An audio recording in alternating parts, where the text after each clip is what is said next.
YouTube. We're live on YouTube, live on Twitch, live everywhere. Just drop it in to say hello, then better yet to sleep. Well, have a good sleep, disappointed invader. Hope you have a not disappointing sleep. What's the opposite of disappointed? Like satisfied.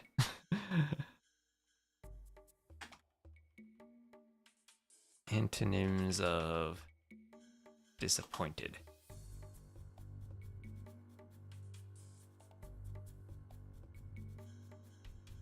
No, not the thesaurus. I want antonyms.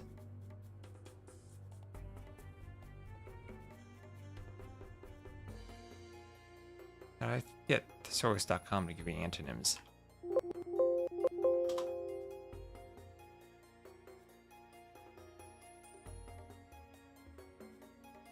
Anyway, hello Crazy Joe and hello Bobona Million. Happy post-Canada Day. Yes, happy pre-USA Day.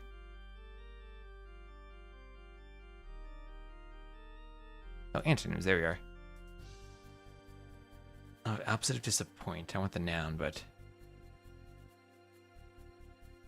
Delight, forward, make happy, please, succeed, excite, satisfy, aid, assist, encourage, explain, help.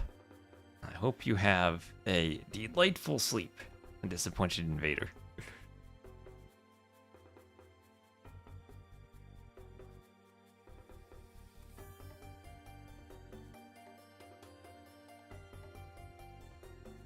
And I did say we might cast a hair game while we're waiting for the draft. Do we want to do that, or do we want to just jump into the draft?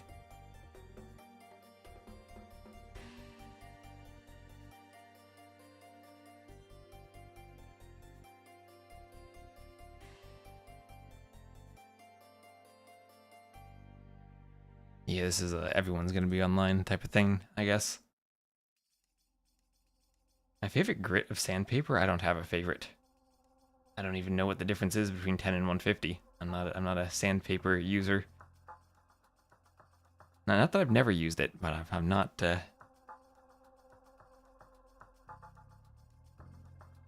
familiar with the intricacies of different grits.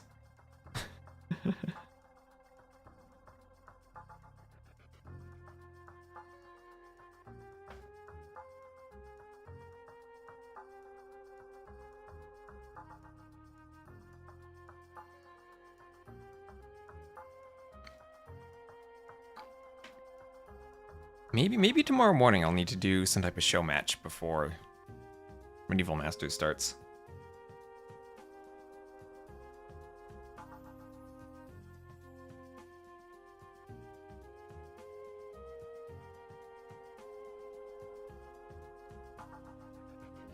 I don't know if T90 would know either, to be fair. Okay, still looking for the drafts.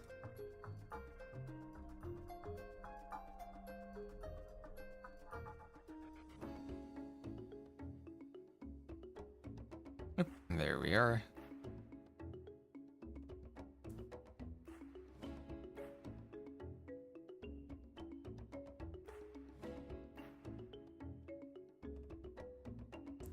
And drafts. Whoosh, look at that. I set the overlay up before the stream today. Oh, Fortress will be game one. Game one, I think I just won't cast that in Capture Age. I'll just cast that in the game itself, because Capture Age had crashed literally every time we've casted Fortress.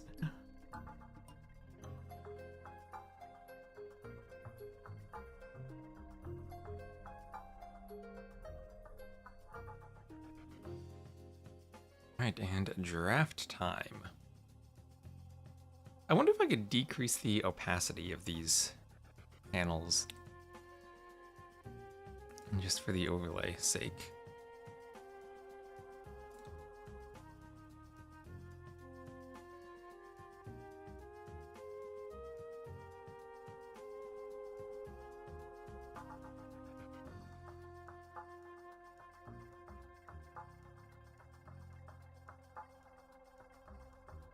I'm not seeing it there. Sketchy background. Uncomputed.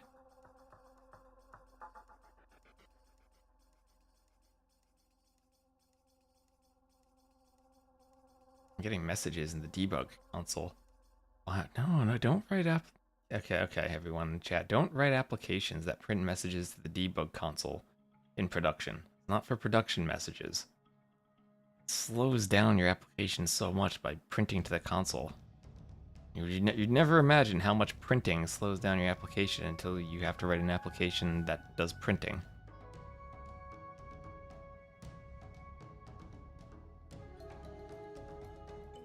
All these things don't have a opacity to them.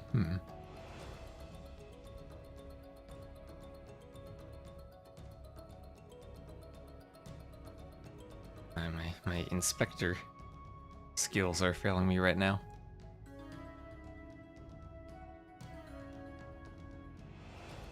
Hello, Alpha Alpha Crack. Hi, here I am for another community talk. On board bureaucrat, thank you for gifting out a community sub. We're really close to 400 sub points. We're 9 sub points away now, so I appreciate that. Maybe we'll hit that today. That'd be a nice milestone to hit. The highest we've ever gotten is like 500 when Jeremy went crazy one day gifting out subs.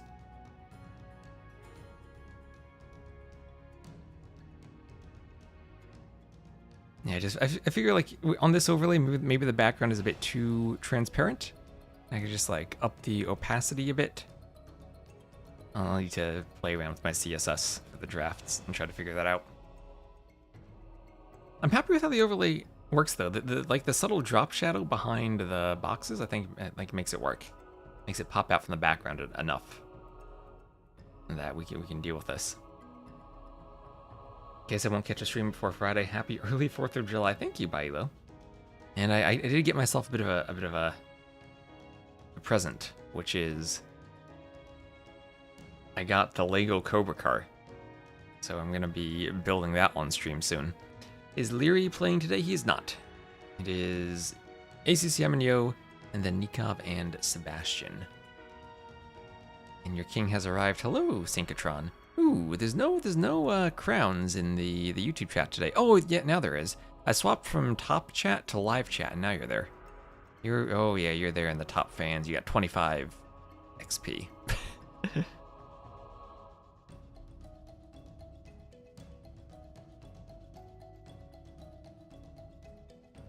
ACCM versus Yo with Arena and Fortress on the map pool should go for at least 8 hours, at least.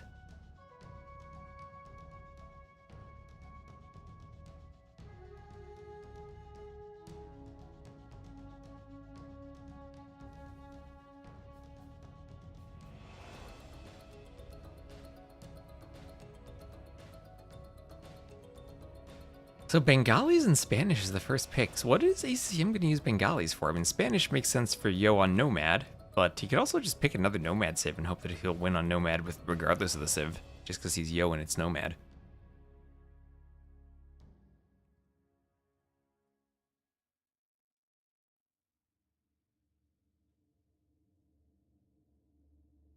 We've gotten 10 responses to our survey. Nice.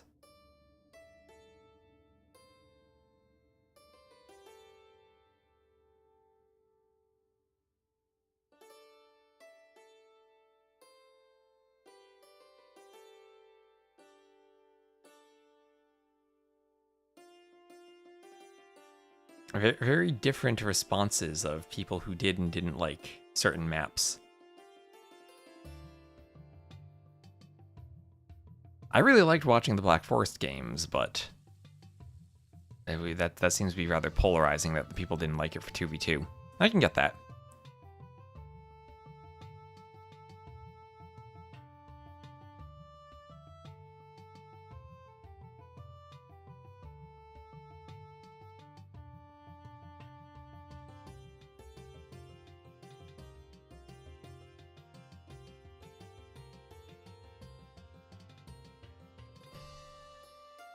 My favorite response though for the cartographers format or survey that we put out is that there should be a feedback channel for players and admins only.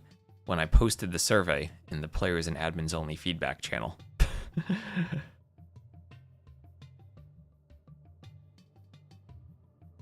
And hello, Underil, Sato and Nicov. What did I say? I meant Sato and Nicov as the second set. Yes. Pick Teutons, you know you want to. Well, you know you gotta spam the Tootens emote on Twitch.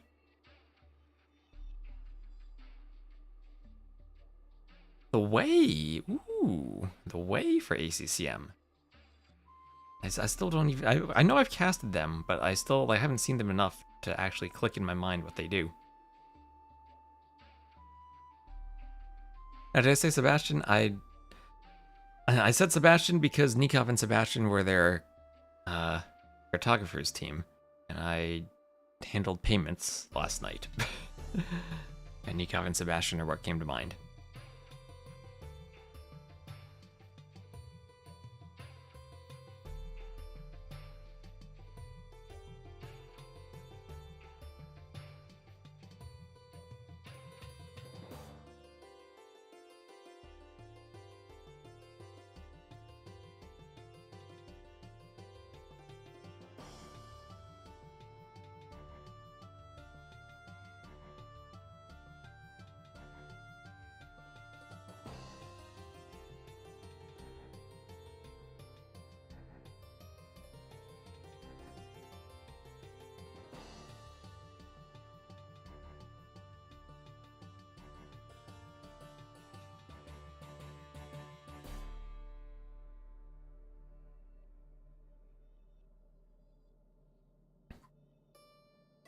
I saw a Reddit post saying Byzantine should have heavy Scorpion.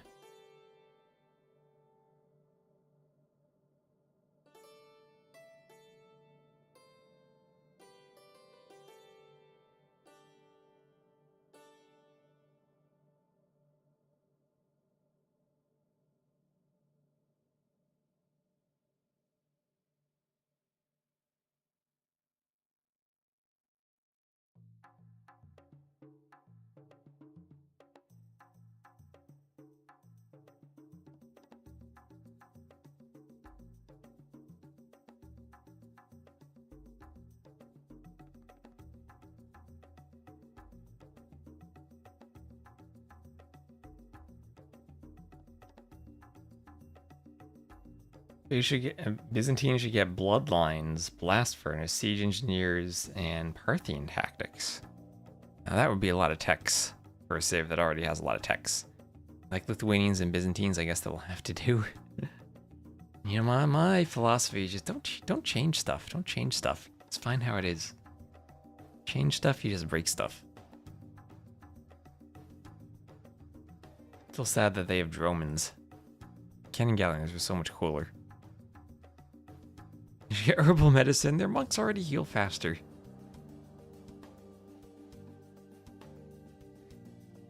Just add more new stuff. No. Oh, too much stuff already.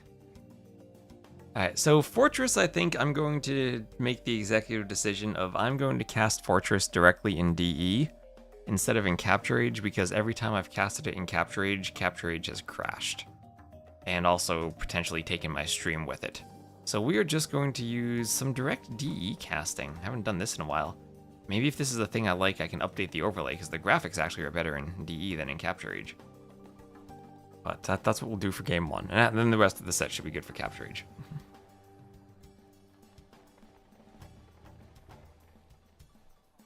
Let's get to 200 civs. Civs will pass the population limit then. Why don't they just add Protoss? And then they'd also, we could have like the StarCraft expansion. 3 civs, right? Protoss, Zerg, and Terran.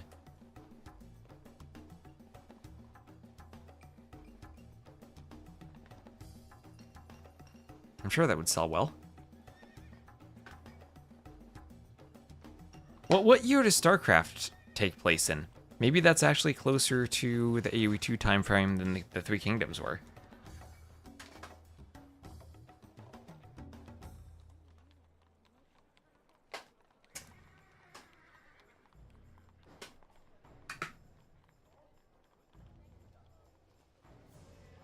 I've heard of Nod.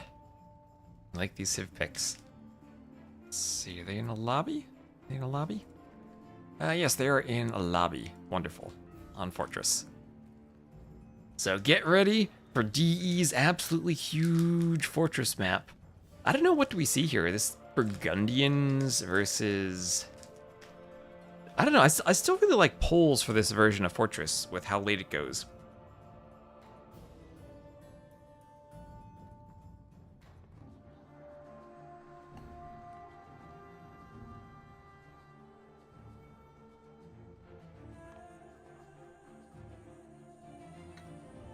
Byzantines could be good here. You want Bengalis in a trash war, though.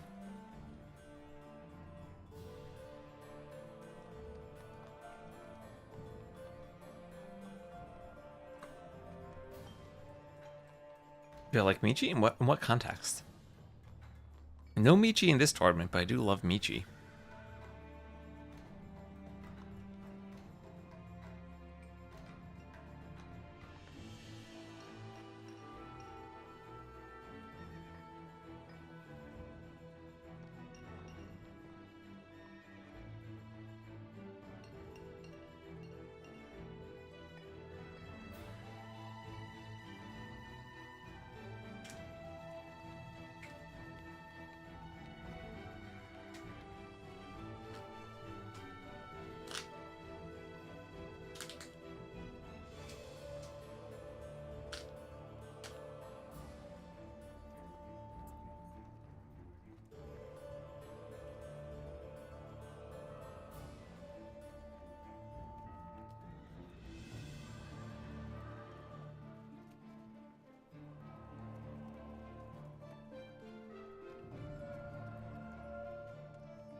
Excuse me for a moment as I munch on my granola bar.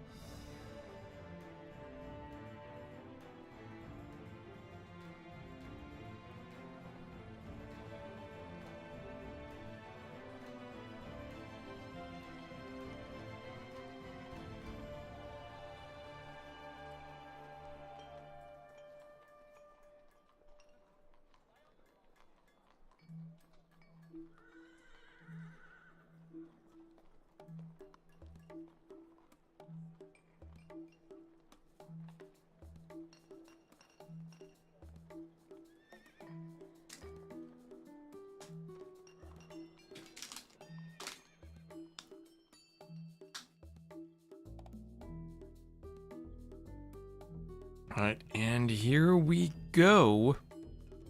DE time. Whoosh, DE spectating. Now, for those of you who are wondering, why am I using DE instead of Capture Age? Is because every time I've casted this map, Fortress, DE's built-in Fortress, non-regicide, in Capture Age has ran out of VRAM and crashed. So, just to stave off the eventual need to go to the game and potentially have the stream crash in the process, I'm just going to cast in the game itself.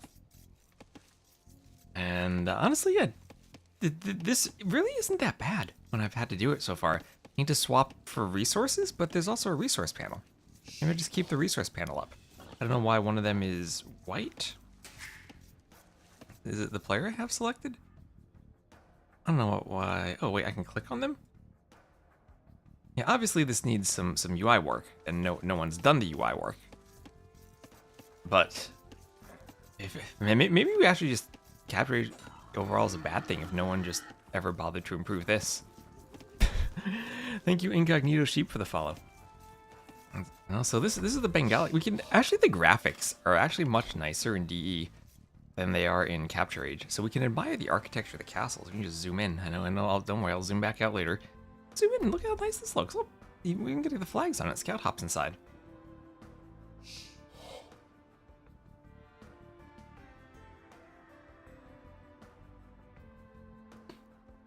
Yep, and there we go. We have the queue.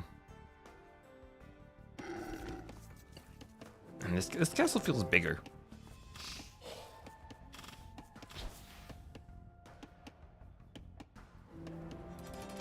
Yep, this is the Berber Castle. I can even recognize the architecture from the time I visited that mosque in downtown Cordoba. It was a very pleasant walk up to the top of it.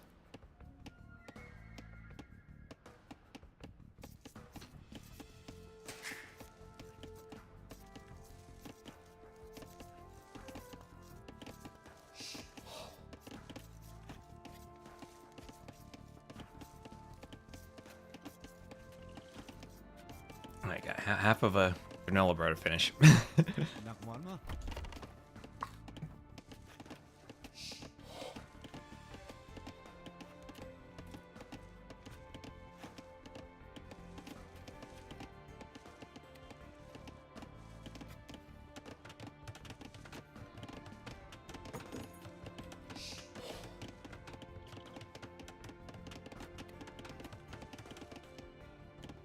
So the map is Fortress, not Regicide.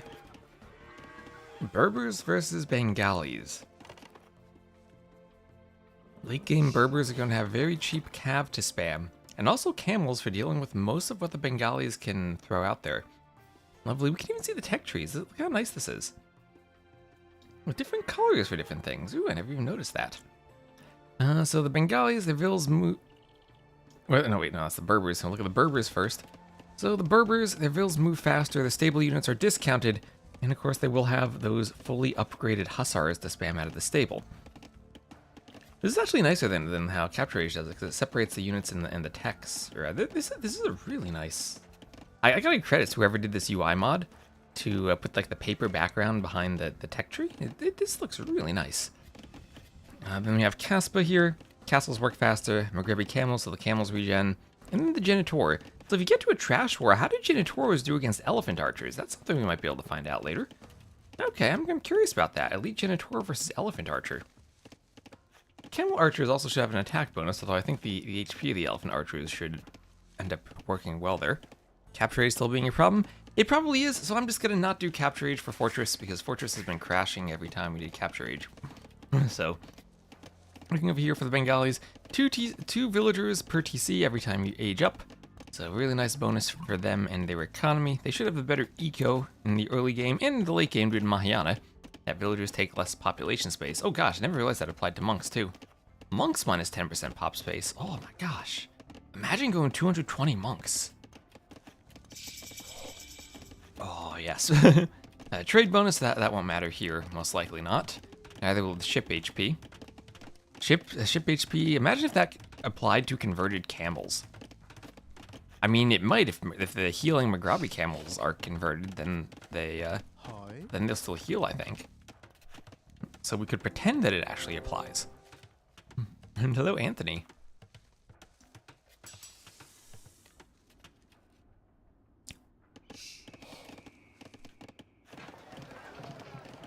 So then the question becomes, as these players boom, will they go for relics or will they just do a pure boom? If you're planning on playing a really, really long game, then I think going for relics does greatly behoove you. Maybe an easier time going for the relics as ACCM, because the monks do have that armor as the Bengalis. 220 monks on a team game with 3 other Ellie civs, immortal Ellies. Have a bit of a scout fight to the north. Oh, look how smooth this is. I'm legit thinking that it might be better if we can do some vast overhauls of the in-game UI and actually cast in-game instead of using Capture Age. And I realized I need to turn game sound on. Oh, there is game sound, lovely. I realized no one had complained about that. But usually I have that off because I have Capture Age up, but I guess I was casting in-game last time.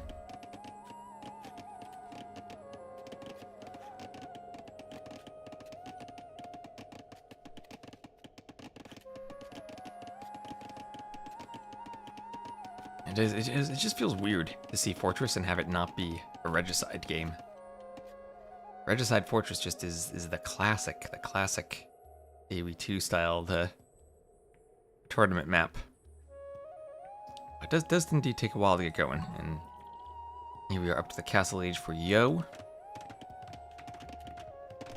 And he'll be throwing down 1 TC, throwing down a 2nd TC, so 3 TC boom for Yo, and not going to go for that monastery immediately.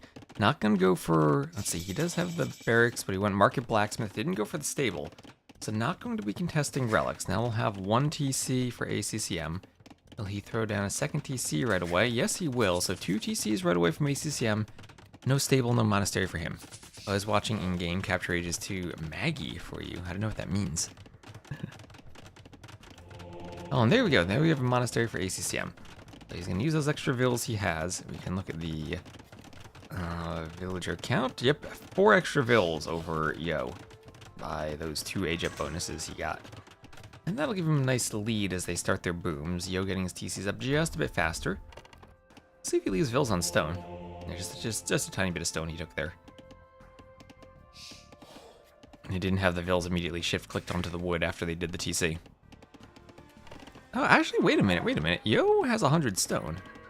What's he gonna do with that 100 stone? Is he gonna do another TC? He's making a couple. Let's see, we have a couple of Rathas coming out from ACCM. Okay, too laggy for you. Okay, I thought there was like some slang word. Like I'm getting old and I don't know what Maggie means, but okay, laggy makes sense.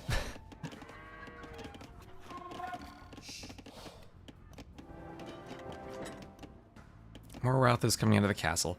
So Elephant Archer has -4 Cav Archer armor, so I presume they get +4 attack from Anti-Cav Archer. The elite version has +2 Cav Archer, making it an extra 6 attack in Imp. Otherwise, it's just +4 from Anti-Archer, becoming +5 in Imp. For what unit? The Camel Archer or the Genitor? Or the Elite Genitor?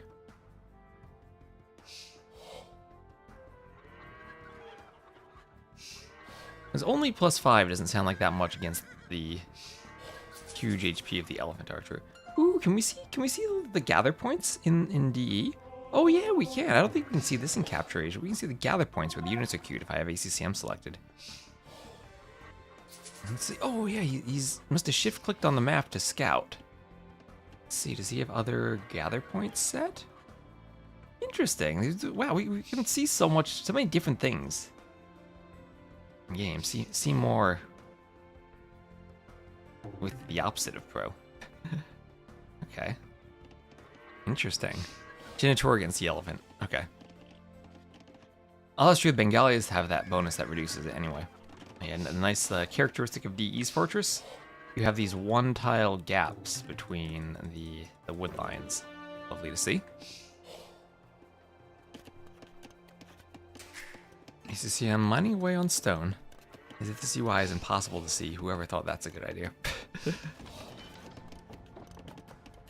We'll definitely at some point do some UI changes in game.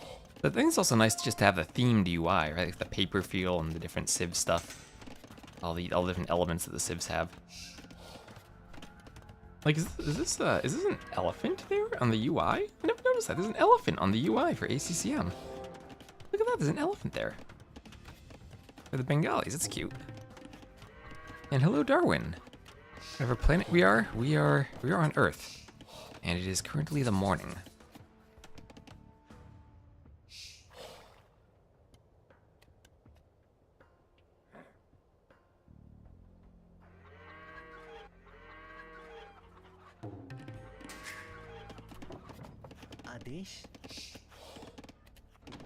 And Relic being carried in by the monk will come back to the monastery. Oh, look, there's a little trough by the monastery there of water. Imagine if you could fish boom in there. Viper would like that. Imagine some fish traps in the monastery. This is what we can do while we boom. We can admire the architecture sets. Lots of TCs. So 4 TCs from ACCM. He might even go up to a 5th TC. Don't be surprised about that. Yeah, villager count still the same. Oh, villager numbers on this UI too. Relics, villagers, resources. This is... Just give me the KD and this is actually all we need. That's actually all we need.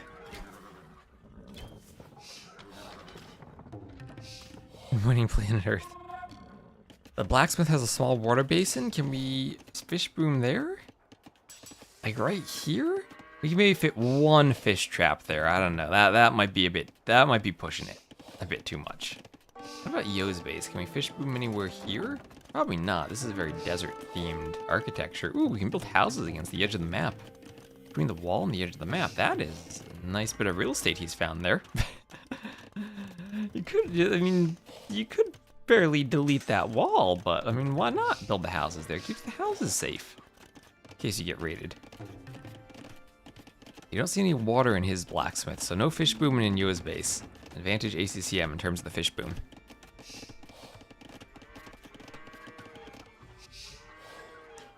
At least a small fish tank. Oh wow, you suddenly went from number 3 to number 1 in the YouTube chat.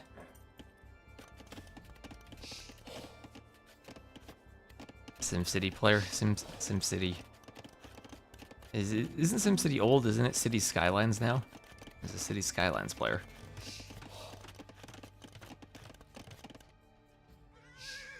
I played, what was it? I think SimCity 3000 Unlimited back in the early 2000s. That was fun, but I think I was too young for it. I couldn't quite figure out how it worked. Roller Coaster Tycoon was a bit simpler. So you had a YouTube chat from me? YouTube chat, Major Blazer 420 says hi. So lots of Rothas from ACCM. And you know what we can even do? We can check the stats and check the total resources collected and see probably a good advantage. It's pretty similar overall, but good advantage in food for Yo and gold for ACCM. I guess that makes sense for someone who's going for Rothas. It'll need more gold. And in terms of the relics, ACCM does have 3 of them. We'll see if Yo is able to pick up any more. I don't think Yo even had gone for a single monastery. No. Interesting. I mean, ACCM having all of the relic control is not going to be good for Yo. He's doing a forward archery range and probably going for elephant archers. But if there's a civ that can deal with elephant archers, it's got to be the civ with camel archers, camels, and janitores, right? Oh, ACCM going to try to grab that relic. Hope that the villagers don't notice him. Saying, oh no, please, please, please don't notice me. Don't notice me at all. He is a camel archer over there, but I don't think he sees the monk. Yeah, that monk's gonna get away in the fog of war. Camel's maybe searching for him, but ACCM... Oh, here comes a scout. Will the scout see the monk? Will the scout see the monk? He will. He will see the monk, and he's gonna go right for him. That monk will try to get as many steps in as he can. His dying breath, gotta get your steps in. Oh, but at the same time, this is gonna be a Dow Castle. The monk was maybe distracting Yo. And the Vills... It doesn't matter if they're walled in, 'cause it's Rothas, but they will be hunted down. Oh yeah, there we go. Range mode for the Rotha. How did those DE? How do those arrows miss? I know you're not ballistics, but still.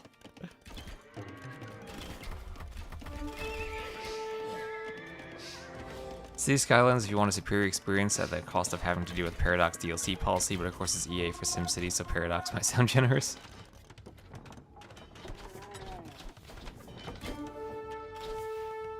Hi. Okay.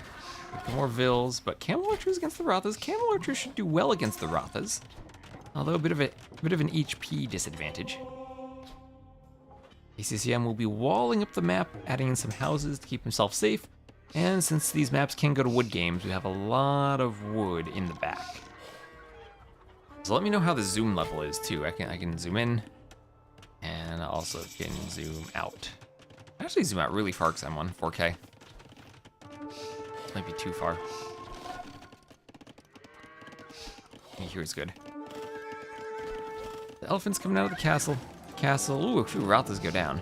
Now skirms. So now the question is, how does the Berber player deal with skirms? And does Yo just go Hussar spam plus Camel Archer? Because if you look at Yo, he only has 43 on food. He's doing his unique tech. That will be the Haspa for the castles work faster. World Best Colony Civ. I've never played that. One day I'll have to revisit a bunch of old video games in the 90s and early 2000s. Just do a series on YouTube, maybe. Yeah, I need to finish my Lego Rock Raiders playthrough on Twitch. That had gotten a remaster, or a fan-made version of it in the Unity engine. It was amazing.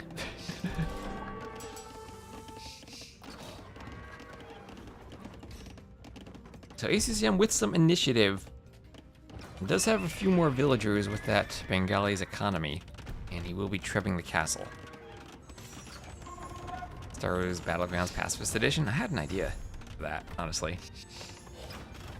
Super zoomed in, you want to see the fear on the Vills when their raids come in. Fear on the Vills' faces. Oh boy. So a couple of trebs besieging the castle, cannon coming forward. Castle taking some hits.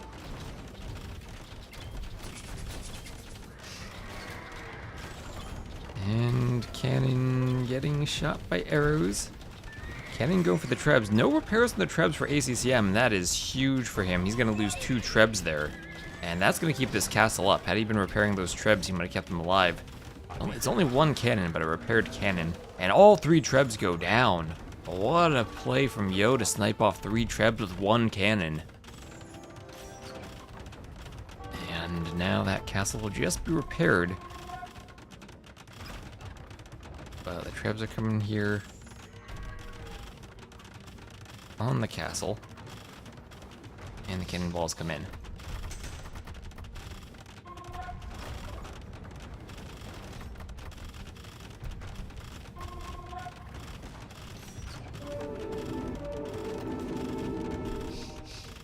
Castle taking some fire.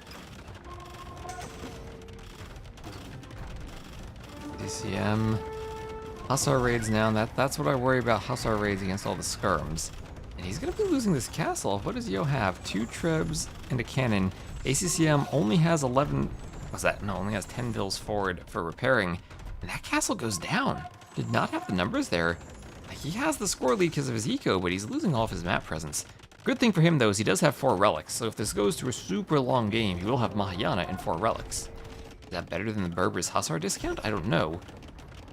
But we might find out. I mean, ACCM Yo on a map that's 1 size larger than normal could be a 3-hour game. Just because they're losing castles at the start, that could just mean they don't have castles later on. Forward castle from ACCM might just mean he doesn't have the raiding defense later. So Hussar is just going to dive trebs, and that's another treb going down. Yeah, it's a loss of Hussars, but it's also a lot of trebs.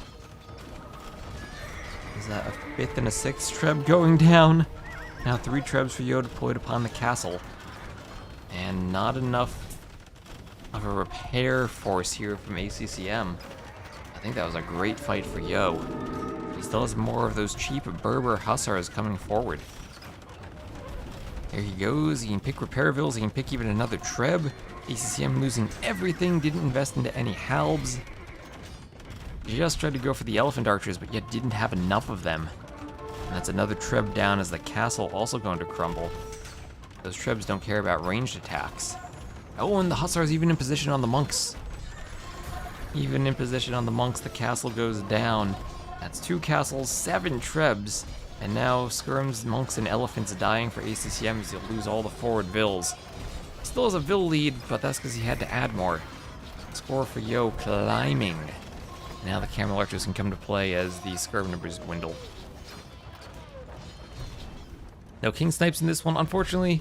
Regicide is broken on DE's fortress map. You start with 2 kings and like double the vills, so they just use standard fortress on this one. And it's also 1 map size larger than normal. It's played on small, essentially small instead of tiny. DE's fortress does that too. I really don't like it, but that's what it is. So not the fortress I recommend, but it does give us something unique for this tournament, I guess. The pure vanilla DE experience. I see more players garrisoning castles for arrow fire gives units a longer fire range. Yep, that's always an it depends situation.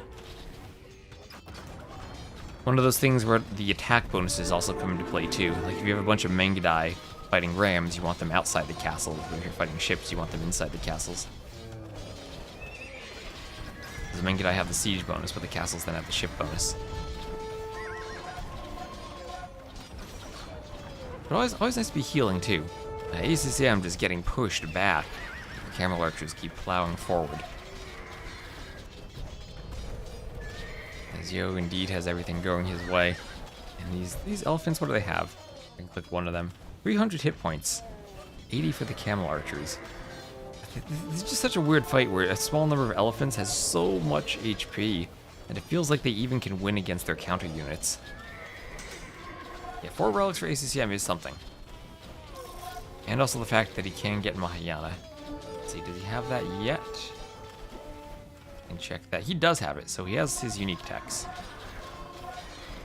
He does have Elite Elephant Archer. So his vills will be costing less pop space, and his monks too. Lest we forget about the monks.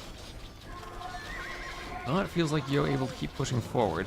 I'd like to see Neither player really floating wood. He has a lot of gold left over. I'd like to see at some point maybe you get stables forward. I wonder if there's ever a point where he goes for cheap Berber camels as a gold unit to try to fight the elephants, or if he just thinks I need to spend all of my gold on camel archers for their longevity in such a large map that might be going to a gold game, especially when he doesn't have the relics.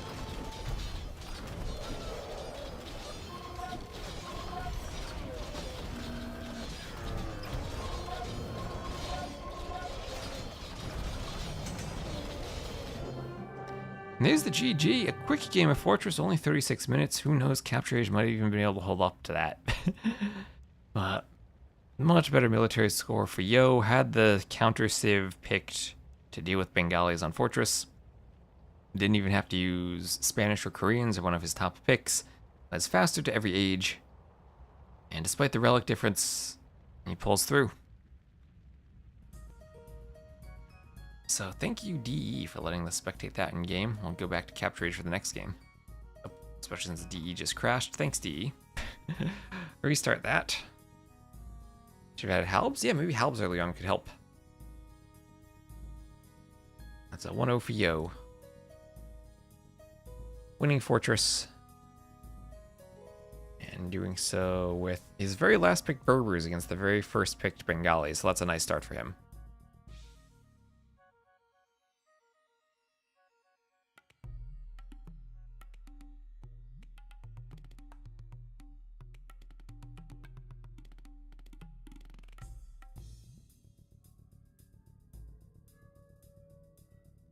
Okay, let's see what we'll be doing for the next game.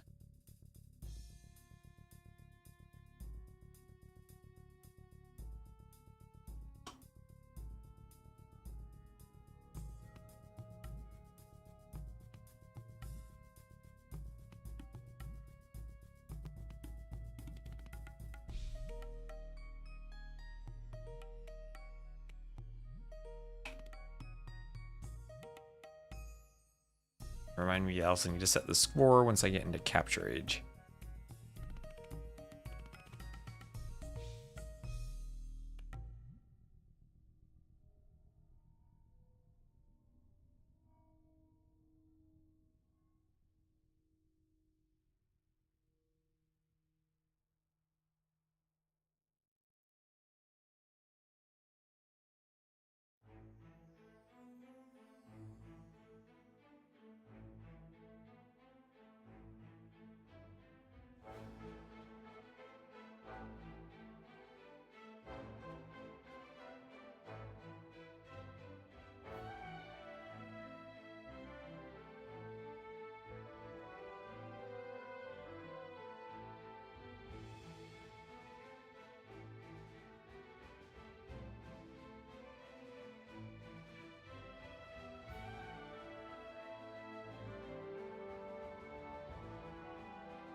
The samurai could stand still, don't we all? Maybe one day I can mod that in. I feel like the Wu's fire on the fire archer is kind of silly too.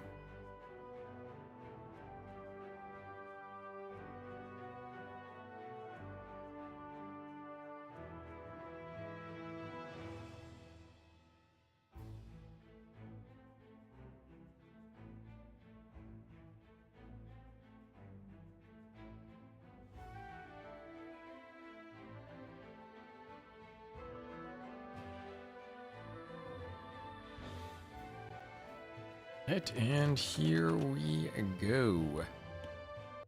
And the map shall be Northern Isles. Oh, ACCM didn't go arena. I would have liked to have seen some arena. And yes, set up the scoreboard here. I'll just put Yo there. And I'll give him a 1-0 lead. There we go. Lovely. So, Northern Isles, you start with a hut. The hut gives you the pop space for the transport. So ACCM will add one more house.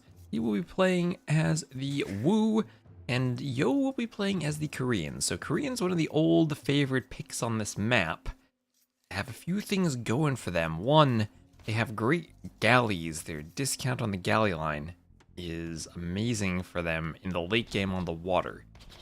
Turtle ships, yeah, they're weaker now, but that probably won't really come into play all that much. You do have a mouse cursor on capture age, right? Can see that? I think that should be there.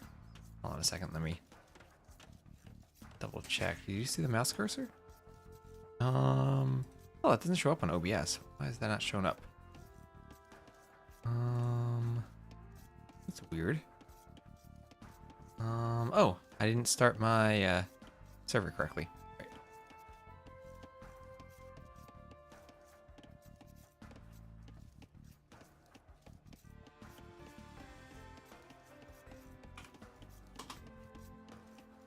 Now you have a mouse cursor, maybe? There, now we have a mouse cursor on capture age. There you go. Too many buttons for me to click. So as I was saying, Koreans, great galley line with the discount. No demo ships, so they do have a weakness to fires now because turtles are nerfed. They shoot a bunch of different projectiles instead of one big cannonball, and they're far less effective against turtles. But still, with a lot of galleons, they probably will be effective. And then they have towers. Towers with extra range with their unique tech. They can get an extra +2 range on top of all the blacksmith upgrades. That gives them a total of 13 range, fully upgraded. And that can keep pesky ships away from your island, can help you deal with landings or bombard cannons or anything. Do they have bombard cannons? They don't. Don't have to worry about that. Traction trebs will outrange those towers by 1. They get to 14. Did he steal a cow? You can steal cows here on transports. That is something you can do. Might have stolen a cow. He has a lot of cows under there. He has 6 left. ACCM has 2 left, so I will say I wasn't paying attention to the mouse cursor, but yes, he might have stolen a cow. Oh, yo. Just yo things. Well, not just yo things, just Northern Isle things with the transport.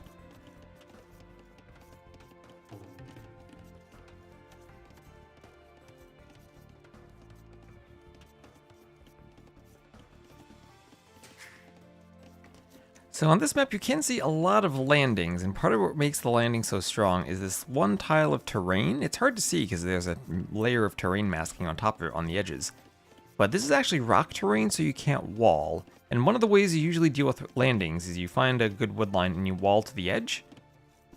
Well, yeah, they can transport around it, but it's hard to keep water control with a landing to be able to keep transporting.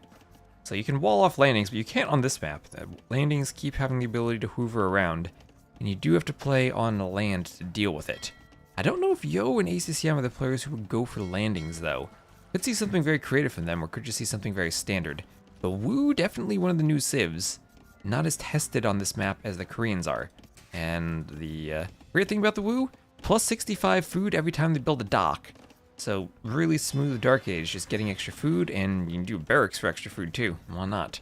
You can potentially go for a landing, and could be a good landing civ because of that bonus. What else do? They have the GN Swordsman and Regenerating Infantry, and careening and dry dock are cheaper and available earlier. I don't know if you ever prioritize dry dock, but early careening can be nice. Cheap careening can be nice. This map makes you want to catch them all. It does look kind of like a Pokeball. Yes, it does.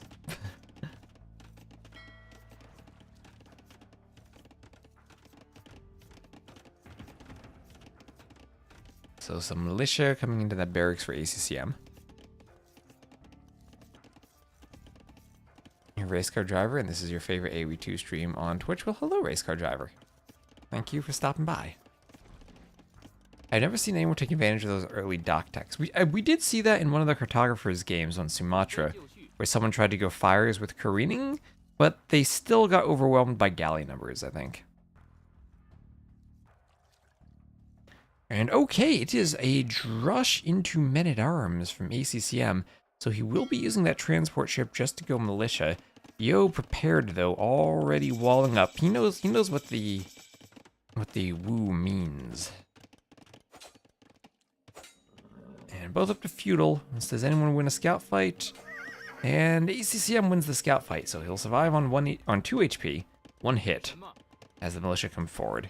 Turn into men-at-arms, and while Yo is going double dock fire galleys, ACCM will have to stay on one dock. He'll have to play rather defensively. 2 fishing ships to 4, so if these militia don't do any damage, Yo's gonna have a good lead.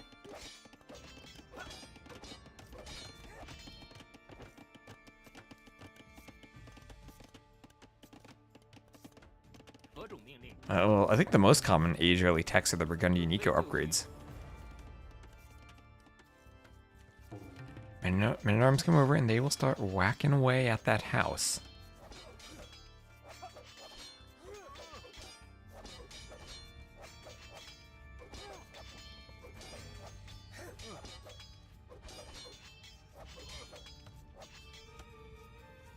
Armenian feudal swords and castle two-handed is kind of rare, but we're starting to see it. There are a couple of maps that lend themselves to the Armenians' infantry upgrades being early. Kind of hard because usually getting into crossbows is still, ooh, look at that speed up. The play. Ville will be repairing the fire galley. As the fires fight the fish, but ACCM comes over to try to defend and will try to push this away.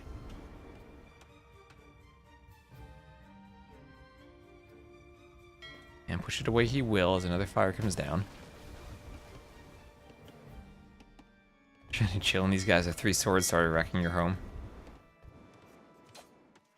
Oh, they started to wreck some palisades. Maybe wreck a dock, wreck a house. Keep Yo off of berries. Well, that's the only thing you can really do here. The house destroy rush. Yo, thinking of maybe garrisoning and fighting that off, but can't quite get to it. He's gonna do town watch, and oh, look at all that vision he has now. The town watch and barracks on the way. He's still defending, has the lead and fires on the water 5 to 4, and all grouped up to defend. Also, ACCM down to 1 fishing ship, so 4 fishing ships should be great for Yo. Feudal crossbow civ when? No, the horror. I remember when AoE 4 came out, and the French there was a Castle Age ship at the dock available in the Feudal Age. And you just made that ship and you won water every single time.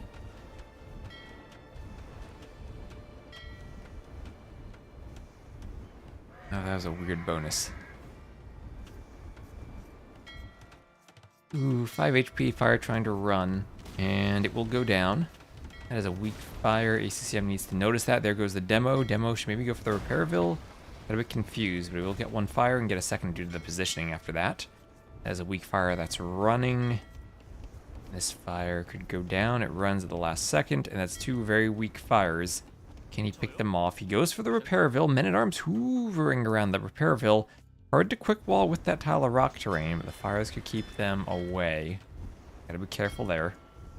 ACCM might pick off a fire forward, wants to keep his own fire alive.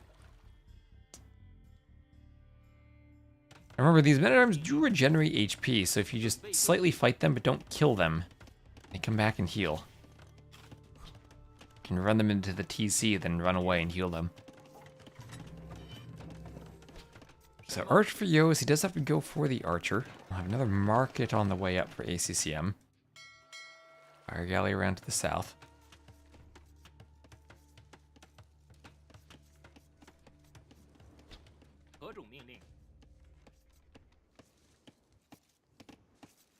Really needs a feudal monk civ. Hey, play Star Wars Galactic Battlegrounds for the feudal Jedi and Sith.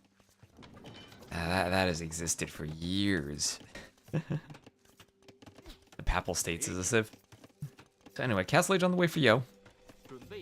Men-at-arms keep moving around. He is reduced to shorefish now. Needs to get another dock. Ooh, dock right here. Need those fish would be great. Demo gets a hit at least for ACCM. Not the best.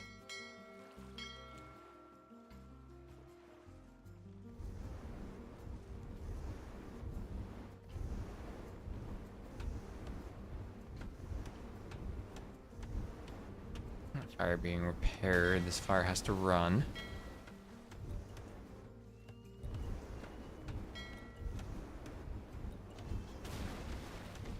And no, 1 Repairville mixed in, but that's a lot of attack from ACCM. More fires popping out for Yo, though.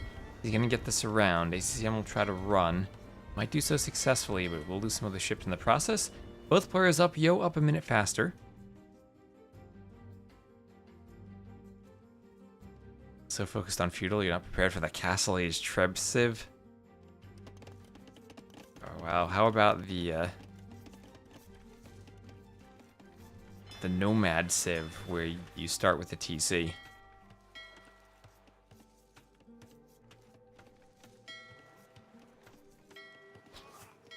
In some Age games, Nomad actually is an age before Age 1. That's how it was in Age 1 and I think in Age 3. I don't think Age of Mythology has a Nomad. At least not that I'm aware of.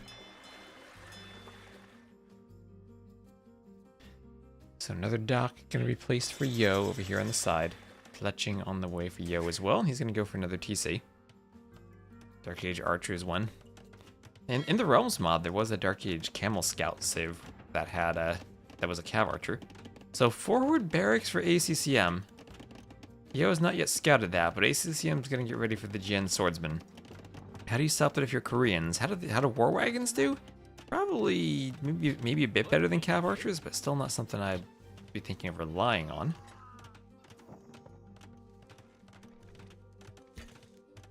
Settling TC in a new Civ. Ooh. Yeah, you're right. I guess it doesn't make sense for the Age of Mythology settlements. There are a couple of campaign scenarios where you start as a nomad and don't have a TC, right? Well, actually, a lot of scenarios start like that. I'm thinking of the Avalanche one in the Norse campaign, but a lot of civs you don't. Like, you have like a little prequel before you walk to a base and find your TC. I see Pro 4v4 Nomad lobbies again. Ooh. Wake up and leave with your civ.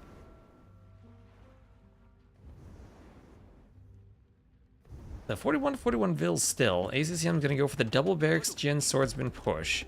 Guard tower defense from Yo. We'll see how guard towers and walls do against the Gen Swordsman.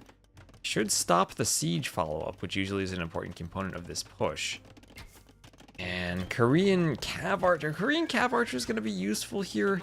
Every time I've seen Cav Archers against Gen Swordsman, it's been Japanese Cav Archers, which are actually good, and they don't work. Monks and towers feel pretty interesting as a defense, though. You have to hope that you just don't get overwhelmed in numbers, and I don't know what you actually add into your army to buff out those numbers.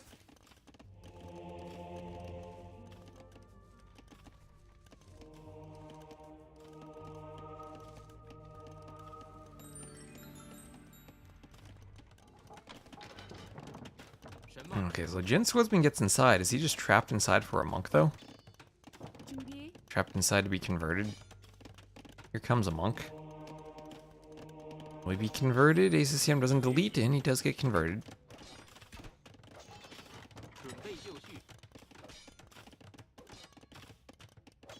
There's the packed TC. You've probably seen that in some T90s community games. I don't know exactly how that works, though.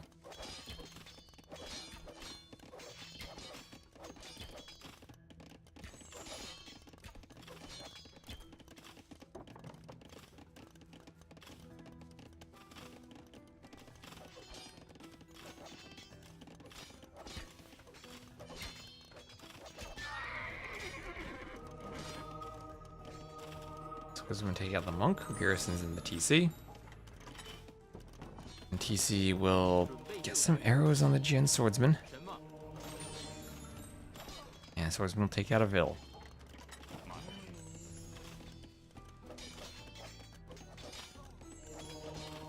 Can you play this game? What do you mean? It is available on Steam. On a tablet? I don't think so. This is not a... As far as I know, it's not a tablet version of it. You can probably play it on the Steam Deck, but I don't think there's ever a touchscreen version of it.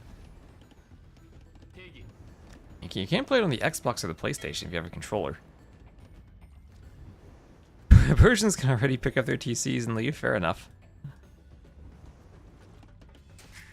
Oh, another TC going up for Yo on the stone and the wood line. And around the back, the Gen Swordsman getting in, taking out some monks.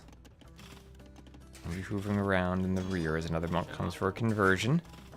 At ACCM causing a lot of disruption with these swordsmen. Monks popping in and out of the TC, trying for conversions, trying for instas. They will be picked off. No, they won't. They'll get a conversion. And this monk can get a conversion. ACCM will have to delete, or the TC will kill that. Monk didn't use his monk juice there. On the other side, oh wow, yo, with his converted Gen Swordsman, he's raided ACCM and he's going for a counter raid with the Gen Swordsman. ACCM getting a taste of his own medicine as the Gen Swordsman come over and he needs to use that barracks at home to defend. He needs Gen Swordsman at home. Prob swap. The official controller support though of like Xbox and PlayStation doesn't work for PC. You can do what Dave does and set up hotkeys, but you're still basically just playing the PC version with the controller and not all the special controller stuff.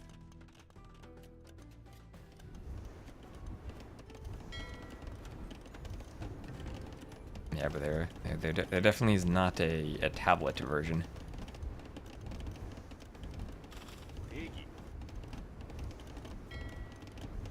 So more monks. Okay, now he's saying I brought the Gen Swordsman over. Now I'll bring the monks over and get more Gen Swordsmen here.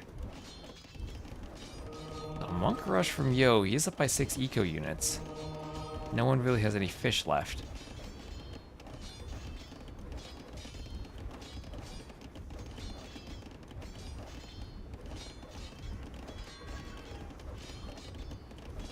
Can he recover from losing the water?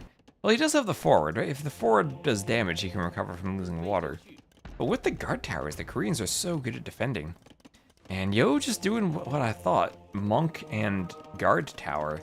And turns out he didn't even need any melee units to meet shield. It's just Gen Swordsmen are enough. Do converted Gen Swordsmen regenerate? That's, are there any left to find out? Yes, they do. They still, they keep their regeneration rate, yes. I wonder what happens when they swap. Like if they lose HP and they swap to the other unit. Yeah, okay. That's the thing. Yes, as Yo goes for a castle drop. You're right, this one isn't regenerating.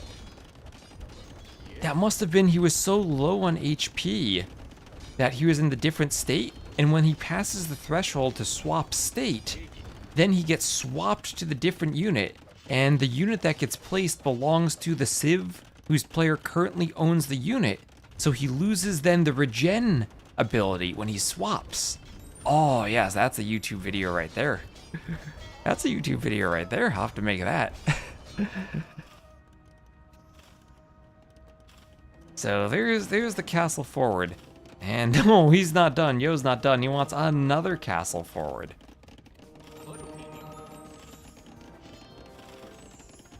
It's like that time when I had the villagers who had loom when they belong to a player, but they're converted by a player without loom. Okay, so Yo's gonna back up with his castle. ACCM's gonna throw up another castle and just scare Yo. And then if you swapped, if the vill had 1 HP with loom, and then you swapped task, and you yourself didn't have loom, it would become a loomless villager and drop under 1 HP and die.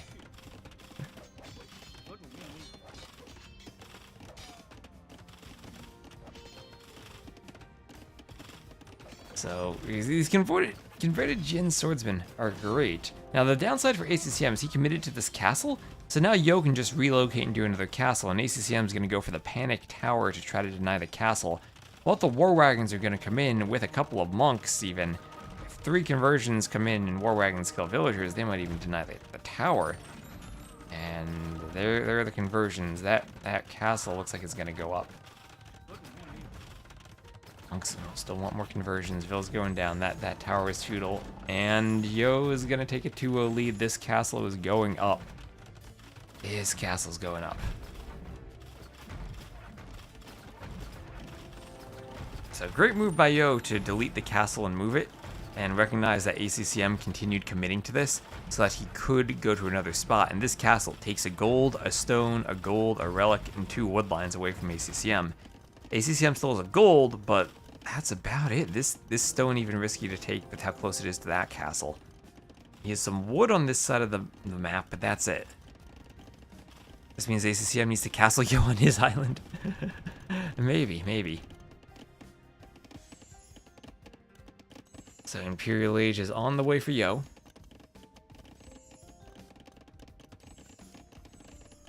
Plan self-wrecked. So yep, it is best of 7. Best of 7 indeed. I don't know if you can tell, but there are 7 dots there in Capture Age on the scoreboard.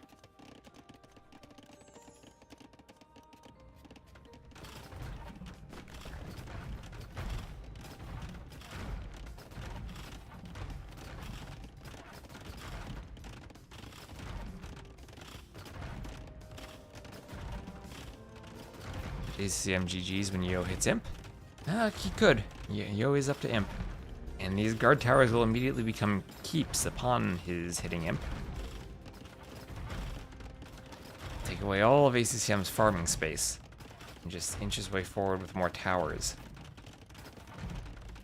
Do you have his unique tech yet? He does not, although with towers that could be a good thing to prioritize.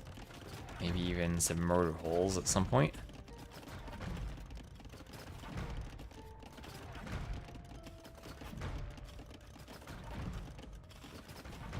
Watching from the sofa, couldn't see the dots. Yeah, I think the dots need to be not the lightly grayed out color, but more vibrant and visible. That could be nice. So fire is trading fire on the water. Another tower gonna go up for Yo. And there is Imp, and there is the GG, just as you predicted from ACCM. 2-0 in favor of Yo. Winning on ACCM's home map. 54 to 53 KD for ACCM with the Woo. But Yo's defense against the Gen Swordsman, when he saw the Woo, I think easily predicted the strategy and just had a way to defend it. Went for the tiny, tiny wall up, guard towers with Koreans, monks to convert them, and then counter-raided ACCM. My voice is low here. Is it low compared to the game sound? Is it low on Twitch? I haven't had that comparison before. Maybe it's a volume issue, because it looks fine to me in OBS. This is best of 7. This is best of 7. Seems okay. Okay. Which Civ is the best Gen Swordsman? Oh, that is a good question. That's actually a darn good question. When you like swap them around different types, which is the best Gen Swordsman? Because you could get other bonuses applying to them, maybe. Oh, we have to test that. We have to test that. So ACCM loses Northern Isles. For the civs, that is a loss with the Woo, loss with his first 2 civs, and then a win with the Koreans. Koreans at least high-picked for Yo. Oh gosh, a Malian Pierce Armor for a Gen Swordsman. Vikings with extra hit points.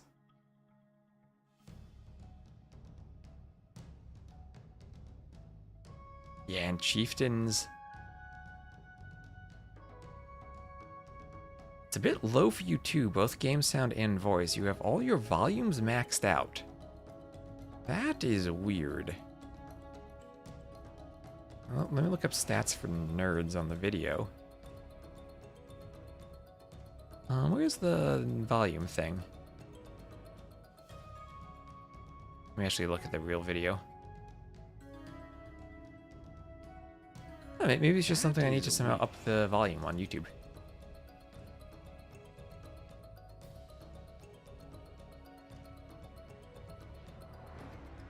I'm not seeing the audio stuff I'm looking for, though. Maybe it's the different stats for live streams and videos.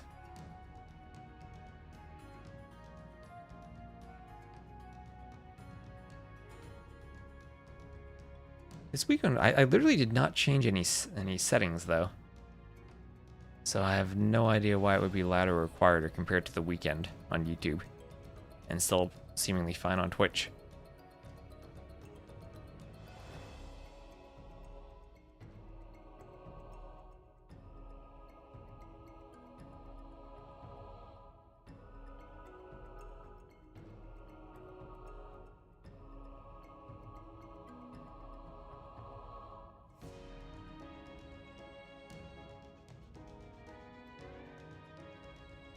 Anyway, don't think there's anything I can do about that now, but I can look into it after the stream. Thank you for pointing that out.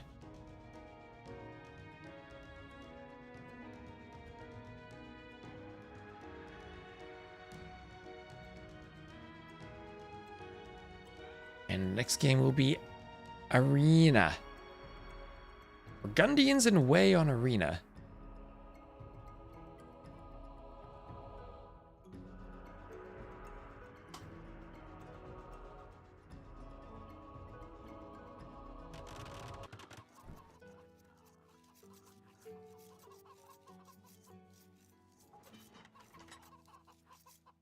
Last time we played AoE 2 was about 20 years ago.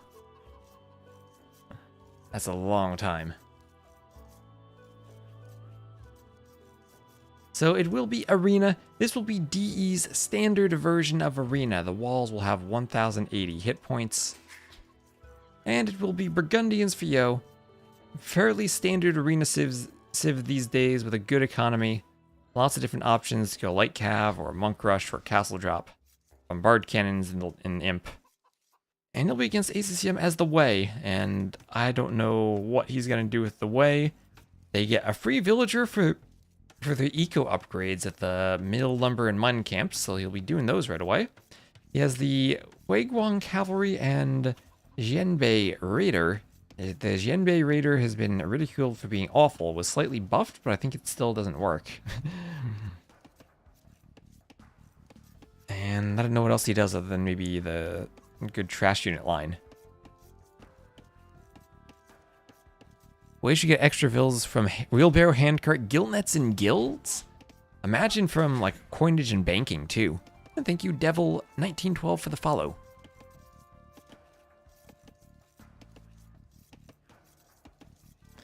Now, if we look at the relics, then slight favor of ACCM, but they are basically in a T shape up and down the map. Map does have chickens in the middle. And for the play, oh, it's funnel time. It's funnel time. Yo's doing the funnel. Yo is doing the funnel. Let's go. He's doing the funnel. Does he know the secrets of the funnel? Those chickens are just walking back and forth. Look at them go. Oh, okay, yo, put the scout like, you need to get the chickens around the corner of the gate into the corner. Like, delete that bit and let them go. The funnel, yes. Chickens, you're not supposed to be able to push them, but if you push them in such a way that they try to walk like right here from one corner to the other, they actually then, in deciding to path, in the very short distance from there to there, will now take the shortest path, which is around the wall and into the TC. So here we go, he's got 2 chickens on their way to the TC. Let's go. Let's go. One on the way, another on the way. Look at the mini-map. ACCM isn't having nearly as much fun as Yo is. He's gonna get it. He's gonna get 2 of them. And he walled all the way right to the back of the TC, so they will go directly underneath it. Oh, he's got 1 already, so this will be 3 chickens he's funneled into the TC. Nicely done from Yo. He gets a twist point for this. Oh, and this will be at least 4. I have 3 left. This is why Dark Age is the best age. These are the things that make Age of Empires 2 fun. The little Dark Age things like this. Pushing deer, luring boar, funneling chickens. Oh, he's gonna get a 5th. He's got it. Okay, he needs to delete that wall and then he can push it. Oh, Joe, just delete that corner. You don't need the corner, then you're good. He's figuring out how it works still.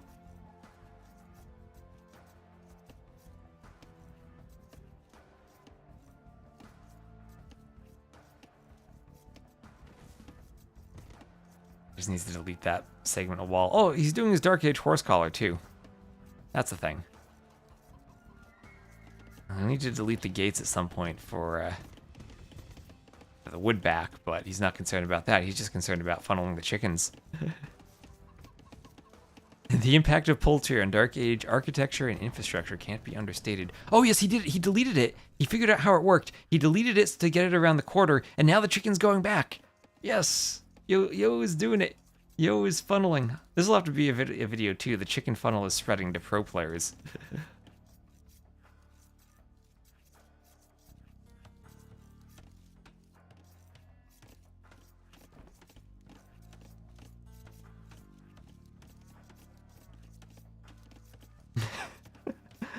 Beautiful. Let's go.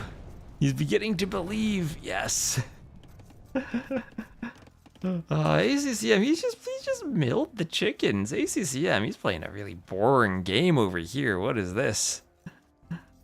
Ultra Mega Chicken is legend.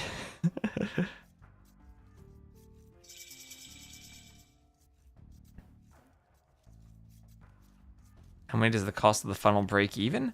I have no idea. I don't know if it's better to funnel or to mill. I just know that it's more fun to funnel. You get the style points for doing this. I mean, it's one villager worth of time, and it's minimal wood. Like, what did he spend? Maybe like 20 wood doing that instead of 100 on the mill. And he needed one vill to walk out there instead of a whole bunch of vills go out there and come back. Is there a big difference? Probably not. But it makes Arena more fun. Because if you're going to put chickens on Arena, you're going to pay the consequences of players figuring out how to take their chickens on Arena. Yeah, you can't spell funnel without fun.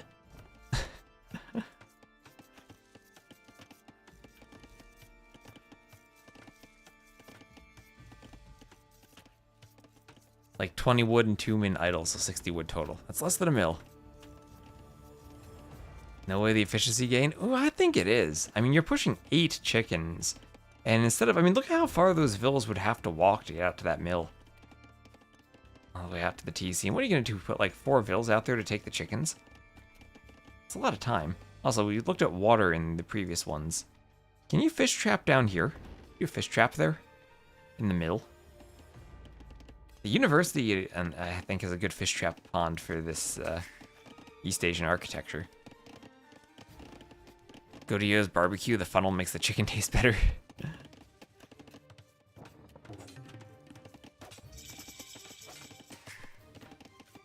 There we have Yo up to the feudal age. And a stable for Yo.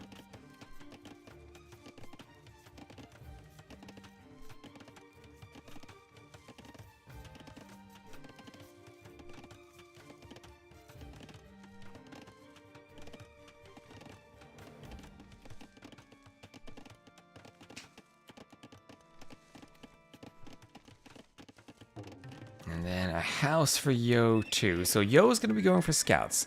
The Xianbei Raider has a bug where it has +1 HP in Imperial than it should have. Well, I mean, the unit seems to have been... I guess everyone says it's a really bad unit, so I guess 1 extra HP can help it out. The chickens get their exercise. I went for a short run this morning. The chickens get their run in too. Their chicken run. So Boslaw for Yo doing the eco upgrades as the Burgundian's on his way up. He's just having fun with this game. Forge bushes now have graphics as they're yet taken by vills. Xianbei is viable now after the last patch, is it? Okay. And this is indeed played on the current patch. Oh, the AIs should have a resign message now about the chickens. They should add one about that. Mine chickens hath refuseth to runneth along their funnel. No wonder thou wert victorious. I shalt abdicate.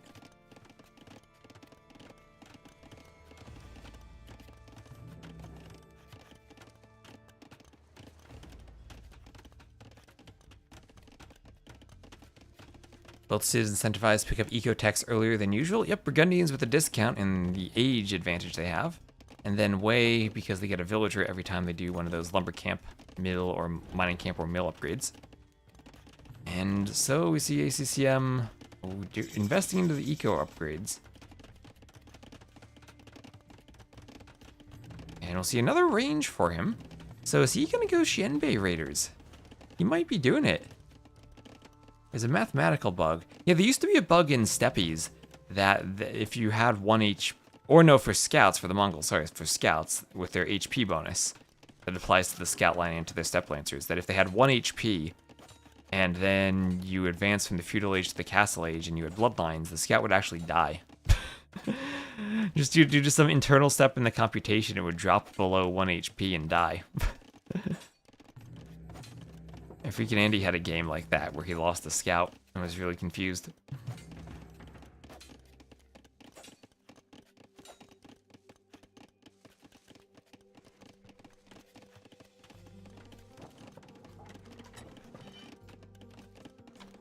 Yeah, those chickens are free range.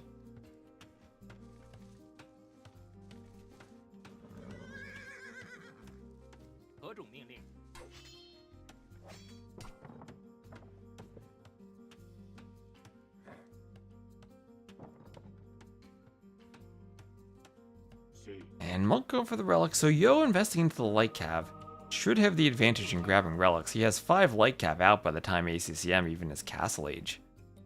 And ACCM up by 7 Vils. But, oh, wonderful, wonderful micro from Yo. He picks the scout without, losing the monk. That's every clown's dream right there. Kill a scout, and now you have your monks have free reign to pick up the relics. His monks can run as freely as his chickens as they head on over to pick up the relics. And it will indeed be Shenbei Raiders. How do they do against monks? Even with fletching, only 5 range. With Bodkin, it'll be only 6. I'd imagine not all that well. Added +1 attack and added a main projectile to the charge attack, which basically doubled their attack. Combine that with their very low gold, can be pretty easily masked. Harry's played them a couple times post-patch and has been impressed. Okay. Okay. Units and Wolf go down.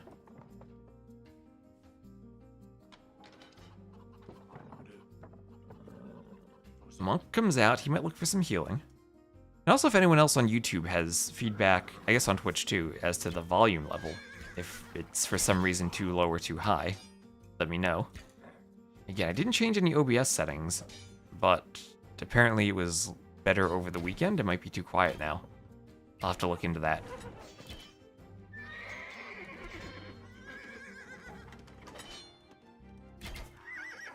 And they will open the gate, ACCM opening the gate, and he'll lose a monk. And now he's going to have Light Cav hoovering around with Loomless Vils. Loomless Vils and hoovering Light Cav, not a good combination for the Vils. And that'll be a Vil going down. And even under the TC, that'll be more Vils going down. Light Cav does go down, but that's 1, 2, 3 or 4 Vils so far? 3. 3-0 Eco KD for Yo. And great job running in through the gate, getting the monk, getting 3 Vils. Volume is good? Okay. Maybe it's just a couple people who somehow had problems on their end. It's always something I have no idea how to tell. Sound great, big dog. Thank you, Pitless Boy. And that is a cute dog emote. That is lovely. Okay, meanwhile, ACCM with the Shenbei Raiders running away from a wolf. Monk's going for conversions. Yo has one Shenbei Raider of his own. Yo playing all the unique units because he's going monks. He had the Gen Swordsman last game, has the Shenbei Raider now. And monks want some conversions.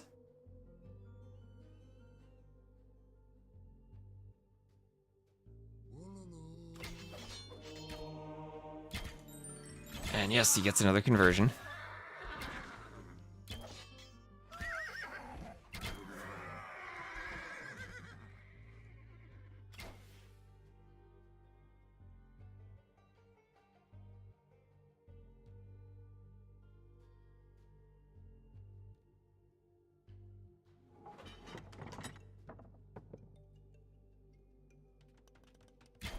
But now, ACCM starting to amass quite a few Shenbei Raiders. And only 2 relics for Yo. Third may be pretty close to his walls, but it's not like he's gotten an overwhelming relic advantage. A great start with the light cav play, but now he has to deal with ACCM's army. Both players on 3 TCs, Yo with a slight Vil lead, also with that Eco upgrade lead because of being the Burgundians.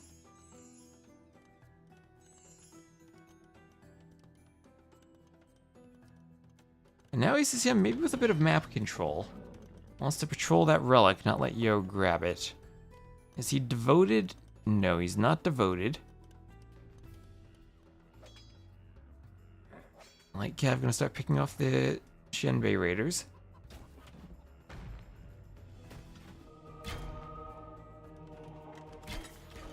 Oh, that is a crazy shot arc. And then they shoot straight? Oh, wow. I guess that's to differentiate the charge attack from the normal one.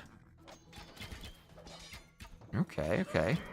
So now the Shenbei Raider is getting chased down a bit. Yeah, I guess it's the charge attack versus the normal attack. Okay, Scorpion coming forward. These guys are dying to the Scorpion. Hey, you're falling apart.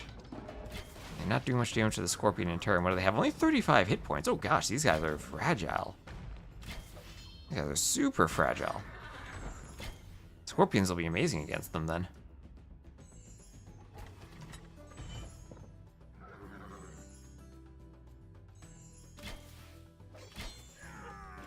You just has to be careful not to lose too much against them now. Another Scorpion Bolt takes one out. That Scorpion feels like it's being really effective. Doesn't really take much damage from them. And getting some bolts on them, and the Scorpion from the rear maybe can help out. At least it'll help chase them away. Light Cav come forward. And they should... Ooh, they don't force the fight. The Light Cav would be significantly faster. Maybe you could have tried to hunt them down there. Always awkward using speed differences. But now the Scorpion, the air ballistics on the way. Monk gonna go for the relic, but that's gonna mean the Light Cav can maybe take a better fight as they try to position themselves. Monk does go down, but that will be a relic for Yo. Yo has 3 relics, that'll be the 4th. And the 5th all the way up in the corner there. ACCM trying to grab it for himself, but not able to do so yet. And remember, these are Burgundian relics, so at least a 4-0 lead, where he will be getting food as well as gold from the relics.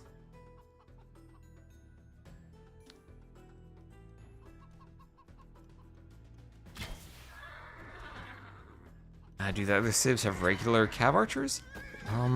Yes, other than the Ellie Archer civs or the Bohemian, or the Bohemians and the American civs that don't have cav archers. I think that covers all the civs in the game, but the new expansion civs I think all have normal cav archers. Do fallen relics stop gates? No, they don't. Gates still close even with relics in them, I believe.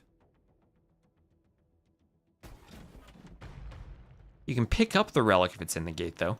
And there is the 4th relic for Yo. And ACCM going for that 5th relic, but he's not going to get it. The Light Cav are pathfinding their way there. But Nilly will bless Yo with the ability to kill that monk and keep the relic in play.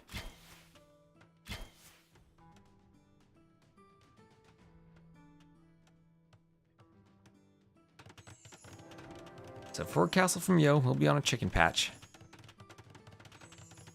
Feel like folks should build a quick wall for monks. Maybe, but then you have to do loom, probably. And loom is a big investment. Burgundians, so Burgundian relics, 4 relics is going to be really sick for Yo. Golden food income trickling in. And both players up to imp, but Yo up first. And this honestly is looking like a 3-0 for Yo.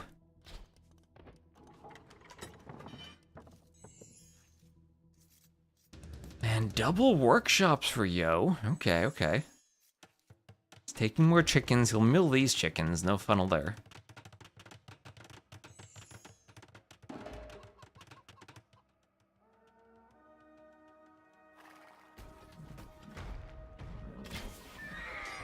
So Scorpions start taking out the Shenbei Raiders.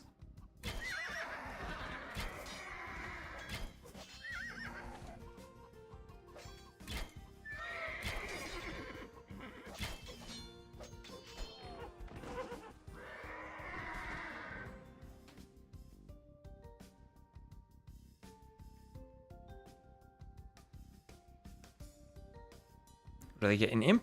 They get an extra 30% hit points. So plus 15, plus 30 in Castle and Imp. I don't think anyone else gets them, so it's more just like an Imp bonus, and you maybe think of the Castle version as a base bonus, but more hit points in Imp. And apparently 1 extra than they're supposed to due to some math thing, according to chat. And that is the type of fun fact I enjoy here. 1 extra hit point.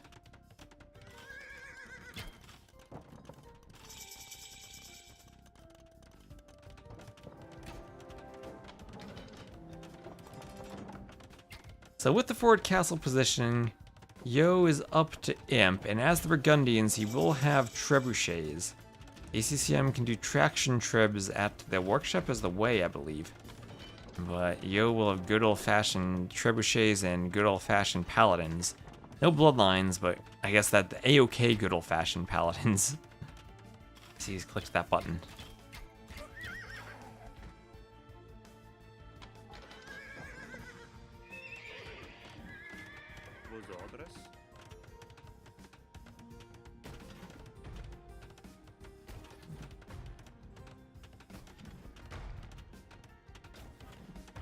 And there's the heavy Huiguang cavalry, along with the Mingguang armor. which will be mounted units plus 4 melee armor. And oh boy, those things are gonna have a lot of melee armor. So I take it they're on par with Cavaliers, but now have extra armor. Yeah, look at that, 10 melee armor. Needs some late shot to counter that. But now it's trebuchet time. The trebs are popping. Castle's under attack. Conscription on the way. The other unique tech is Tunchian soldiers passively produce food. Alliterative passive production.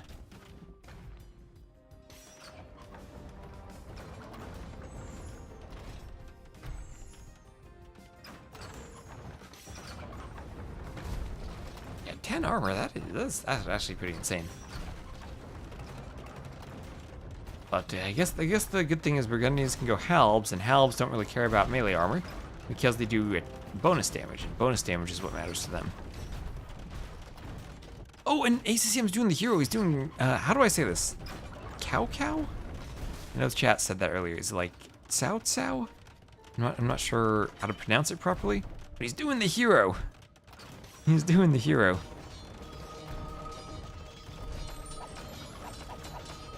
Tien.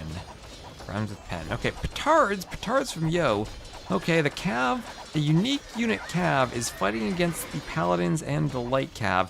Trying to loop around, they will grab a cannon, but the Trebuchet remains alive. Nice body block from Yo to take the fight. He's getting some halbs out. Halbs will deal with these Cav, and despite their melee armor, they are losing here. Paladins 5 melee armor, but by the looks of it, 4 more attack here, so that just about makes up the difference, and Paladins have more hit points. So Paladins, even without Bloodlines, still should be better. Closer to Cao? Okay. That's more accurate. Okay, that's why I have chat to help me with pronunciations. So Petards go through the wall, and Traction Trebs want to be picked off by the Paladins. There's one. Few more inside going for the castle. Yo might lose that castle, but he could in turn take out ACCM's castle. He's pushing through with the halbs, and it feels like he has a lot of momentum to his push right now. Halbs even might be under the castle, but they will be using their attack bonus against the heavy Huiguang cavalry. ACCM out of stone? Well, he's taking stone outside. The castle goes down, and that'll affect his repairs because he has nothing left to repair. Yo's castle still stands just barely. Bombard cannon on the traction trebs doesn't quite destroy them. The Paladins might need a few more hits. That's one down, that's a second down. And importantly for Yo, he also keeps his castle alive, can raid those villas out on the stone now. And ACCM has army pouring into his base. Floodgates are open and the Paladins are in. Plate mail armor on the way for Yo too for the halbs, and this is looking pretty darn over for ACCM as his base is now filled with enemy Paladins, and that's never the type of base you want to have.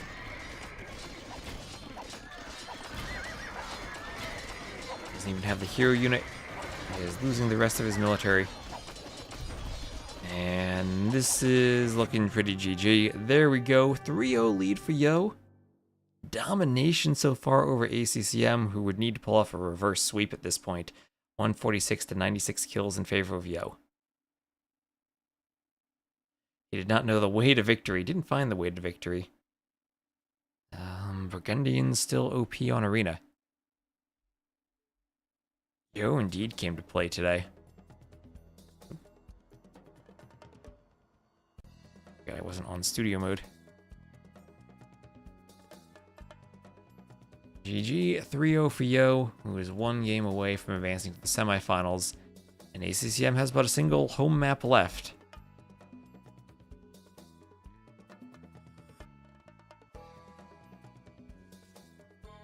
In 4 lakes.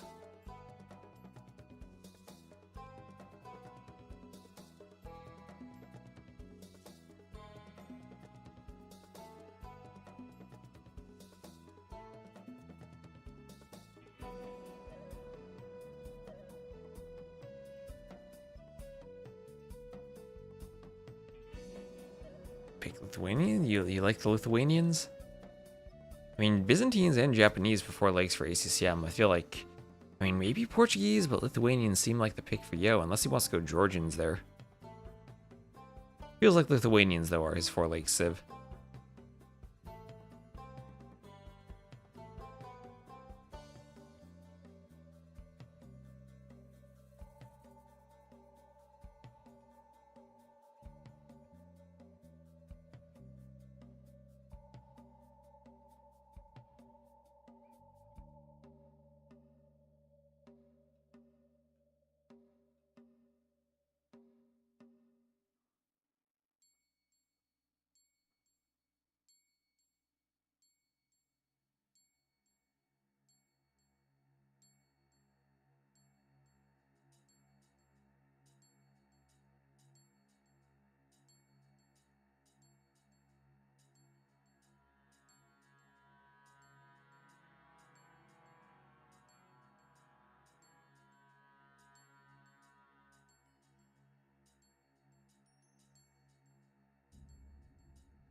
He must have an early morning appointment or something. He's going to get an early night. He's fighting for it.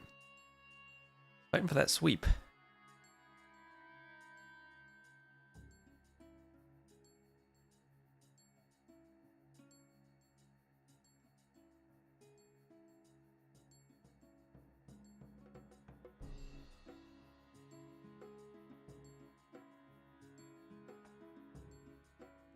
ACCM claw it back.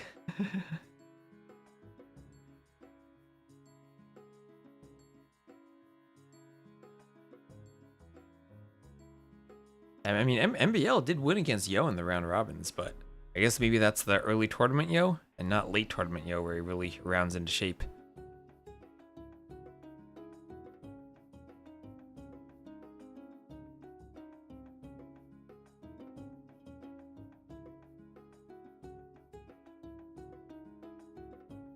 I'm still in the lobby. It will be 4 lakes.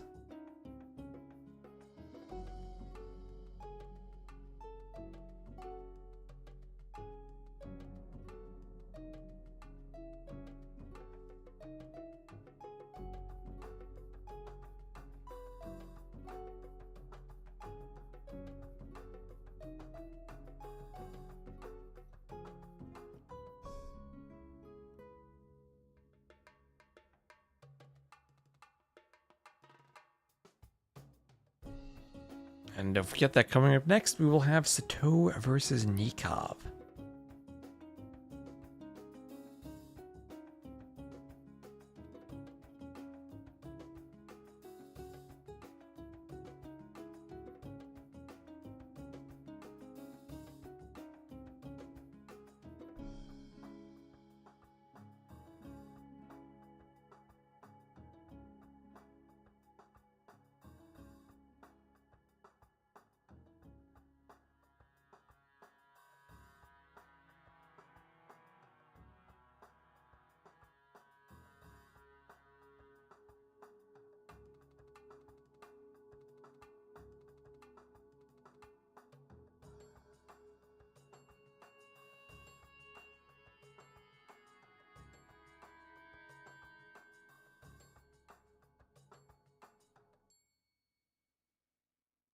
I do personally think ACCM probably has the civ advantage for 4 lakes. I mean, he could literally pick any 5 of his civs of Persians, Japanese, Romans, Byzantines, or Mongols. And we'll be loading in. What will he go with? And it will be Japanese. So Japanese Lithuanians.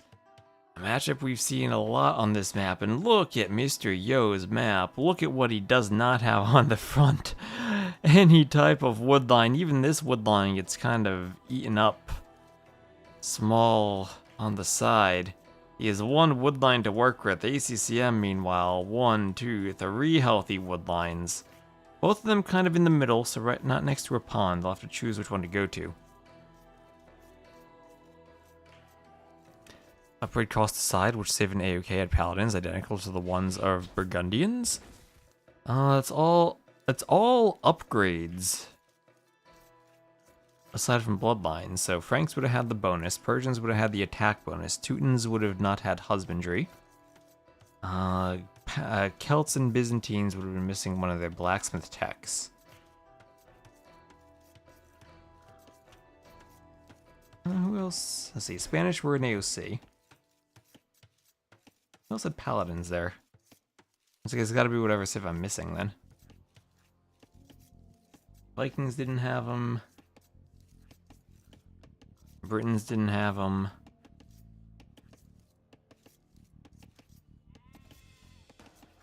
Mongols didn't have them. Turks didn't have them.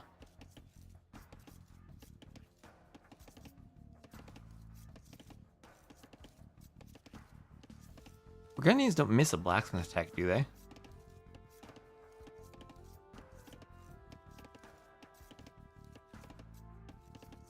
What AOK civ am I missing?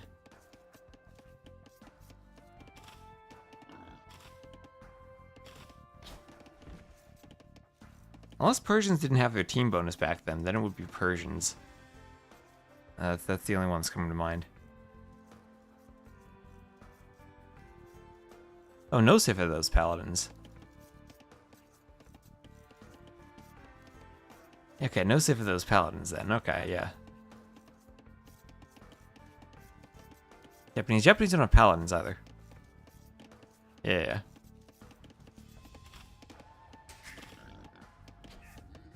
We'll have to do like some trivia questions in the chat occasionally. I mean, maybe just spruce up the between game thing with some trivia. So reverse sweep, let's go ACCM. Well, if it, the AoE2 map gods have granted ACCM the better map for this game, and I don't think there's a question about that. Yo's map is awful. He could make maybe wall over here, then keep his gold safe, but man, this is if ACCM gets some forward pressure, there's not much Yo can do to stop it.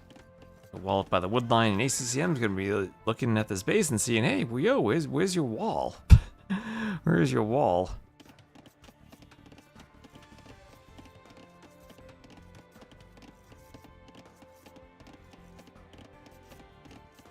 Increasing clumps and min distance between clumps. You can't increase the min distance between clumps, though. That's not a thing.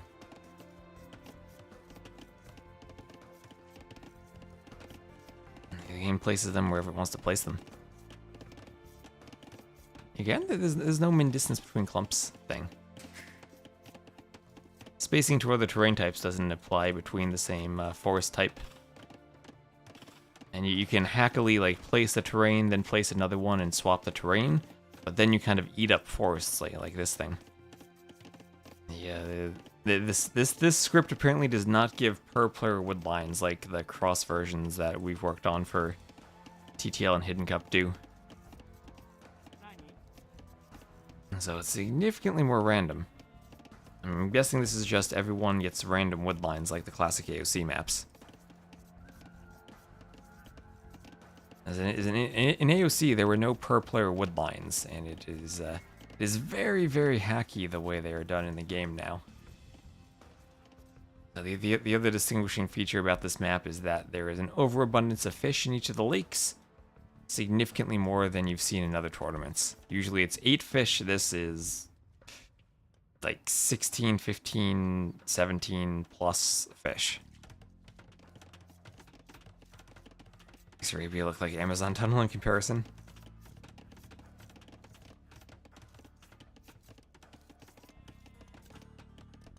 Well, spacing toward the terrain types does not affect individual clumps of the same terrain. Again, you need to do some swapping back and forth of different terrains to use that.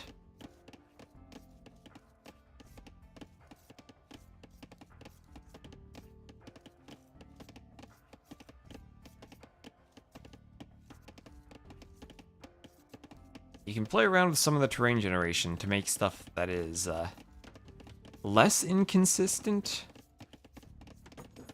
But unless you get really, really hacky, you're not going to get the Arabia-style per-player wood lines.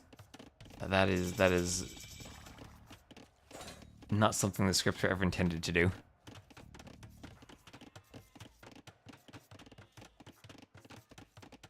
There is the Man-at-Arms upgrade for ACCM, also doing double bit axe, and he will be coming forward with the Japanese Men-at-Arms. Yo will be walled up fully behind this. And do we have a sneak dock from either player? We do not. No one going for the other pawns yet. Everyone just staying safe at home. Yo walling himself up. But ACCM, what is that? That is a villager. ACCM going for the forward dock. Let's go. The ancient Maya did not greet each other hello. Ancient sources suggest that this is because they did not speak English. Isn't hello like a somewhat new phrase in English? Like 1800s?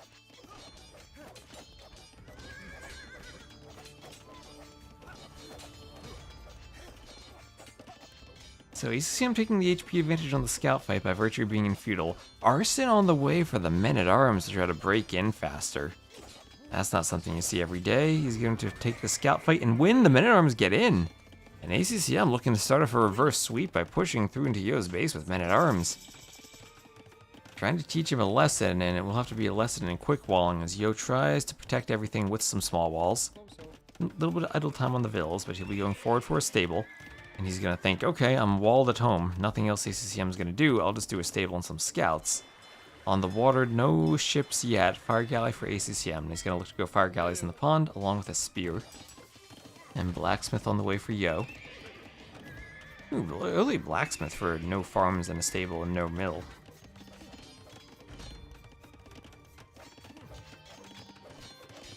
We're getting more walls up and doing a tower. Need a hyper random tournament. There's going to be another Masters of Hyper Random. It's on the tournament calendar later this year. Or early next year, one of those. It's on the calendar.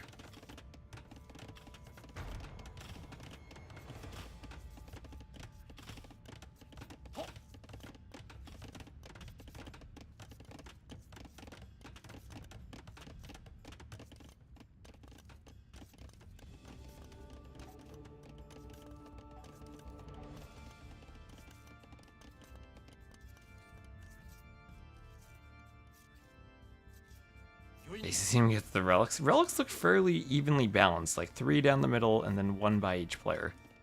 And this version of this version of Four Lakes, I think, can have them relatively unbalanced. And Yo's gonna fast castle. Yo's just gonna fast castle this. Oh gosh, I thought I was gonna go scouts. No, he's fast castle with all the fish he had. Okay, you might lose some fish now, but he'll get a fire galley out, and then he'll fire ships. Then he'll have Lithuanian knights, and then he needs to get relics. And he needs relics as Lithuanians.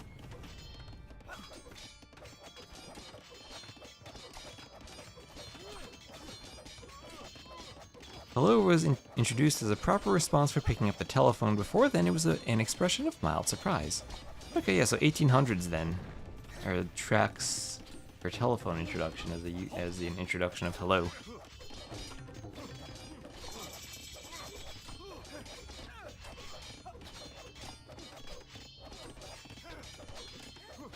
Go up to the castle age, then a monastery going up. So he'll be going monk and knight at first to deal with the feudal army. Only 1 spear added in. And he does have armor on the knight, so 2 knights queued. So he'll get a monk and 2 knights and then probably try to clean this. Or he'll just get 1 knight, run past it, ignore it. And then run forward to ACCM, who will be attempting to be fully walled. Yo has gone to the northern pond to dock and will dock without any contest yet from ACCM. ACCM going to dock there himself, but will be second.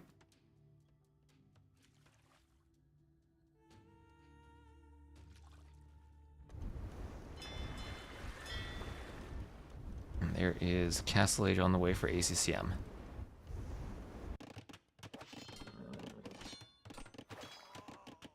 Now he picks off the spear.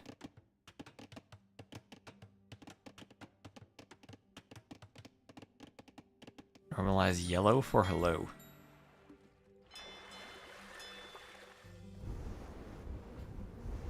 So ACCM still at the score lead. He is kind of controlling the front of Yo's base with those men-at-arms. He has an archer out there, and ACCM not paying attention. The men-at-arms just have to run away. Knight will chase a bit, has to be wary of those spears. And 2 monks for Yo, so he's safe now.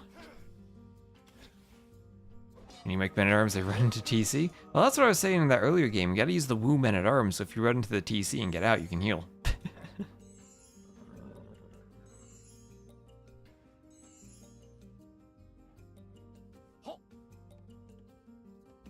One spear, no fear. 2 spear out of here.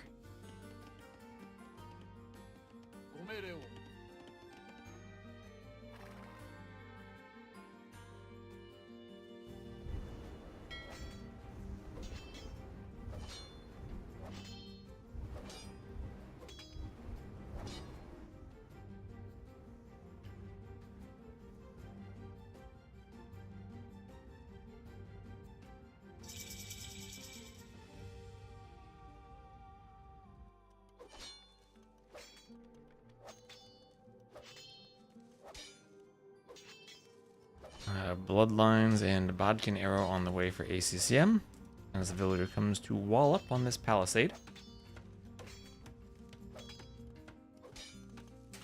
I'll have a TC in the back for ACCM. Some spears will come over, try to poke the knight. And there are still 5 relics out on the field, no one taking them yet. Although some knights are running around, and with double docks in the north, or... Oh wait, that's not double docks in the north. That is Yo. Yo had a villager walled in on the dock. Here she is. That's what happened. She was walled in behind ACCM's dock. Now ACCM will just shoot over his own dock to kill her. Oh, that poor villager. Burned to a crisp, unable to run. And now he will use the side of the map for cover. And Yo will have to run out. Lon, slow acro. Your magic pockets never cease to amaze you. So War Galley on the way for Yo. He's able to do that, can probably win 2 pawns, but he needs to get his original pawn to back. ACCM did a great job of disrupting that. Although maybe got a bit overzealous in adding in his own fishing ships. It would just take a long time for the Japanese fishing ships to go down.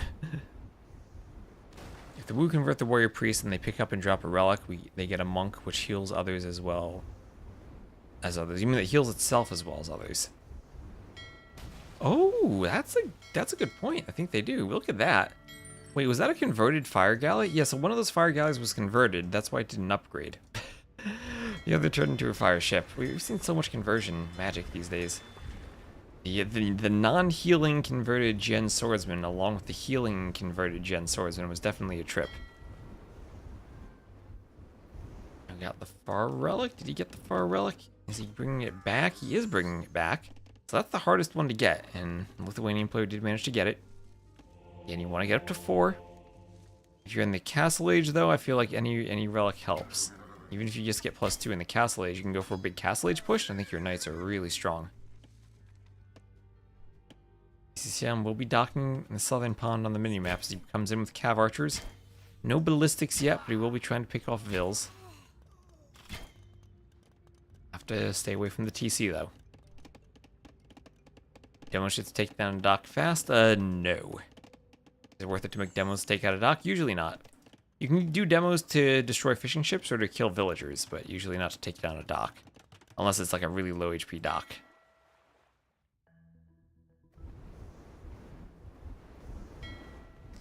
So fire ships going for the ship of ACCM as demos come forward. And nice pair of demos from ACCM. Gets all 3 fires.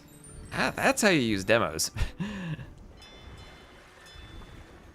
Got this if he manages to snag the relics. Well, ACCM at least taking the water lead, I think.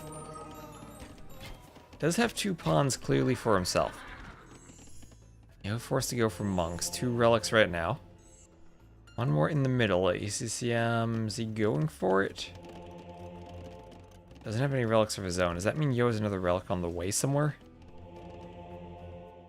Oh, yes it does. He will get a 3rd relic. And then this is definitely on his side, so I think Yo is very safe to get 4 relics. Even that one in the middle is still possible for him to grab. Now he definitely has at least 3. And in all likelihood at least 4. That makes Lithuanians really scary.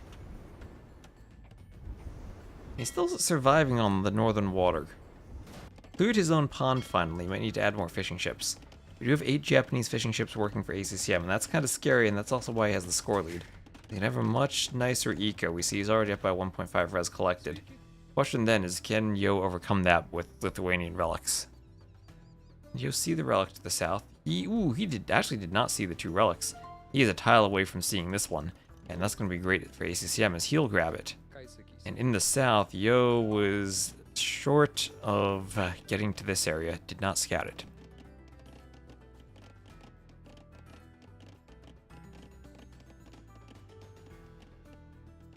ACCM will be guarding that with cav archers too.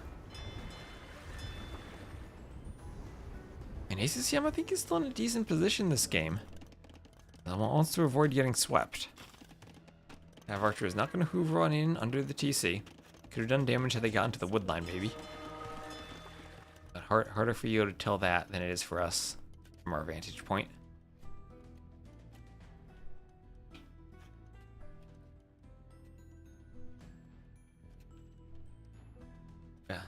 We need to refill on water after this game. Always remember, chat, stay hydrated. Whether you're casting a game or watching a game.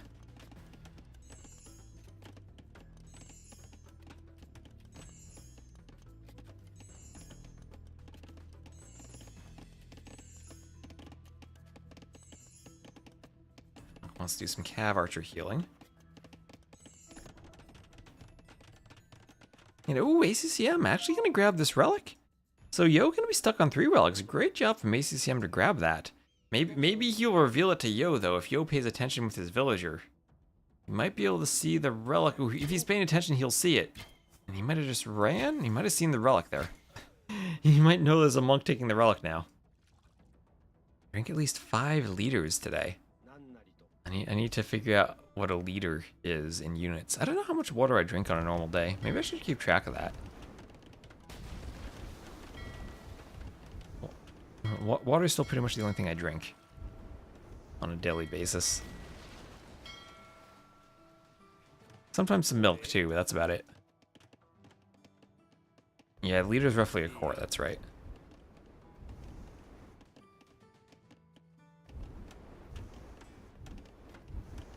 So wheelbarrow on the way for ACCM.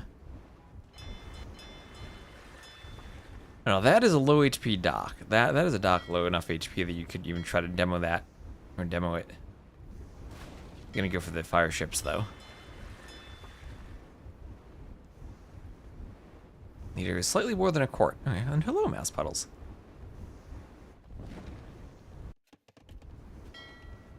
Well, it sounds like a little more than a gallon, which doesn't sound like too much.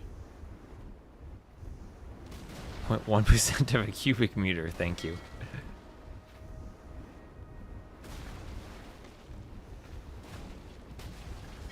Okay, Demo's getting some value here for ACCM. Yo, though, did get the dock up and is trying to harass the fish. So Yo and ACCM now contesting 2 ponds and 1 pond safe for each of them. Monks for Yo want conversions on the Cav Archers. Bodkin on the way for Yo. Flavored carbonated water bandwagon. Okay, yeah, that's a bandwagon I am not on. So that's 1, 2, 3, 4 conversions at the cost of a lot of monks. 5 conversions. Does that win the fight for Yo or stop the Cav Archer push from ACCM? It's a lot of conversions. But I lost a lot of monks to do so, and ACCM has a forward village now, 10 villagers to raise a castle on Yo's face.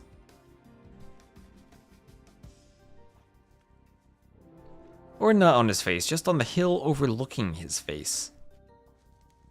On the top of his brow, if you will. Skirm's there, and Skirm is the most OP unit in the game. Gonna scare ACCM off. He's gonna go for a safe castle now at the front of his base on top of his hill.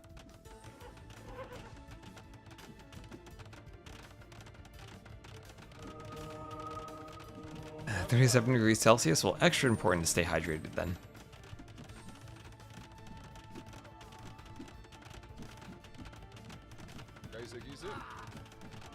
Imperial Age on the way for Yo, but a bit slower than for ACCM. Now Yo's going to be doing his own castle, trying to take the hill. They have troops on the hill, it will be level ground. Advantage for the Lithuanians is they do have bombard cannons. The Japanese do not, although they do have potentially Catapulto tribs. The only way Skirm's going to stop that castle is by standing on it. That is a great way to stop a castle, standing on it.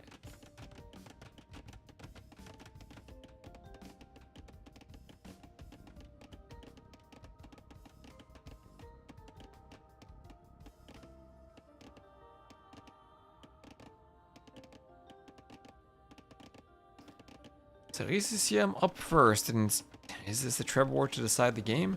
Maybe the Lechai could run in and snipe off Trebs.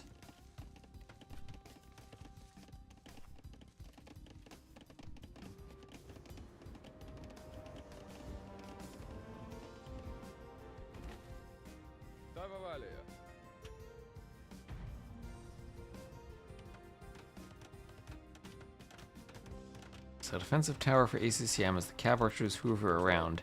Skirms won't kill all of them, but they will be annoying maybe. Cav archers will just go pick them off. Yeah, but they can't get 2 Cav archers there. Not the worst fight in the world for Yo. Samurai Elitis? I don't know. These will be late shower 3 relics.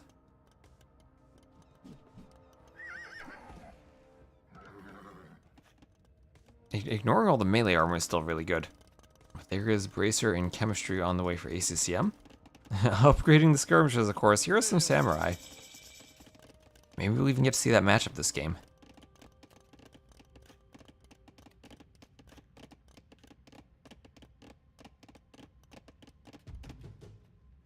As double castles for ACCM, his trebs are popping, and he's going to look to do a treb fight, or commence in a treb fight against Yo. Again, the benefit for Yo would be if he has a cannon, or a workshop and can make cannons. Ooh, is this a Dow castle, though? Skirm's coming forward.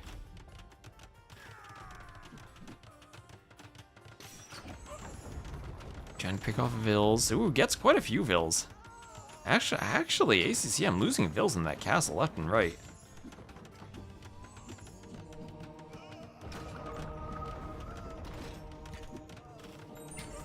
Monk gets a conversion, 80%. Castle already being trebbed.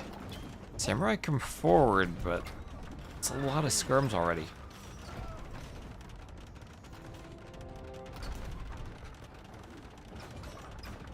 Converted like all melee. I would hazard a guess that with 3 relics they win against the Samurai.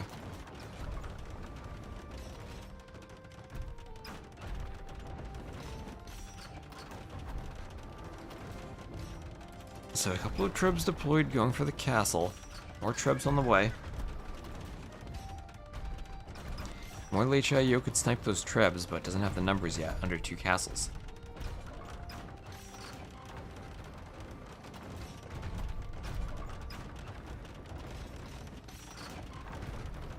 And see if they can trade one more treb for Yo. And no other dots on the minimap really, just one house going down in the south. Fighting is all right here as the castle goes down for Yo. We'll be taking out one more castle though from ACCM.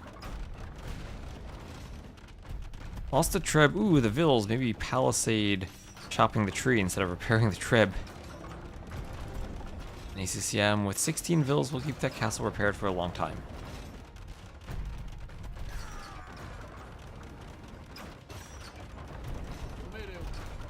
Skirms negate damage from other skirms. Ooh, that sounds scary.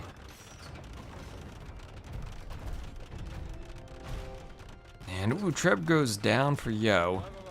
He can still make cannons.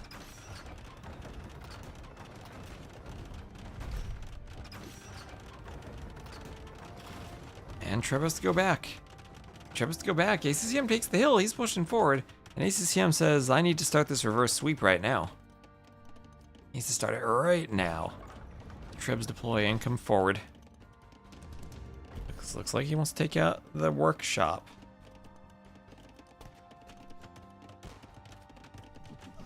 Cannon gonna take out some Samurai? No. Actually, Skirm's coming forward. Samurai pushing. They have a little zoom attack now. Latus versus Samurai? No, Latus versus Skirm. Goes to the Skirm. Yo trying to use cannons. Gets as many shots on the Skirms as he can. Trying to go hand cannoneers now against the Samurai. They're gonna close the distance. Maybe do the zoomy attack if they get close.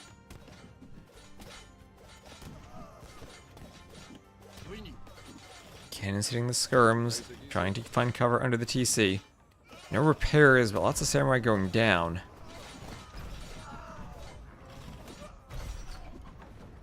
And a lot of this being cleared, but at the same time the TC going down. And ACCM continues pushing forward with towers. Those will be some Yasama towers, as he has done Catapruto. Not Yasama yet, Yasama on the way. Don't have Yasama towers right on the front of Yo's base. Yo now collapsing. Yo now collapsing, trying to do a defensive castle. He has to be aware of the relics inside of that monastery. Does he have hill forts for the range upgrade on the TC? He does not.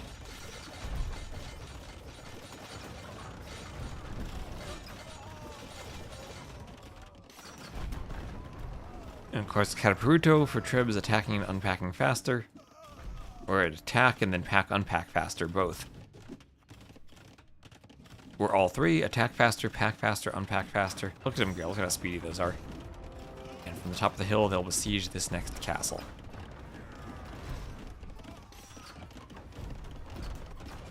Samurai and Skirms and army begging to be destroyed by Leichai. I just don't know how they do against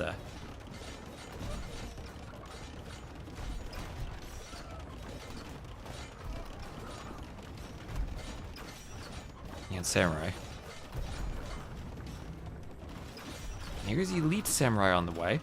ACCM still cooking with the Samurai push. And now nothing from Yo can stop them. On the fields underlying the TCs, we now have Elite Samurai, and there's the GG from Yo. And ACCM at least takes a game from Yo. It'll be 1-3 now in favor of Yo. He's not going to be reverse, or he's not going to be swept. We'll have to start a reverse sweep.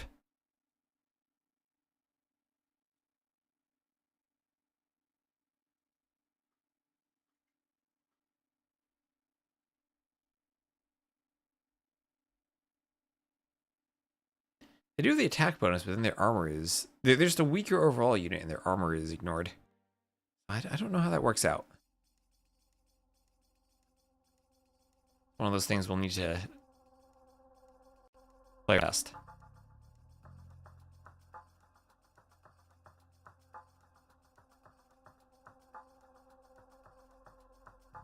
So finally win on 4 lakes, but do you think maybe Yo closes this out on Nomad now?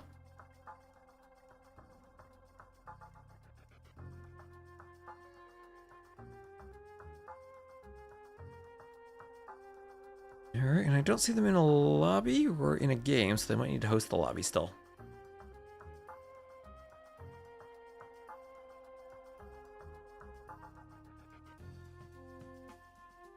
You're a good streamer. Thank you, Tom. Glad to have so many people enjoying on YouTube, too.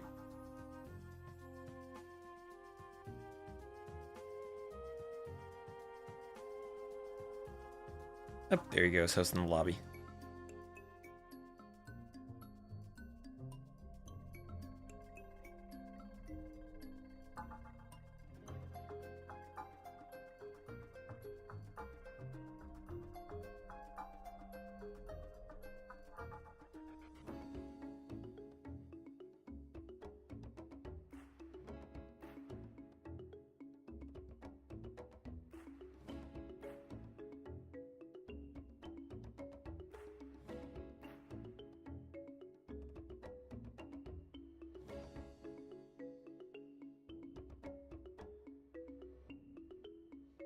So this has to be Spanish versus Persians on Nomad now, right?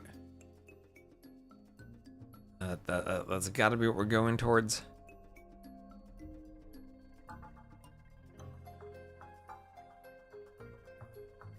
As it is indeed Nomad. We'll see what civs they pick.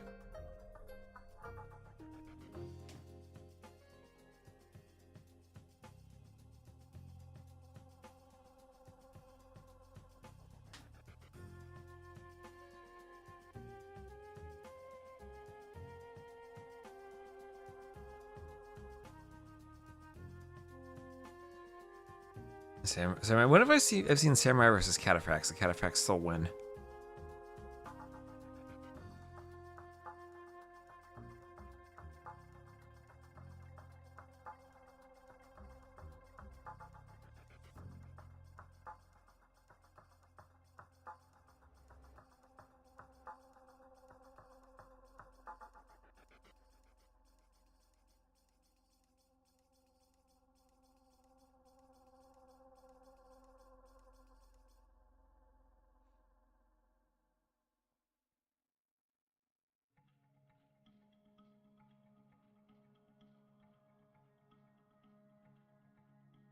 And up here we go. ACCM picking Cyan. I'll just put him in the red again.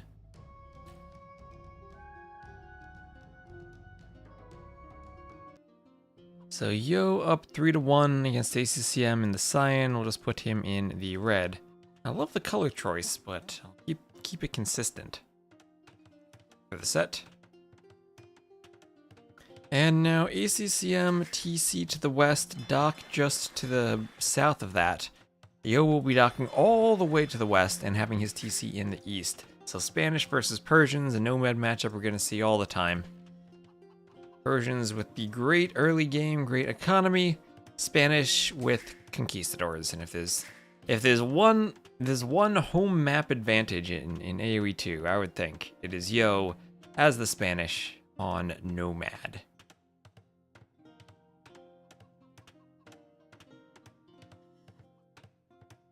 Just tab around for a second.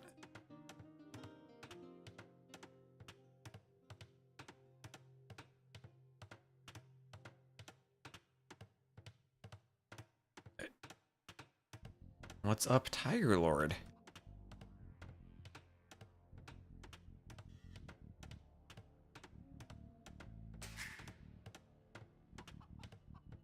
Roman, Byzantine, and Persian unique units are all based off the same real life unit.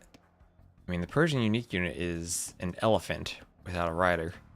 That seems a bit different than a cataphract and a centurion.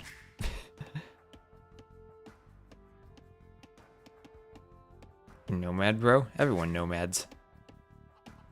Oh, I guess there are some nomad haters out there, but I enjoyed Nomad. Do I think Hera will win? I mean, it is A tier. It is ripe for Hera to lose, but I think he is still a heavy favorite.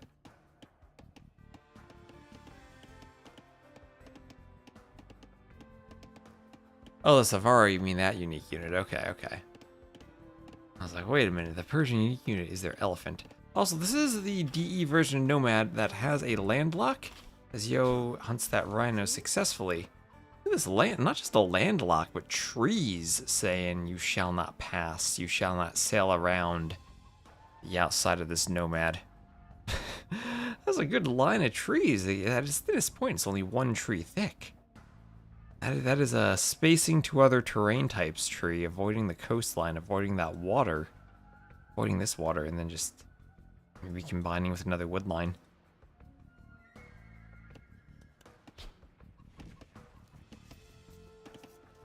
ACCM can be nomad for not banning Spanish. Nope, and now the question is, does ACCM know where Yo's dock is? Ooh, I don't know if he just missed that. If he knows where the dock, were he to know where the dock were located, then he could go fast feudal and send galleys there. He could also send villas to fight, trap and kill that villager.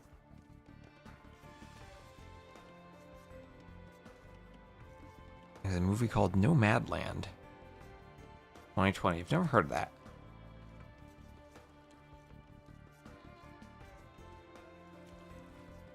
Never heard of Nomadland. I just know good old Nomad. Yeah, you can transport ship, and then you'll chop this and build a gate, and then you'll have to answer the questions 3. Area the other side, you'll see. So what is it? Oh, it's a wild chicken, a scouting chicken, going around to see the box turtles in the landlock from ACCM. Looking at his scouting, still don't know if he knows exactly where Yo's dock is. Yo loading another rhino. Look at Yo's scouting. And not complete, definitely. You can see how thin it is due to the chickens. Yeah, they can be full chaotic or full peaceful. This one feels a bit more peaceful with how far they are.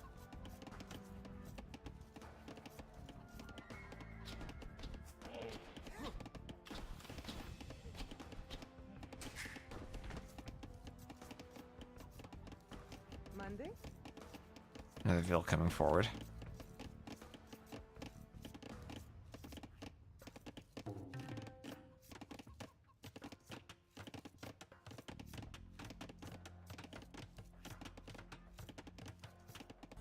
Some funny neighbors dispute TCs and cartographers nomad. Yeah, that's different though. That's a 9-vil start where you get started right away.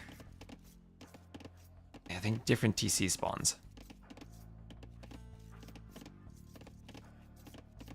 Yeah, the herdable variant is simply control. I think that counts as sheep food though instead of hunt. It's definitely the wild chickens that you hunt are the ones that you really want to prioritize. Not to say that herdables are bad. You scout them on nomad, but the hunt matters more than the sheep. There's no real difference between the chickens and the sheep, other than the chickens are maybe smaller with less food and slightly more annoying, with a smaller line of sight. Chickens are good though. There's a reason I didn't use chickens on Cartographer's Nomad. Could have used maybe some wild chickens, but the herdable one's not a fan of them.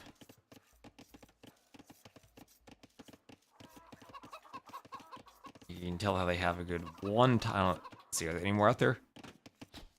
Yes, out here. You can see how they had a good one tile line of sight, and kind of the positioning of the chicken within the tile determines where the line of sight spawns. So it actually is kind of jank by the chicken. The line of sight in AoE 2 encompasses entire tiles, so whatever tile you're on determines your line of sight, not necessarily your position within the tile.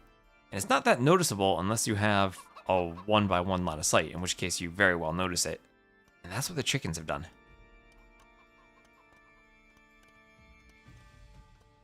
There's feudal for ACCM.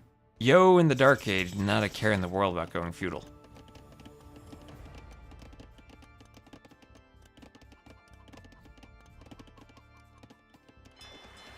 So there he goes up now, continuing to fish. Is there a difference between chickens and other types of deer? Yeah, the chickens have less food, but they decay more slowly. And of course, they're not pushable. So you can leave 2 vills on a chicken just fine, whereas you might leave 4 on a deer. Those vills are dancing a bit.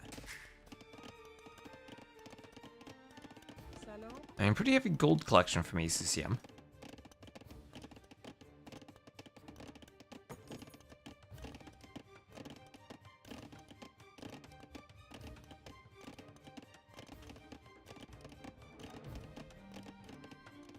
And also going for a barracks, so we'll look to see, does he have fire galleys out? No galleys, just fire galleys. He disrupts the fish, that'd be great. A Yo already with about 500 food. Should have the food, he needs to go castle. And the question is, where does he place the castle, or does ACCM disrupt it at all?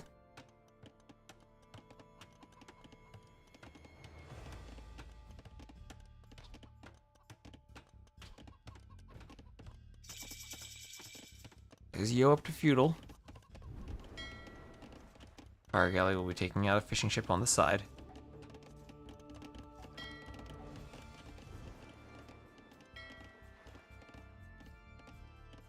And Town Watch on the way for ACCM.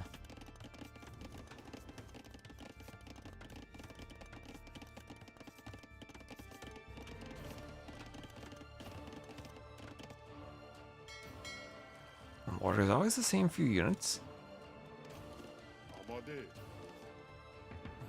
I actually kind of miss the galley micro days. It was just galleys. Yeah, it was only 1 unit, but I think the micro is more interesting. Sea gates and sea towers. That's you can do it in the Realms mod, but I think it's best left there. There's Castle Age for Yo. And I'm actually going to swap the sides of the players on the scoreboard. How do I do that? Oh.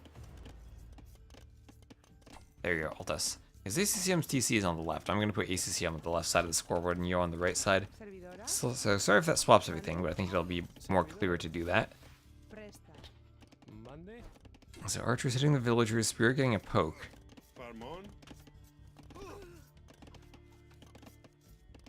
Have they made galleys obsolete? Not at all, not in the slightest. But it depends on the map, though. On 4 lakes, yes. On Nomad, no.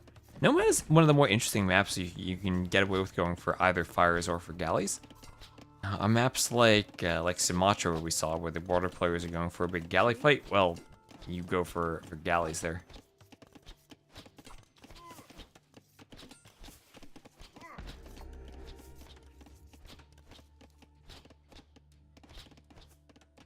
So ACCM with outposts everywhere. Has the archers forward. Yo up to castle though, and now the question is, where does Yo build the castle? Yo will be stone walled, won't have gold access.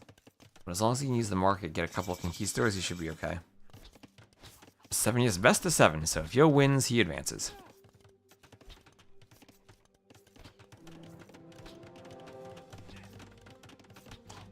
And there is a castle from Yo. Loom on the way also. Yo didn't have Loom, that's a risk to go castle without Loom. And that castle will go up.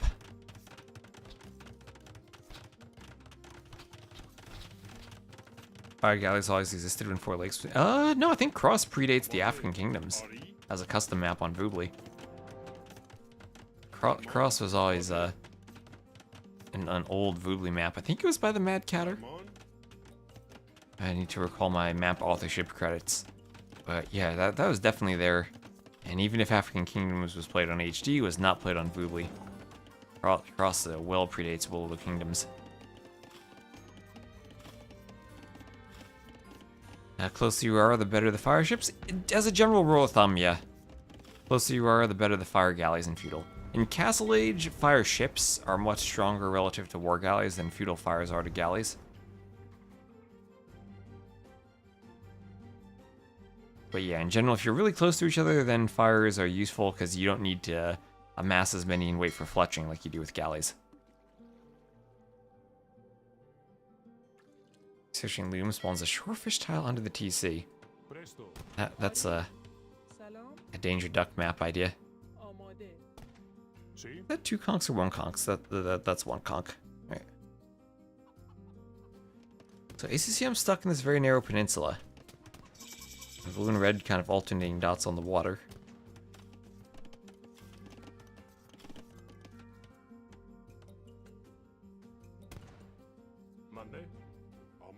In case droids come over, we'll look to snipe off archers and successfully do so. Nice job on the conchs from Yo, but that's what you expect from Yo when he micros conchs. Archers all going down. Oh no, there goes everything from ACCM, even before Bodkin comes in. A little more spear to pick off.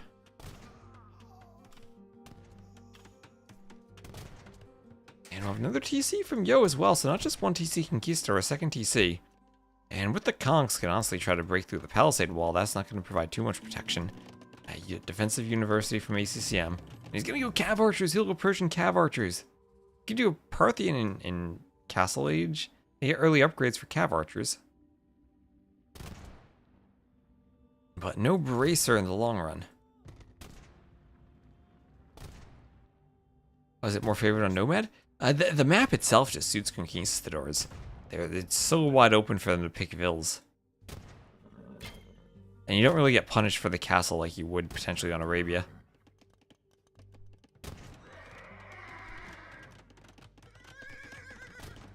As long as you have a competitive uptiming, you're good. And those Cav Archers now crucial for protecting that TC.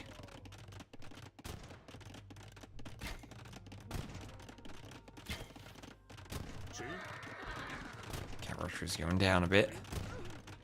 Also some vills going down.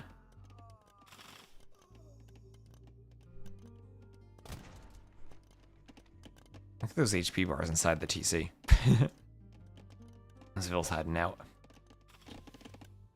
Oh, watchtower over here on the right. That was sneaky from ACCM. But not going to affect that tower right underneath the TC.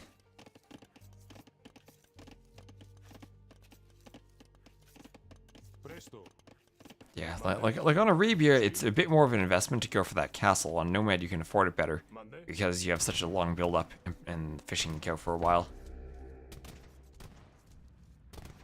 And also, it's a bit harder to do damage to the feudal army because your TC is actually in a good spot between a wood line and a mineral, like here between a wood and a stone. It's not like the TC is like basically in the middle of nowhere, like on Arabia. Like Arabia puts the TC in one of the worst TC spots on the maps, if you think about it. It's in the middle of nowhere. Surrounded by no resources. No golds, no stones, no wood lines.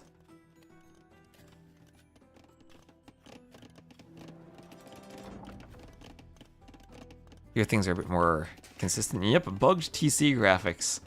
You can appreciate that. One day we'll have the technology to render the TC wings behind the graphics next to them. One day. It's only been since 1999.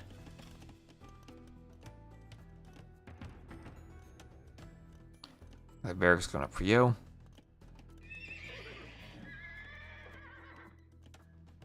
And he'll be adding in a stable as well.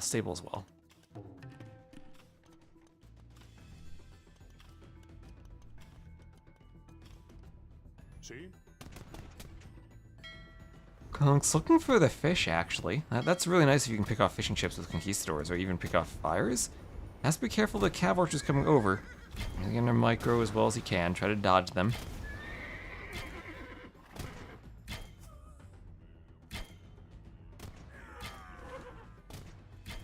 Oh, fires chasing the conks as they have to run from the CA, and the CA will clean everything. Well, that was probably a good fight for ACCM. And Yodo at least is booming behind this. 2 TCs for both. That tower still being annoying. Monday.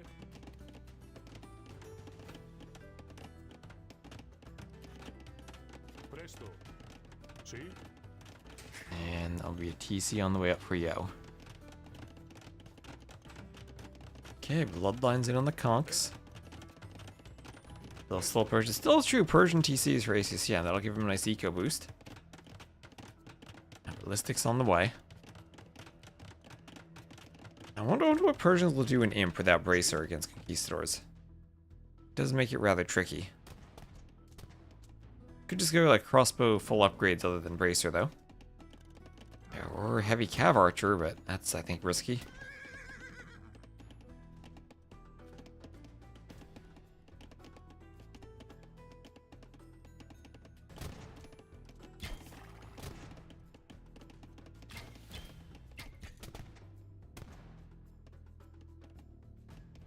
Monday. As the conks come over and we'll hit the Cav Archers. Cav Archers go down. More Cav Archers go down.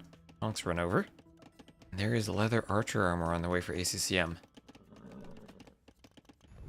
On the other side, let's see, ACCM winning the water by the dock. Okay, Yo wants a forward castle. That'll be on ACCM's face. That'll breach the walls. Maybe force ACCM to react to the Cav Archers. ACCM will have to be careful that he's running out of resources. Still has gold and stone for now, but soon to run out of gold, we'll need to secure more forward ones. Yo could pretty easily wall this off. And immediately ACCM recognizing how he's going to need that gold, we'll add the castle there.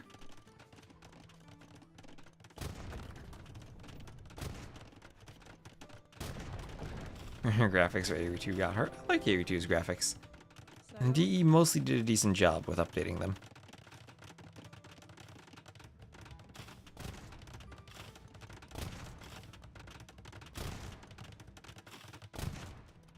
Presto.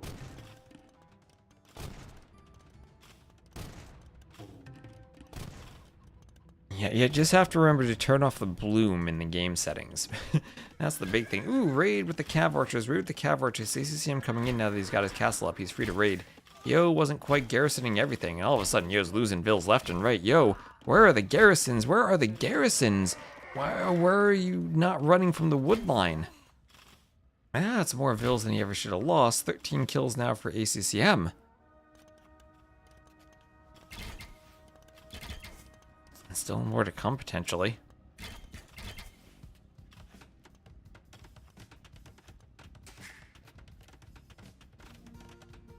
Yo taking some eco hits at the same time, then so should ACCM soon. Oh, and Smiley! Thank you very much, Smiley, for the raid. Appreciate the raid. Hope you had a good stream.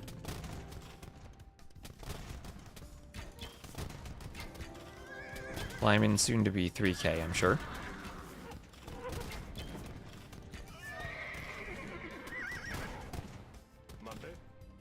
And Conquistador is coming over for Yo. Yo has the score lead. 4 difference. That raid from ACCM was really effective. And he still has that annoying tower in the back. Yo just need to find wood wherever he can. ACCM looks like he's going to bring his army back. That is a great castle from Yo if it goes up. That will hit one TC. Doesn't hit the other one, but he can do fletching and vodka and then hit it.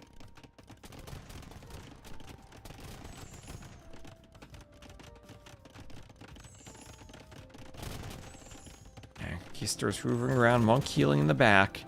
And that'll be a faster constructed Spanish castle. And now ACCM will struggle for gold. He will, however, have a gold down there. Did Yo scout that gold? He did. Honestly, a castle drop here might have been more effective even.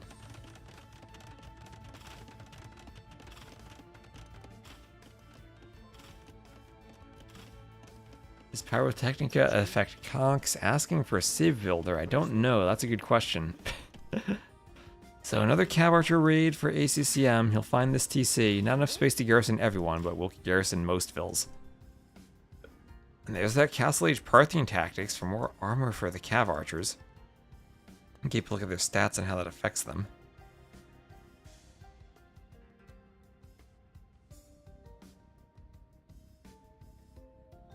So extra pierce armor will be maybe helpful against conks there. Yes, it is. Stowe's a set coming up against Nicov first. Needs to prepare for that.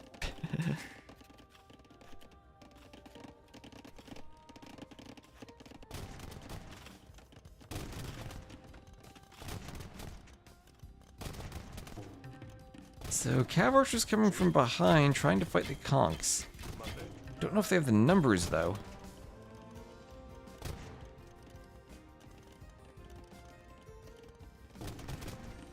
That house will go down to the conks and they can start moving their way in. That stone's almost gone, so ACCM starting to run out of resources, honestly. And with all the conks in the castles, Yo might have more map control, and he's massacring the villas, and he's actually, by booming behind this, he got that 30C in the north. He's gotten an 86 to 66 vill lead. And Yo on Nomad is just another beast.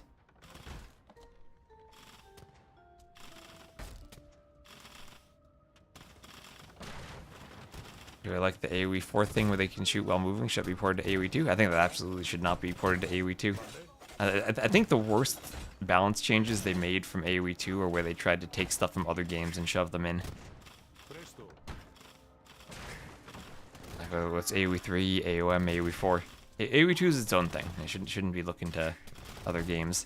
I have no idea if that mechanic works in the context of AoE 4 or not. For AoE 2, definitely do its own thing rather than trying to just shove other ideas in. So that's now ACCM down to 50 vills. He is just getting conk rushed. Market going up for ACCM. And will Yo do another ACCM in desperation mode. You want to throw up a castle on Yo's base. Yo doing another TC. Don't think this castle accomplishes too much. Scorpion there. Imagine if the Scorpion one hits this. Not much HP on it, honestly. It could have been a one-hit situation. The vills were attacking. So Scorpions go down. Imp on the way for ACCM. Well, maybe if you can go Imp and do some type of trope where you can salvage this. We'll need to secure more gold soon. Doubt Castle, this is the opposite of Doubt Castle. This is a castle that goes up.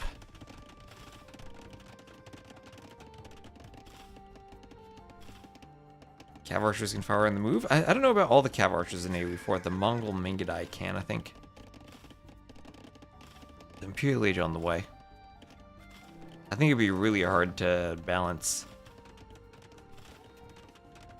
You remember what the 0 frame delay Mangedai and Mamluks were in AOC. Imagine that, but on an entirely another level. So Rams here. Rams clear out the tower. Give Yo some more wood access. Yo could go Imp soon. Cav Archer number is still a bit scary, but once you hit Imp, they're not going to get Bracer. So they're not going to have their full range.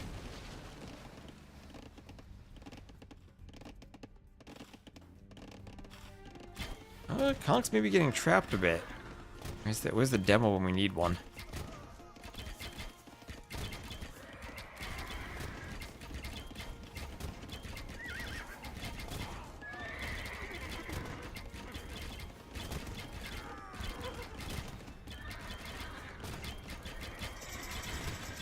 Oh, Conks are onto Maiko from Yo, but he is trapped, and Cav Archers will be taking him out. So there go the Conks. He's up to Imp himself, but ACCM buying himself some time. I wonder if Yo might have had an opportunity just to get all in Castle Age instead of going Imp and taking ACCM out. Because right now ACCM has 1 gold access. Got 3k gold on it, but that is it. That is it. He needs to make sure that he doesn't give this gold to ACCM. Because ACCM just rotating around the map trying to find more gold piles. Oh, we're gonna stop capturing. I saw OBS was flashing for a second. I saw the chat. That's the indication that Capture Age was about to crash. So we're just gonna restart Capture Age real quick. And I reset, and hopefully my VRAM doesn't have issues. And thank you, Frozen Hot Pepper Pizza, for the follow. trying to catch the situation where capture age crashes and not let it crash. I don't want it taking out my stream.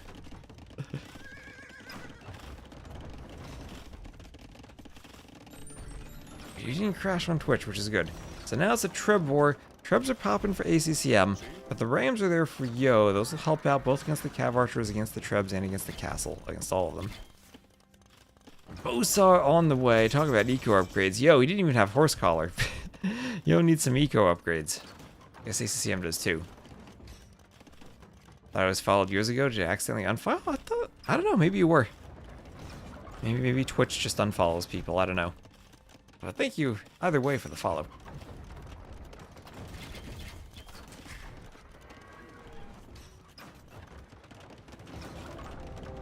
So Trebs everywhere for ACCM, armor for Yo. Yo's gonna be repairing castles.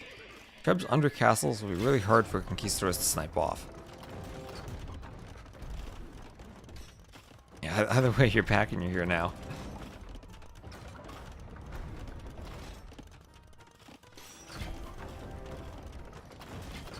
So Trebs coming out for Yo. He's gonna look to maybe do a ram push on the range. He'll try to get on the hill with his Trebs. He can get a third Treb on the way. We'll need to send Vils to repair. Yo uses 40 Vils to repair. The ecos are even. Yeah, Yo with a much better eco, but it's always about the timing and map presence. And Yo, I think, definitely has more presence on the mainland, but maybe ACCM is still trying to use the timing against these Trebs.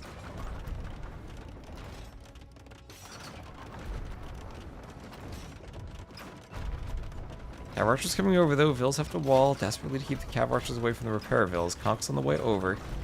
ACCM repairing 2. That castle in trouble. Is that enough Conks against all those Cav Archers? It's a lot of Cav Archers.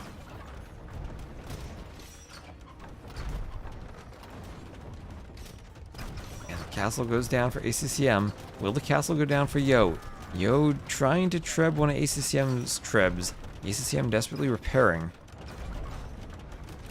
Hard to hit anything with Trebs. Or anything that's not a castle with Trebs, basically. The Eco Kitty not showing properly from before, but that's a capture age thing if you had to restart it. Better than capture age crashing.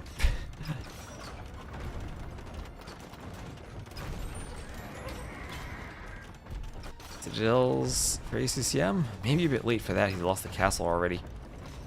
Needs to repair another Treb. Yo also needs to repair. He needs to repair 3 Trebs, but 3 Trebs should be enough to snipe off 1 Treb eventually if you take out repair Vils. But I think you have to win with the Conks, and since the castle's down, harder to take the fight with the Conks. Picks off of the Treb though as it was packed and running away. Are the Conks winning this fight? Are they winning this? No bracer, remember, no bracer for the Persians. They took it before their final armor upgrade. Ballistic Spodkin chemistry on the way now for Yo. He's doing a great job microing those Conks.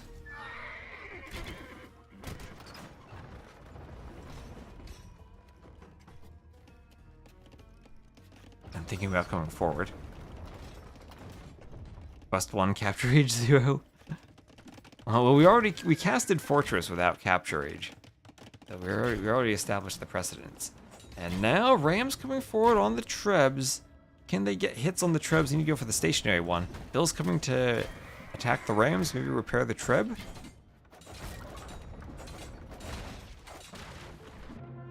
Okay, and there's the GG.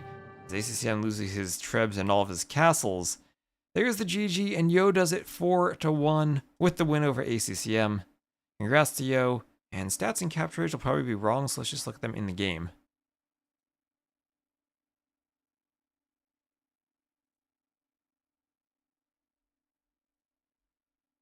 Get the achievements menu.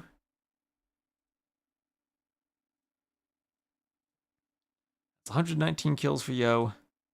More res collected. And better uptimings all around. So congrats to Yo, he moves on.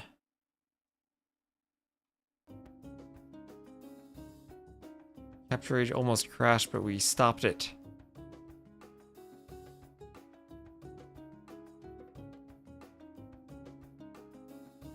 And it's a 4-0 win for Yo. With the win on Nomad. and winning Spanish against Persians. So ACCM is out. Yo will advance. And we'll be back next with Nicov versus Sato, so stay tuned. Larry Tati, I think that's going to be tomorrow.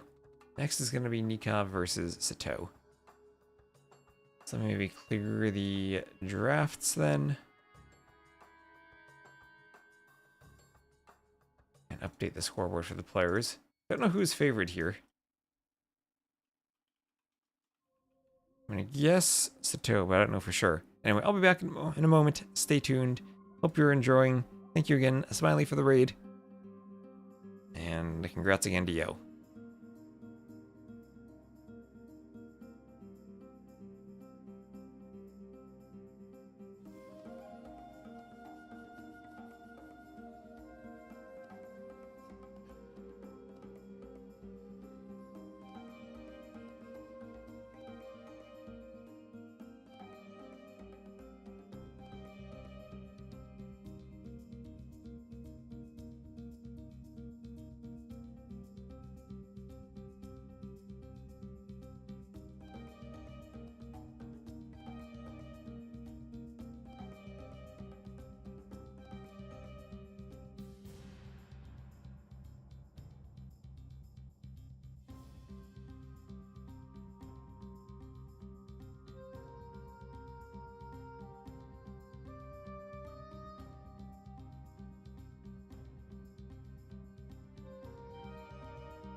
Alright, looks like they are drafting. Also looks like Nicov is on the left of the draft, so let me swap that around.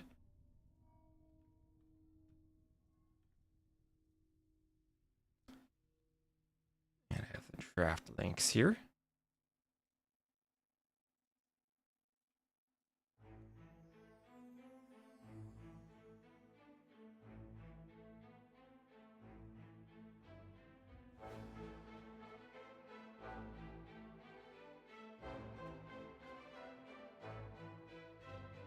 And there we go.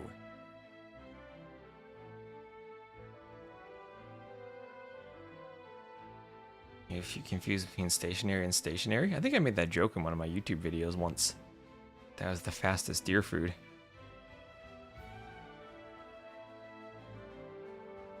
I definitely used that as a joke before. A bit of phonetic ambiguity. Ready for cozy T-West casting. I'm ready for Nicov Sato. I don't know what the outcome is going to be. This could be anything. If Sato is on form, I think he's probably able to peak higher, but I'm not sure what we're going to get.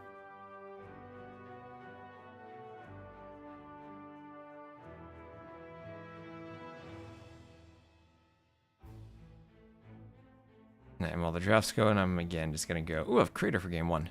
Go and grab a quick refill of my water.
One of my 3 favorite maps, Arena with an eye for more HP on the walls, and I'll list that 3 times.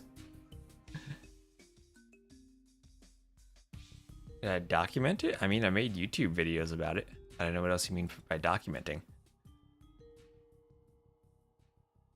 New tunes are mandatory in the draft pick? That'd be nice. Let's see, have we started? Did we start? They're still drafting, alright. Still drafting.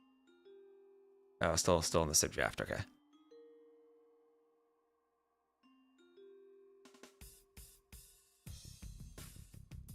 Oh, the last 2 to eliminate Hera. Ooh. Ooh, interesting.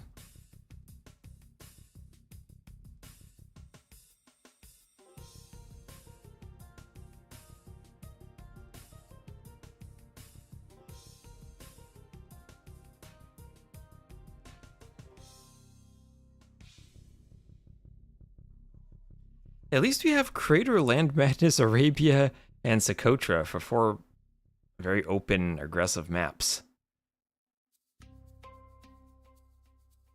Hopefully those give us some exciting games. I've been liking Crater as a map.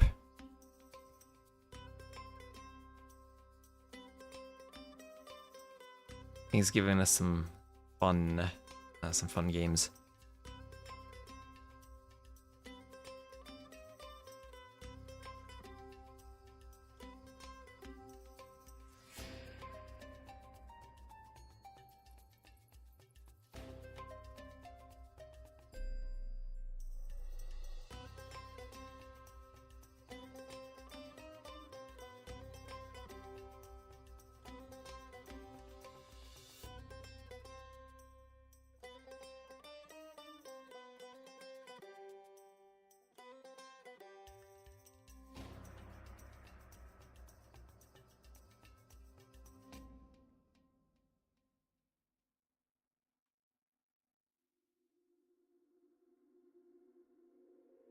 Are we there yet? Are we there? Almost.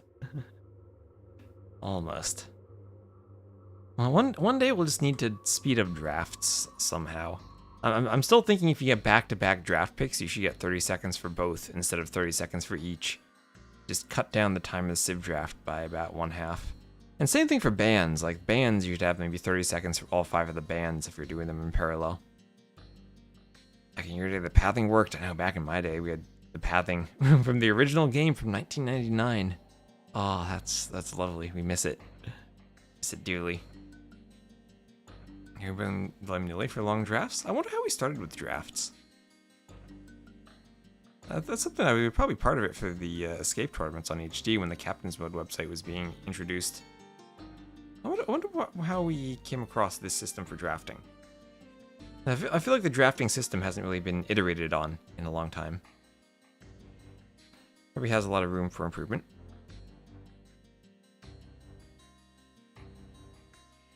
You see get killed by the boar in the spot. I've done that many a time.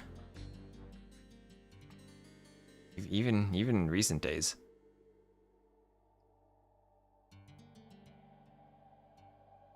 We blame Zach Robo for long drafts. Maybe that's the reason.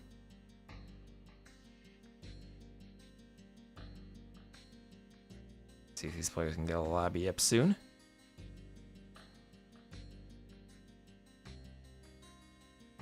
Is there anything else going on today? Is there any, like, Heaven and Hell today? See, oh, that's going on too. You have Niaz versus Turs. Ooh, maybe I could cast that as Rex afterwards.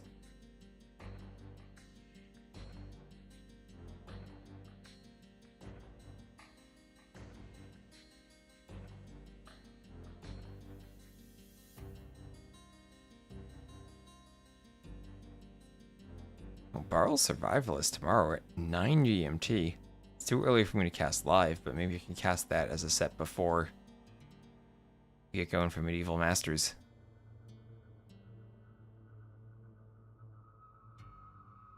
Nvidian's not popular on water maps now? Were they banned? No.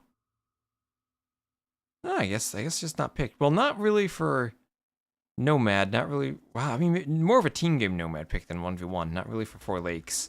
That would leave just Northern Isles, but I think Koreans are usually favored there. And then you're trying to counterpick Koreans somehow. So Korean's Vikings usually the Northern Isles picks, and that's what we have. So just like a map that favors them more than Dravidians. Dravidians were always that migration pick. That would let you kind of take middle control while doing a fast castle build.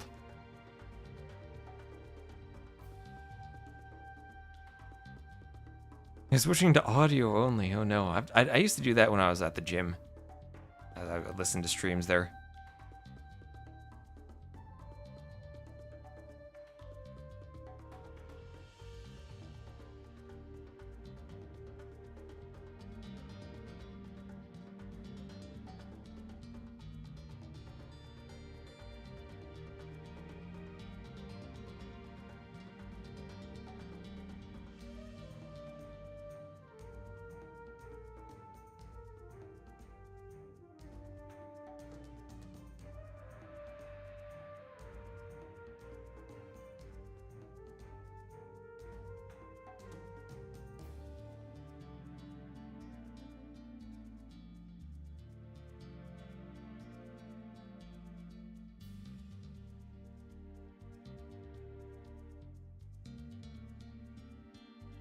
It's done build time for you? Well, good luck, Synchrotron.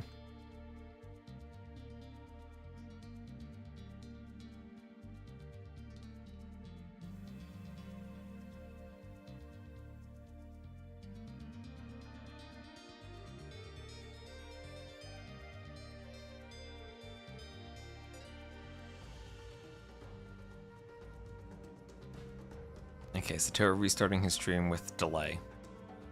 So Sato will be streaming his point of view. I don't see Nicov online.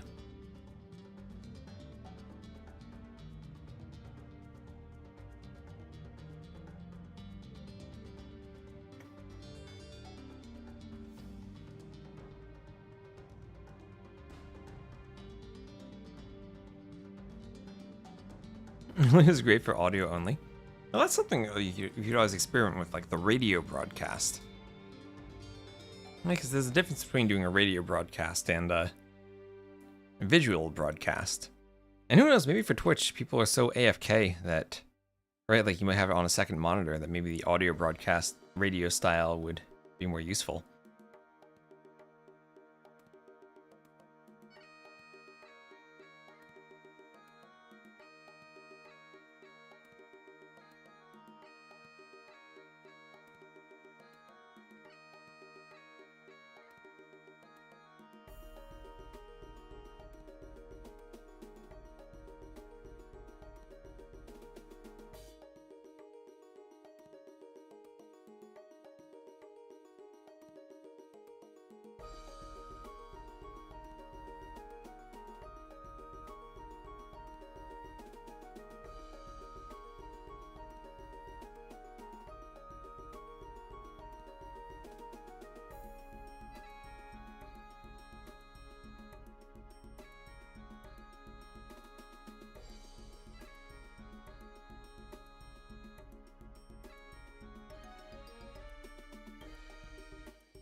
And Italy was good, so I had some passive German to listen to in the background.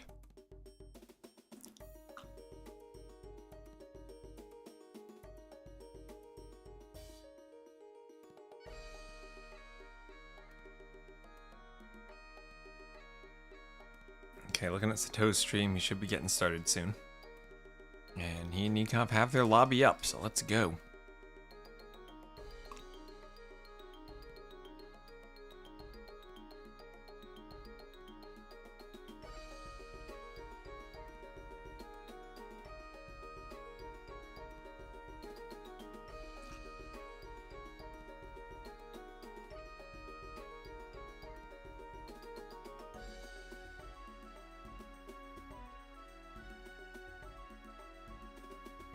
Down to the old-timey radio voice, too. I don't know about that. Though that could be interesting, the radio broadcast AoE, too.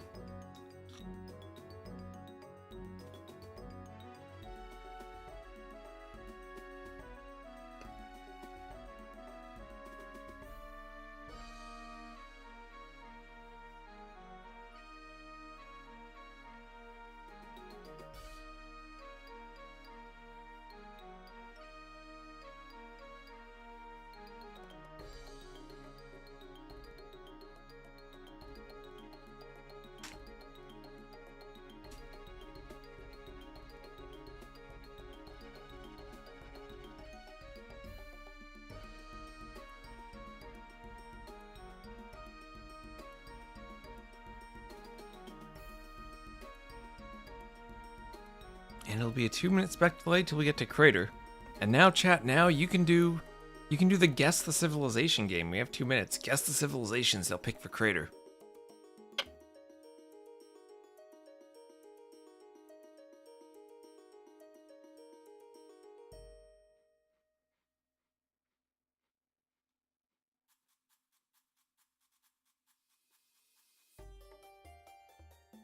What civs will they be cratering on in with?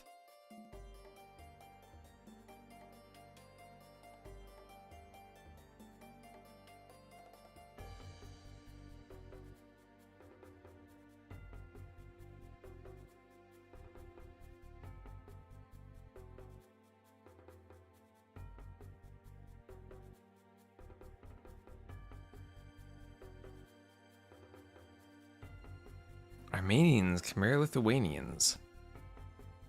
Okay, I haven't gotten the matchup yet.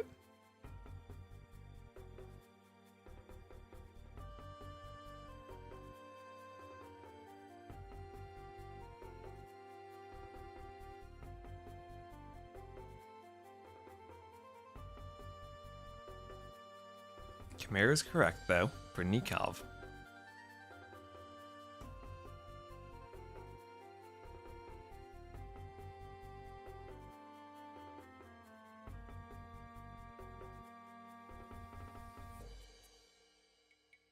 Romans, maybe? Well, you are correct. It is indeed the Romans for Sito.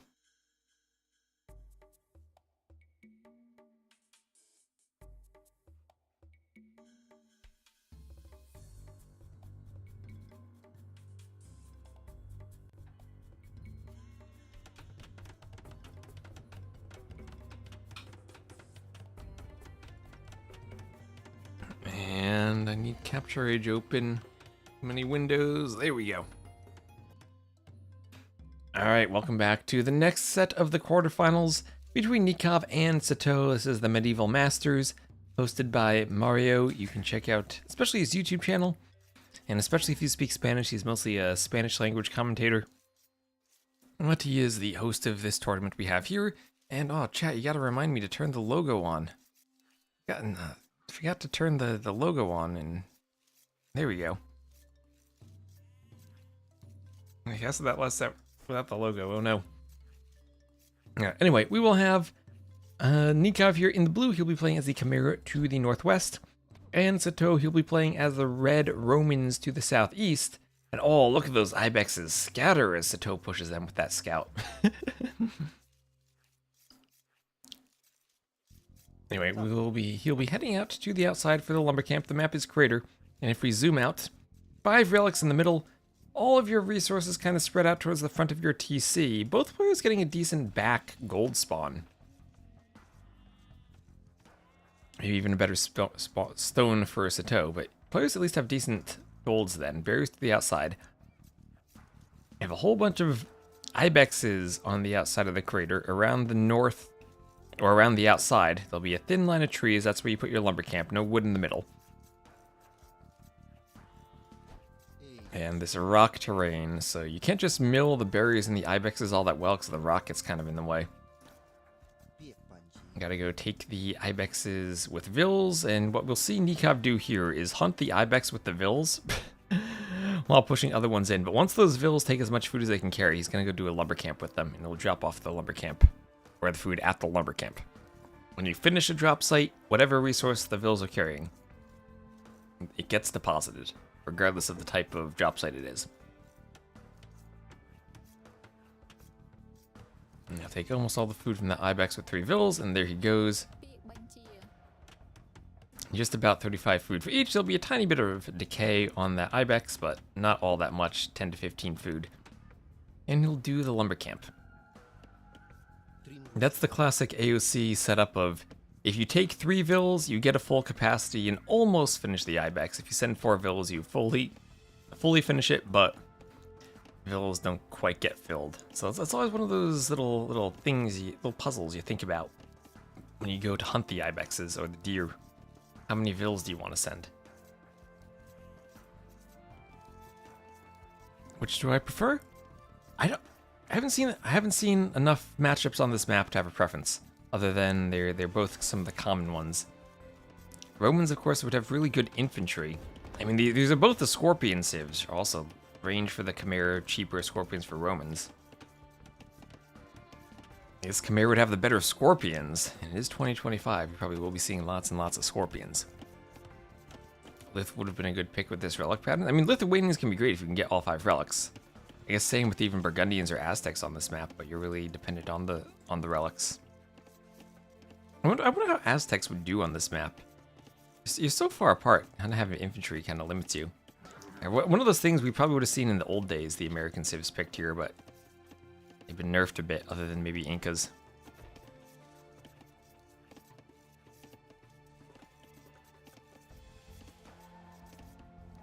Remember collecting and converting villas from yellow in Agincourt, collecting wood with all of them, depositing by placing a farm? Yes, and then you start to boom. Yep, that's one of the things you could do. Deposit your resources at a farm.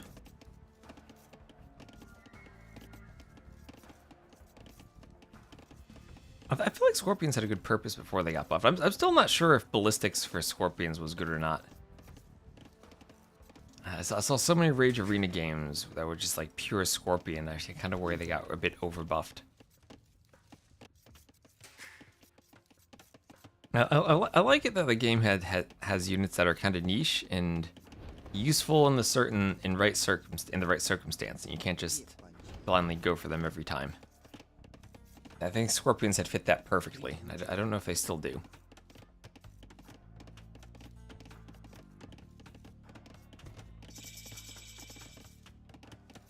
He's Nicov up to feudal, and he will be doing stable. So stables from the Chimera.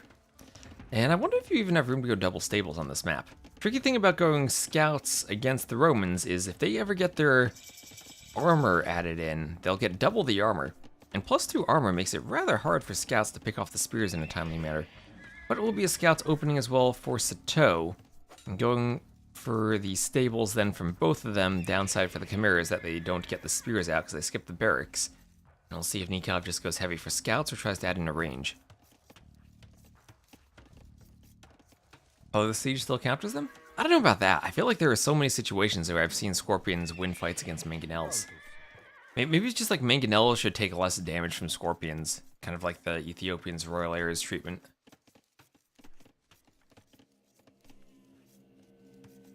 Especially the Chimera Scorpions with their range. Like even Chimera Heavy Scorpions can eat onagers.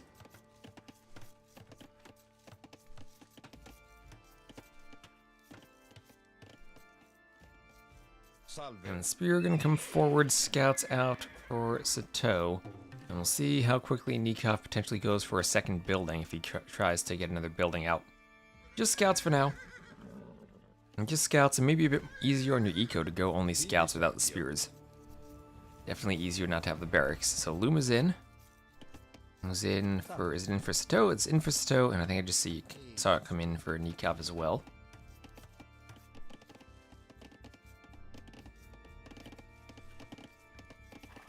Scouts hoovering around in the back. See if they can get in on the berries at all. Not quite there. I'll go for the wall from the outside.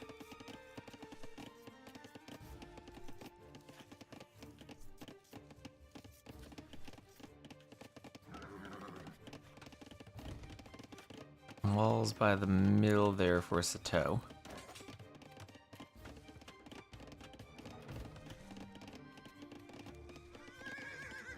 Salve, tibi Servio. Salve.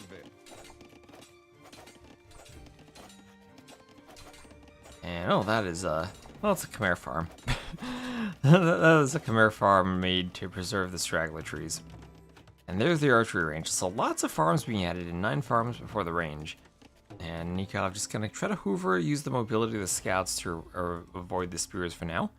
See if Nicov has 1 on gold. If he goes for gold or for... Where is his 1 on gold? 2 on gold. Okay, there he goes. Going for the mining camp. If he'll go for archers or for skirms.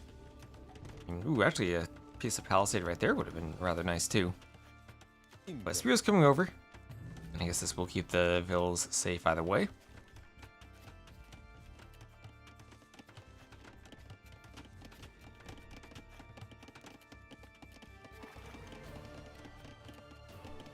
Salve.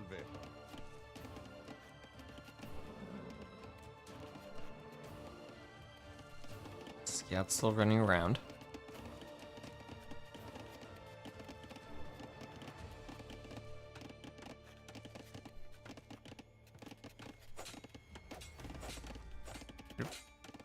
Everything, I saw something flash. I hope nothing crashed.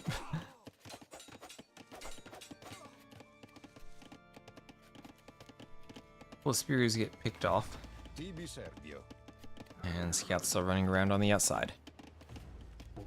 Go for the house, maybe? Nope, just gonna run. Neither player finding damage. Walls up everywhere. Walls indeed up everywhere. So Spear is gonna lame. They gotta do some laming, Sato. Lame the Ibex.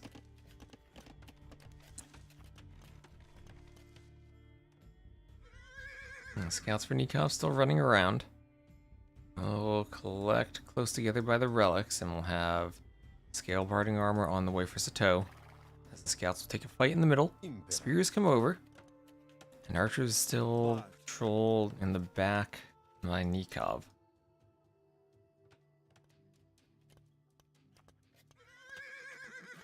Salve.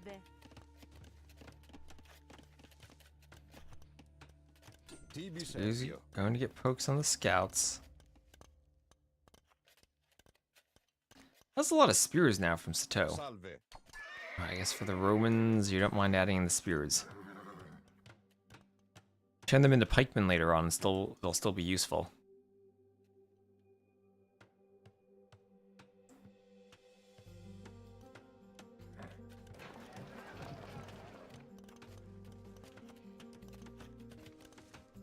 And there's fletching on the way for Nicov. He's adding in a market. No Bobrania. And scouts and archers will come back, try to find the gold. Forging on the way, along with bloodlines for Sato. And the scouts not gonna find the spears there, still hoovering around. And gonna, with the archers, get by the wood line. See, fletching is in, forging's in. He's gonna try to jump a spear with that. Is that enough archers to defend against spears? One spear going down, more spears in the rear. Archers fending them off. Another archer for Nicov. That guy's a little bit out of position. Gonna take the fight from the top of the hill, but he can't because Bloodlines is in. Bloodlines is in for Sato, and that's gonna mean Nicov just can't fight. There's too much HP for Sato. Nikov's just gonna try to pick vills where he can. But he's gonna be losing slowly but surely. That is now 12 scouts to 8. This is a great farming eco for the Romans. He's got, what now, 23 farmers, but Nikov's up to the castle age, 16 farmers, second stable from him. And if he can avoid taking a straight up bad fight, he's trying to take a fight on the side when the numbers aren't there, but the bloodline still is. 45 seconds from bloodlines himself. If he can avoid taking a horrible fight and get to knights, maybe he's okay. But that's going to be a lot of spears. Spears that can do +2 armor even against the knights. And some quick gates slammed down by Nicov across the front of his base, but the TC going to take out the gate. Bloodline's 10 seconds away. Scouts trying to hoover, more quick walls in the back. And scouts want to take a fight. Nicov losing his scout numbers. Sato getting under the TC fire, but idling 15, 13 villagers. Idle even more than that somewhere in the houses. Oh, don't run out of the house. Salve. Now Nicov just completely idle at a time when he wants to be amassing food for knights, and Sato is up. Even go, you pick off a palisade foundation. Why not? Waste the wood. Oop, almost. Ooh, we want some more vills. The vills have been the houses. Oh, freaking Khmer. This has got to be so frustrating for Sato. He's like, oh, I'm going to be hoovering, I'll kill villagers, and the Khmer vills just hide in the houses. There they go. Maybe he'll grab one. Nope, she goes to the house. Oh, well, at least they stay alive, but they're using that house bonus very well.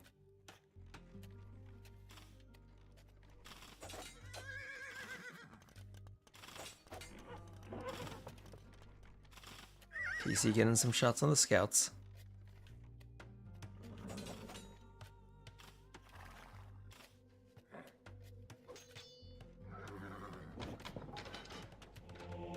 And a gate going up. Ooh, that straggler in front of the gate's going to be annoying.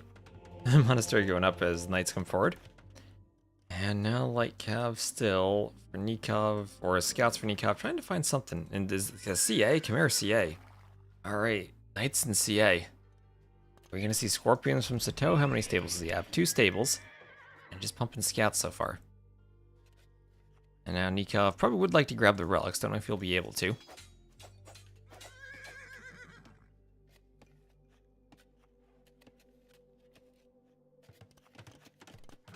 Scouts and knights running around in the back as the spears come forward. And Sato will be up to the castle age. Light cav on the way as well. And the knight will get some vills in the back. And the knight going for the vill kills.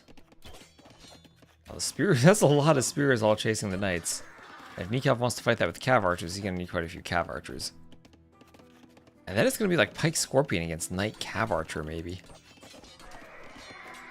Or, what if instead of Cav Archers, Nicov just starts going for Scorpions? So he does get a second TC up, so 2 TCs for Nicov.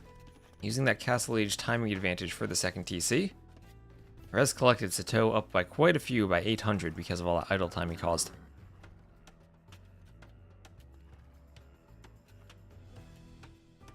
There's Pikeman on the way for Sato. And a monk on the way for Nicov. Thinking about the relics maybe, but soon, but first just gonna have to defend himself at home. And all those pikes. Spears into pikemen. And so Nicov needs to pay attention or else he's just gonna suddenly lose everything. And I think he just suddenly lost everything in one moment of miss micro. You're dealing with something at the front of your base and your army goes down. It's starting to pick vills. Scouts at the front went down, but both players with some miss micro there. Losing armies that were being extra aggressive.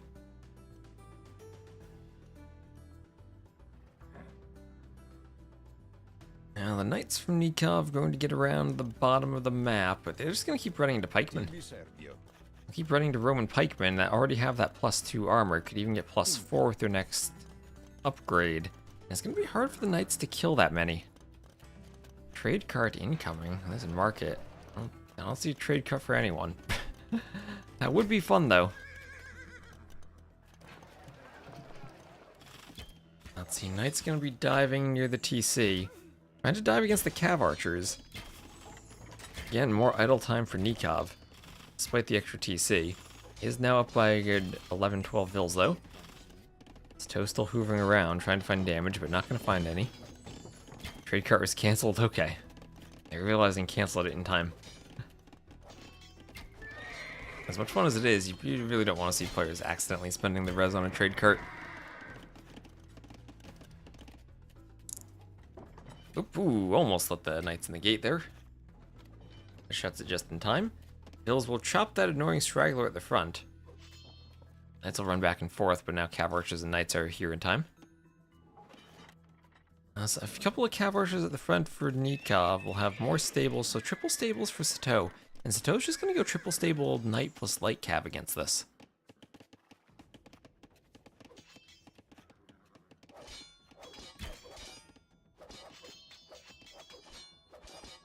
Big Knight fight in the middle, Sato's taking relics.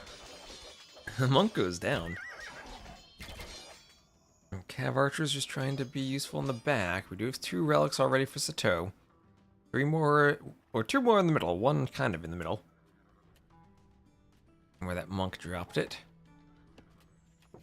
Then chain barding armor on the way for Sato.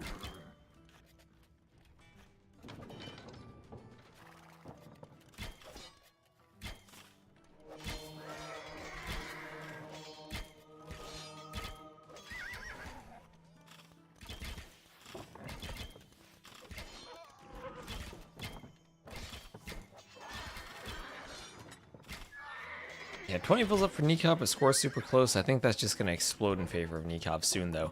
Unless Sato somehow can make a huge push. Nicov will need to move out to his forward golds, but he was getting the workshop there. Leading the gate. Gonna think about getting a mining camp in that area. Now it could be Scorpion time with the workshop. Sato, the advantage for Sato is grabbing the relics. So Sato will get all 5 relics unless Nicov can contest the final one. But huge villager lead for Nicov, and I think now I'd still rather much be in Nikov's spot. So difference in this game was the castle age timing, where more scouts from Sato, but faster castle age timing for Nicov wasn't really punished for it, and could get the second TC and the eco added in. So 2 TCs now for Sato. Didn't see how long he had that one, but the res collected. Nikov's still down by 1k due to all that idle time Sato caused. And maybe still a time for Sato to pump army enough to disrupt Nicov. Sato really needs to be pushing now. If Nicov can bide his time, that Vil lead will turn to an eco lead. Forward workshop for Sato too. Not sure what he wants to do other than maybe he can go Scorpions too. Maybe they can both go Scorpion. Yeah, there are the Scorpions for Nicov. Let's go. There are the Scorpions.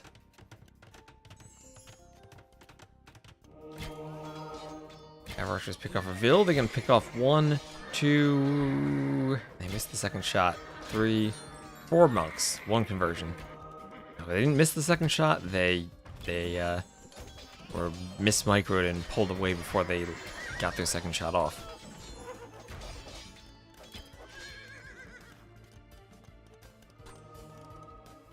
On the other side, knights running around, TC garrisoned. And gate and house going up. Scorpion going for the workshop in the middle. Cav archers picking off the light cav. Scorpion coming forward.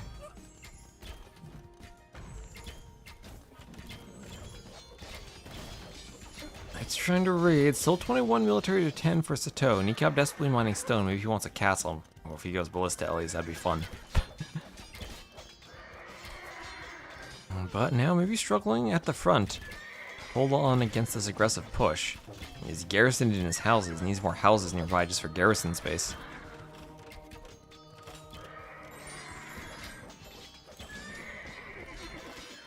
TC takes out the knight.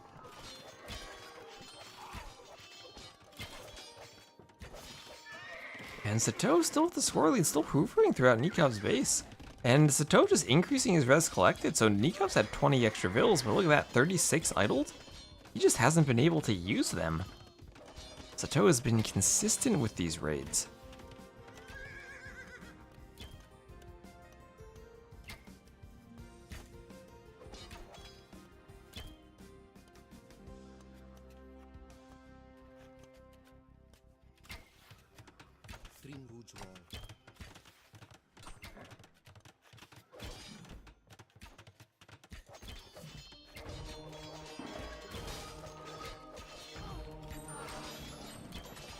Conversions on knights.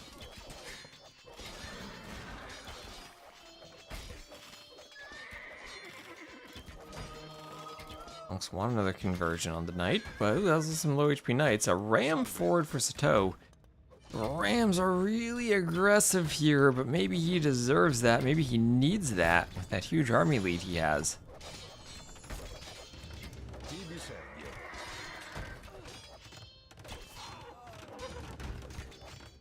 Okay, and Nicov trying to add in another TC.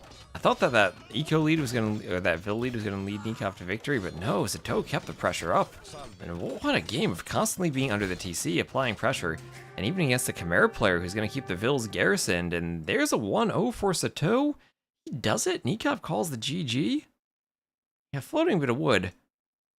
But man, that was an interesting game. If it felt like Nicov had enough map control that he could get away with the eco boom, but just never could match the eco of the Romans, even with the Chimera. Too much idle time. GG.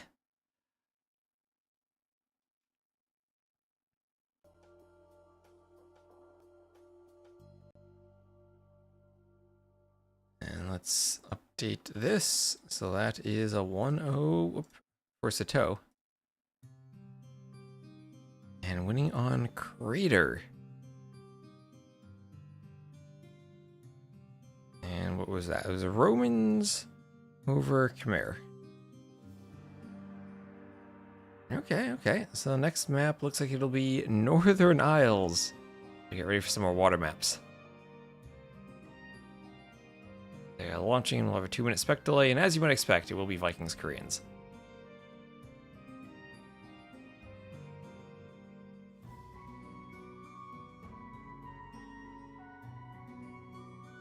Vikings and Koreans, so none of that new Wu Jian swordsman like ACCM tried to do. About as classic of a matchup as Northern Isles can get. I wonder how turtle ships do against longboats now. Probably not that great after their change.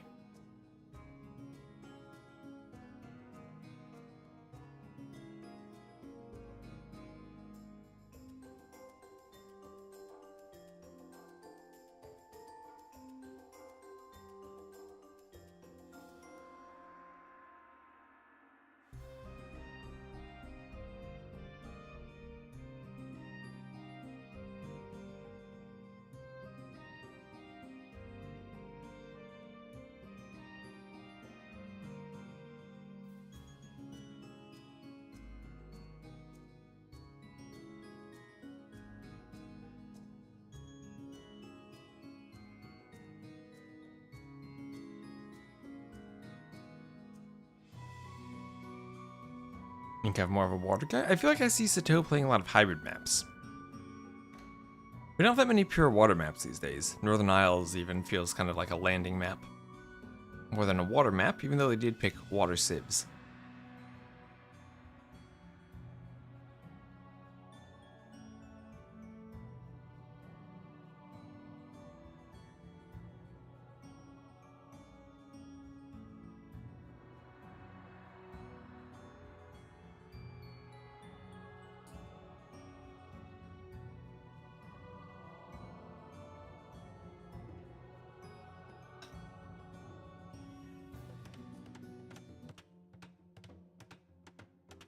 Alright, so that'll be game number 2 now on Northern Isles. Sito with a 1-0 lead.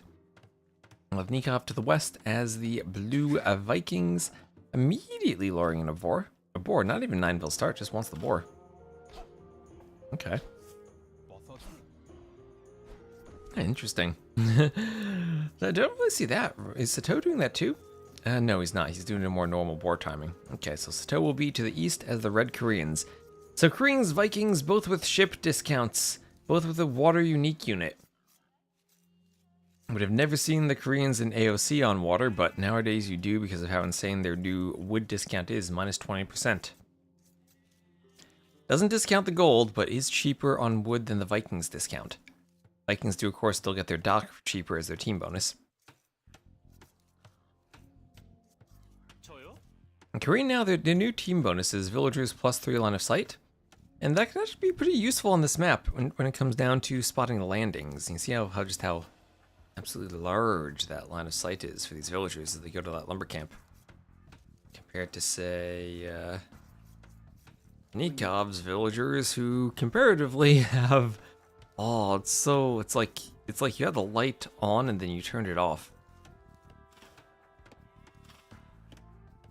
Or like your eyes still are not adjusted to the darkness and you can't see as far. Now, it doesn't matter as much for water maps as it does for Nomad, but this is probably the second most useful situation in that Ville line of sight, being able to see landings from farther away. And as we talked about earlier, you do have a thin 1-tile wide line of rock terrain. It's a bit hard to see because it has terrain masking on top of it, but it is unbuildable all the same, and makes it a bit harder to defend against landings. You can't just, for example, wall from a wood line to the coast, because you'd hit that 1-tile gap in the rock.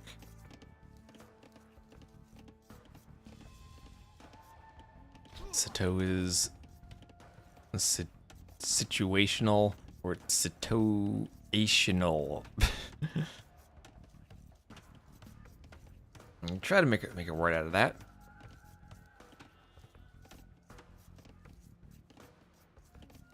So Ibex on the way in from Sito.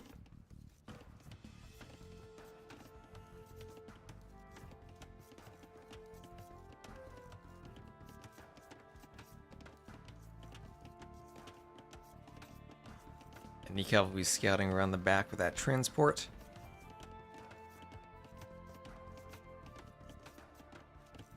준비. And, ooh, actually a back dock from Sato. Ooh, so front dock from Nicov. Back dock from Sato, so he might be cooking something then.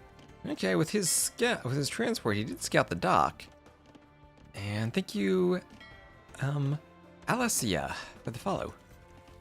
Around the back, okay, he did scout the dock. I mean, would have been really cute if Sato had noticed the transport ship going across the back and didn't back dock until after it had passed. But Nicov did scout the back dock, so Nicov prepared for that. And I wonder if that would indicate some type of Nicov goes for a landing to stop a fast castle approach. And again, after picking game 1, Nicov did elect to play this map.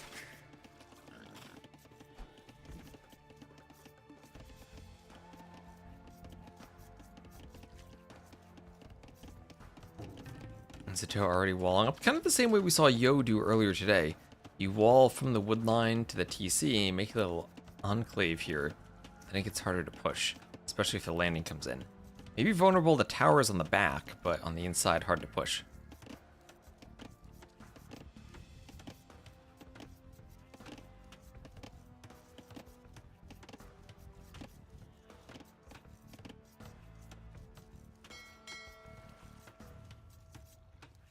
As the transports will just sail past each other. And a low flapjack. Now, this will be the only pure water map of the set.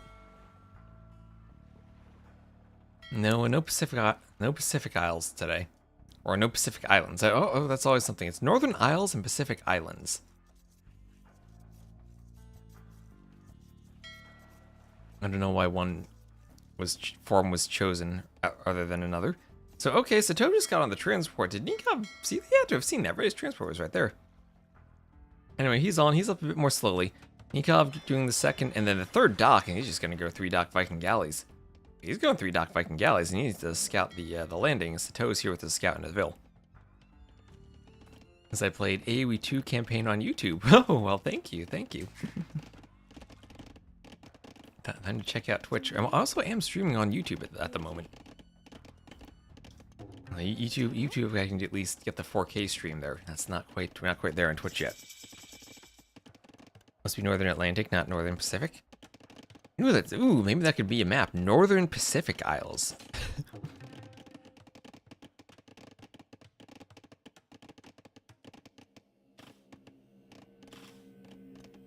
Northern, I guess, because of all the frozen stuff. 준비. Now, where's that Vil going from Sato? Is that a messed up shift queue? Probably. 예? 저요? Oh, no loom. Needs to make it back to the TC, but doesn't. You gotta be careful, remember, you can't quick wall with the rock terrain.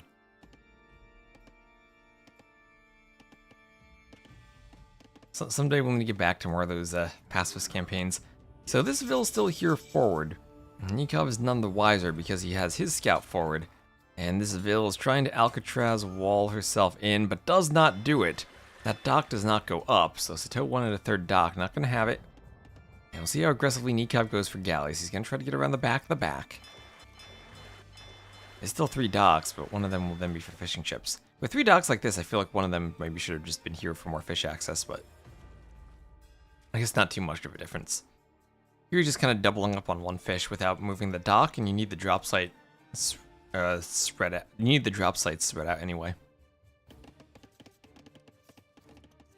So now Sato will need to defend his fish with a couple of galleys from Nicov coming over.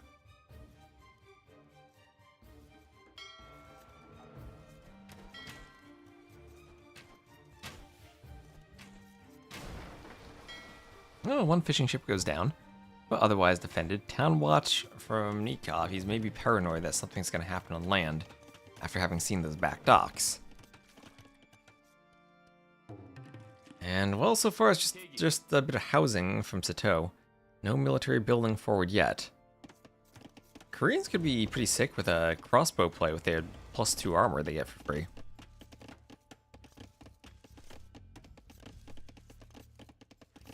The scout will be running around Nicov. Sending the Vil over. Gonna take that gold, kind of walled up by the TC around the back.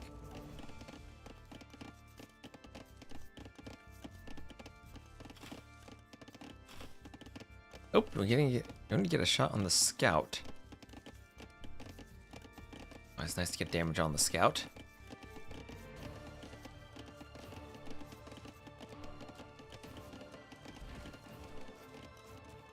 And market time now for Sato. Still some sheep left. And 5 fishing ships to 5. Still equal fish counts for the players.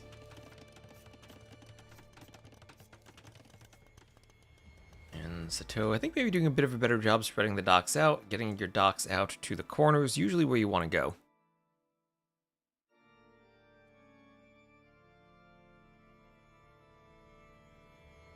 And now Nicov still defending, but Sato will be the first one to click up.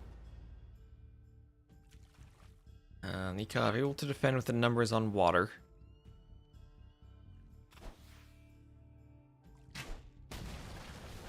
And keep his fishing ships alive. Still think he needs to move his docks out, but keeping them all clustered together does help him get his reinforcements all at one spot. Scout now from Nicov. Killed Sato's scout, and now the value of Nikov's scout will just be scouting this area, making sure the Vil doesn't do anything unannounced. Making sure that he can find the Vil. Seeing the houses so he knows there's a Vil here. And he needs to find that Vil and figure out what he's up to. So still 7 galleys, and that's enough to defend at home with how far apart the docks are, but not enough to win.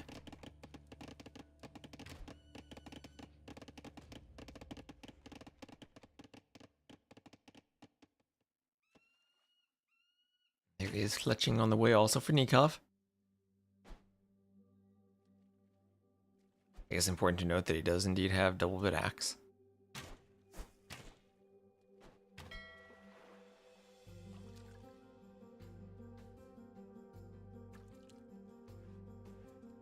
You have no second building. Ooh, does he have a second building? Stable blacksmith. He does have a second building. He's ready to go up whenever he wants to. Scary no market, but he doesn't need the market. Yeah, that's one more dock for a great fishing location. His villager, though, still already is up. He has the workshop, and a scout gonna come over for Nicov. Not gonna get a diagonal hit. But Fire Lancers! Okay, Fire Lancers. These things counter everything, right? Everything? Here he goes. All his Fire Lancing glory. Defensive tower and more houses up for Nicov. And a second stable as well, so he's got a double stable Viking Knights. Against a counter knight unit, that feels maybe not all that good.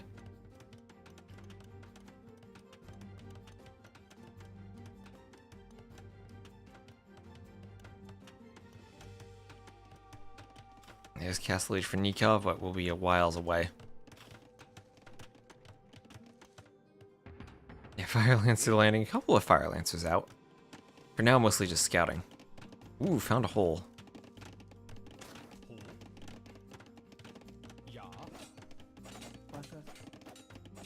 And one Fire Lancer will be bought by villagers. Can he actually get a kill? Oh, he does. Poor villager, just in the last moment.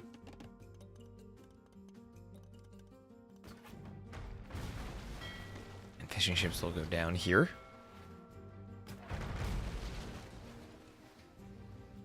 Okay, Prodigy music. Oh, and a rocket cart. Let's go. Fire Lancer plus rocket cart combo. Ready to push Nicov. Nicov did indeed get extra HP on his tower from having aged up. And the scout goes down to the Fire Lancers. We can pressure here. Maybe that's actually good because he sees there are 2 golds there. There'd only be a 3rd one left on the island.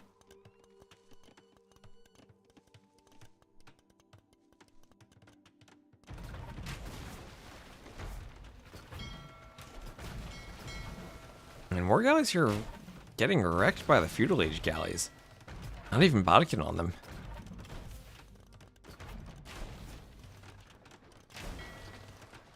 Ooh, low HP fires, but they dodged some shots there.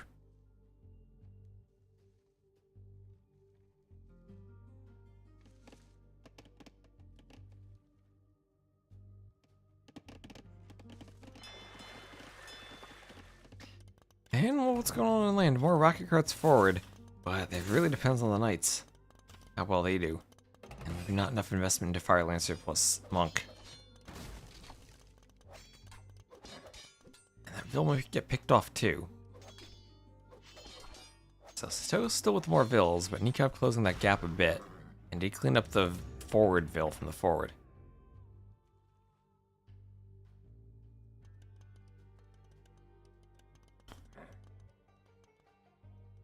That's for Nicov coming around.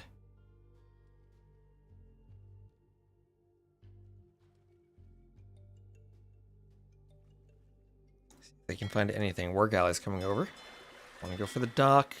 Nicov trying to save his galleys. A couple of longboats in the docks. Okay. Longboat transitioning. Bodkin on the way. Doesn't have war galley. Wants to save war galley by going with longboats. Yeah, that Vil was a big loss for him, for sure. He's housed a bit, and needs more houses for more steppies. I mean, for not steppies, for wrong lancer for more fire lancers. Oh man, I see lancer, and my mind just immediately goes to steppy. I mean, streaming for 4 hours. I need. Even that's taking a lot of stamina. I look at 4 hours into the stream, and I'm like, how do I ever do 6 to 8 hour streams?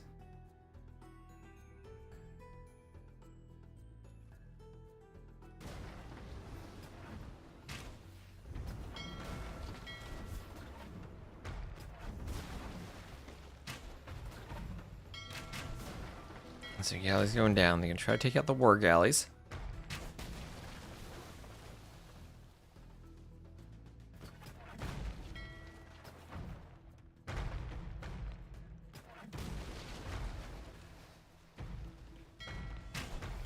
I'll have to start taking out the war galley there. Oh, and they might have found the jackpot in terms of fish.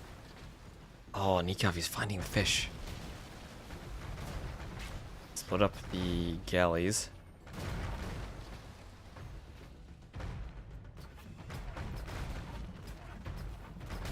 And now Sato just coming around the back of the back. Those are some very weak galleys. Okay, longboats here too. 5 fishing ships for Sato, still working on the outside. 4 for Nicov on the outside too. Nicov feels like he's just gonna go for pure longboats now. I've seen Camu expand. That's a good point. I haven't seen Camus in a while. Or a good Camu game, that is. Nice wheelbarrow on the way for Sato.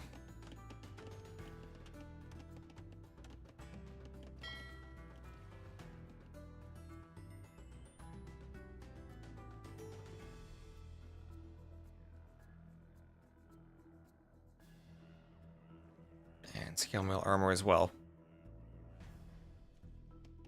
And oh, what's that? A landing. A triangle of knights and a mangonel.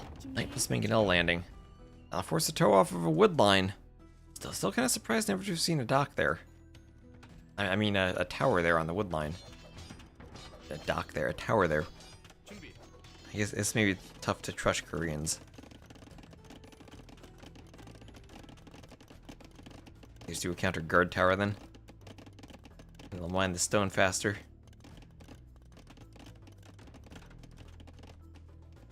And oh, that is a lot of fishing ships for Sato. And that also basically explains the villager lead. Fishing ships plus a handful of vills. You have able to fish too, but not quite as extensively. As well, one more engage here. Longboat versus war galley. What happens?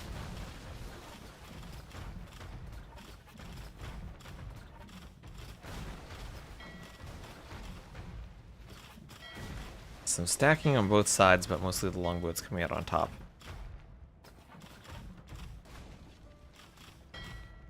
And enough longboats? That's the thing. I never know whether to go longboats or war galleys against other galleys, and longboats here is probably fine. Just in case they're ever... I don't know how do longboats do against turtles. Before or after the patch.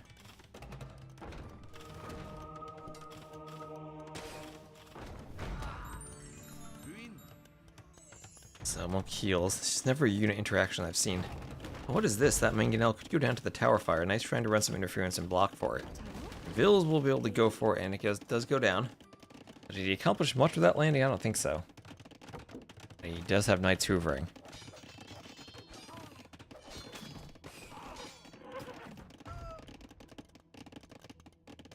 Hoovering Knights have to run.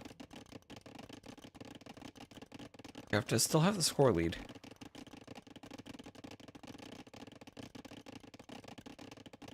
예. And Hoovering Knights will be picked off by the Fire Lancers.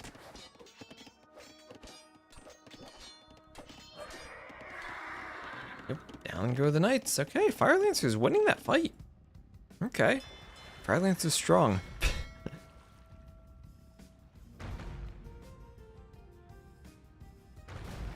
Side will have 1, 2, 3 docks for Nicov trying to retake this island.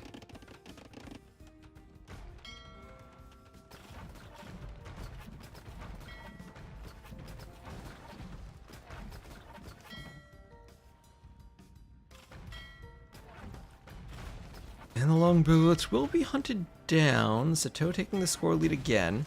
Longboat goes down. Wouldn't mind Berserk strictly for raiding. I wonder, it feels like this hasn't really accomplished too much anymore. Once that Vil was picked off, this lost a lot of its potency.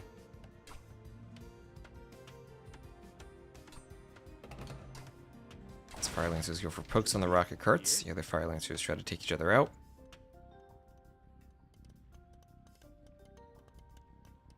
대기.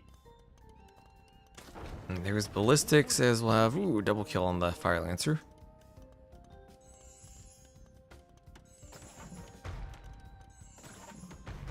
대기. Let's go for the workshop. Lancer comes forward. Monks want some healing. Stoic makes more sense to put emphasis on wood given he's making Lancers, but Nicov doesn't have a lot of versatility for his unit choices. Yeah, Vikings definitely without the cav option can be tricky, especially if Lancers are useful against infantry like we'd seen with Doubt as the Goths. Or Doubt slinging Hera against the Goths.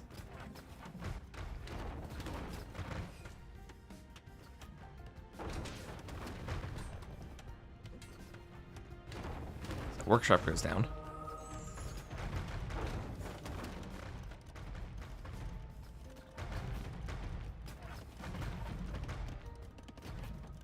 And there's 53 bills on wood now for Sato. He'll need to turn that into something else, whether it's farmers or reallocating vills soon.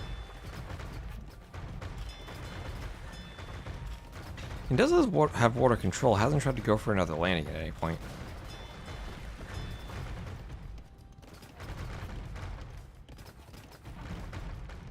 So, docks from the Viking player is completely off water, Nicov off water. Man, has to be careful of his wood situation. This one's forward.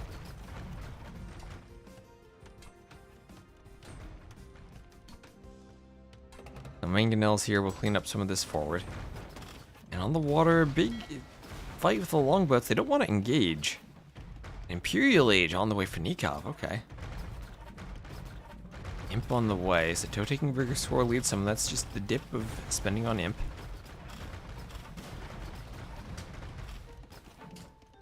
Here come the longboats dancing a bit.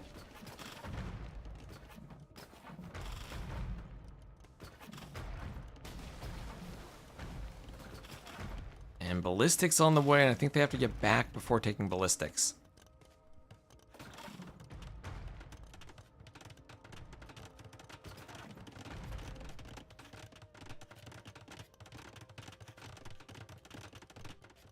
And you'll never take a fight without ballistics, especially if it's in your queue.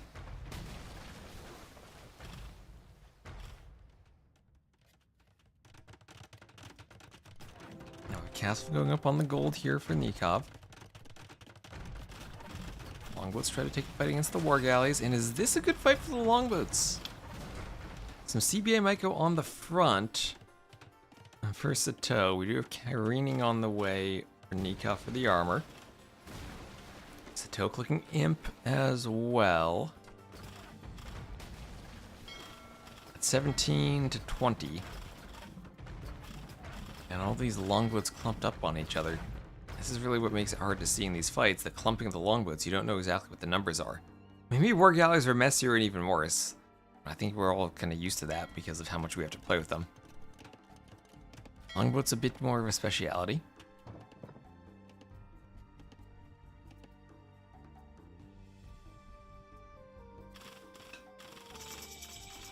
A bit more of a rarity.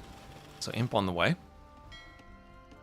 Really dancing a bit, trying to save itself, but it does go down.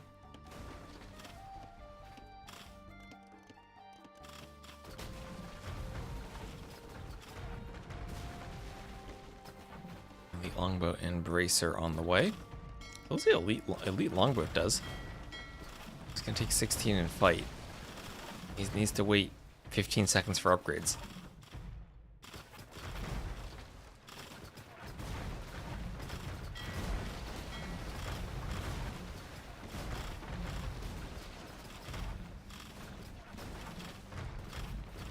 War galley's going down.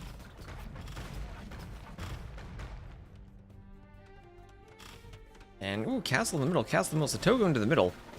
War galley's almost sniped off the villas there. Imagine that some war galley, or some longboats hit the villas, the other hit the castle foundation, and it gets destroyed. Nicov, his elite longboats, they are a bit more golden now.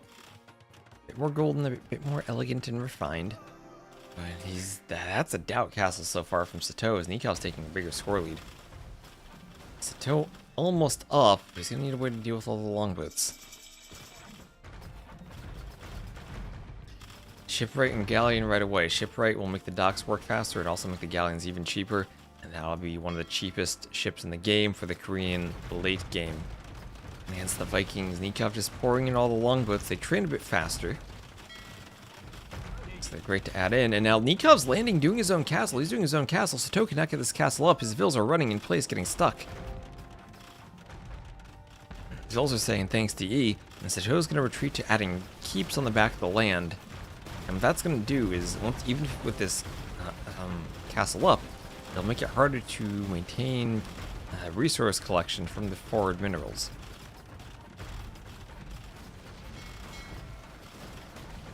Now Galleon, though, and all kind of depends on the fate of this fight, but the Galleon numbers are dwindling, they are dwindling, and the longboats are moving forward.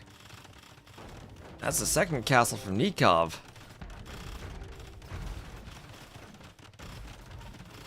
Meanwhile, everything that was on Nikov's island cleaned up, only 2 palisades remain.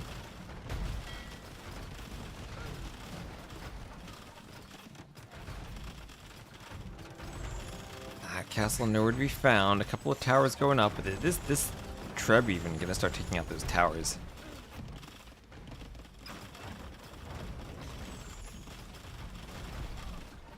So still a 1k score lead for Nicov, who's adding more and more longboats. Is the answer to this elite turtle ship? Probably not, but it'd be fun. Yeah, very back and forth on the water.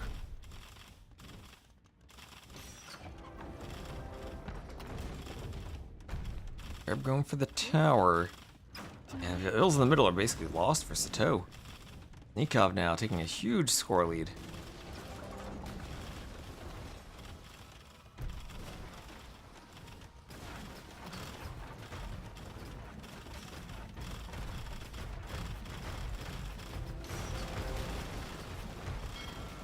Okay, longboats controlling the channel. Longboats can do this. I don't think there's room for a landing at this point, but Korean's gonna try to keep adding in towers. Did see not the unique tech. The 11 range you can get without the unique tech. Could pick Vikings more unbeatable without needing to remember to research a wheelbarrow. I need to figure out which civ is the most eco-techs in the game, and give that, and which civ is the fewest, and give the fewest to Nicov.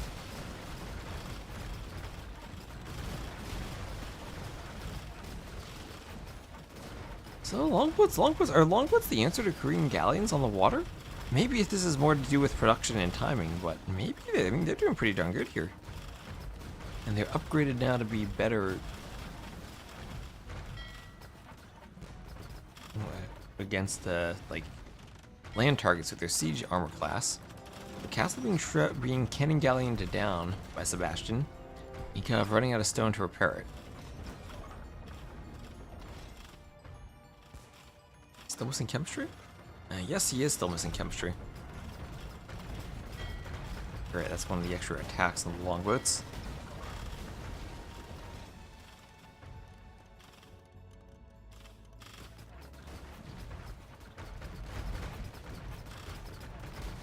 And longboats hitting the galleons. Galleons starting to go down. Longboats will retreat though. And the Treb's deployed even on the galleons.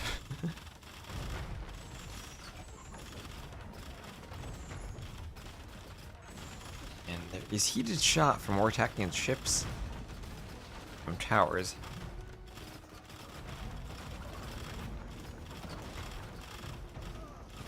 Missing chemistry is one less attack, yes.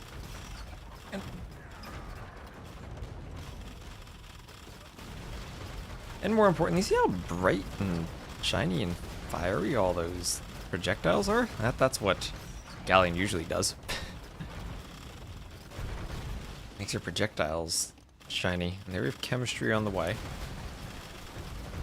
Using chemistry as one less attack, yes.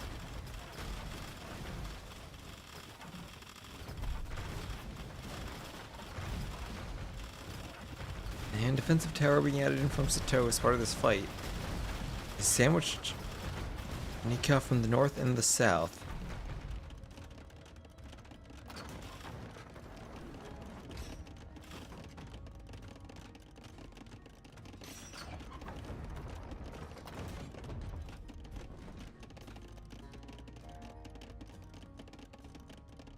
And Galleon's still amassing back here.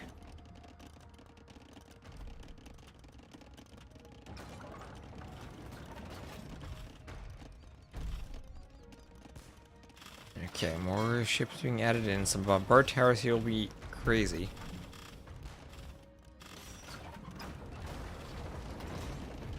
If as well, that's true. It becomes a wood game now. And significantly more villas on wood for Sato, but Nicov with a stockpile. That means more military for ships, and well, he's coming forward, taking out what ships he can find from Sato.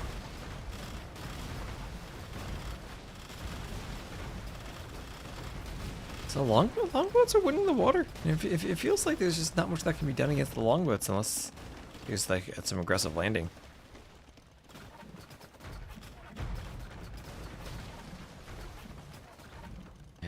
Oh, there you go. At a little efficiency. Oh, just click Nicov there. Looking for the stat. So res collected is still better for Sato.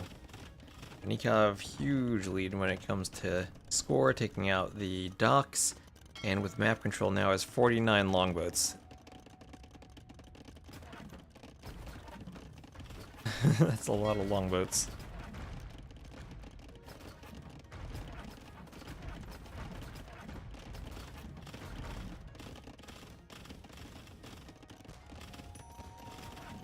Sorry for capture age flickering there.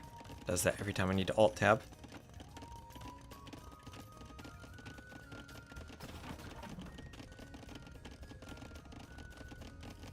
What's coming in? These ships turn for a fight.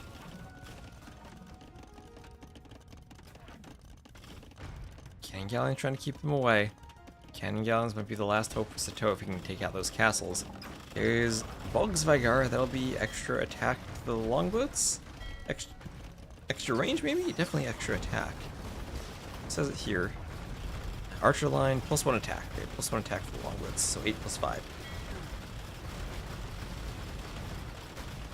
And Galleon's going down.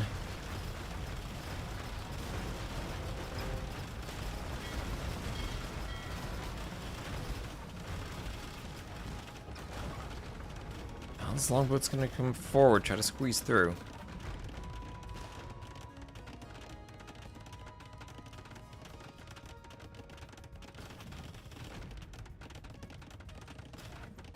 Shots going back and forth.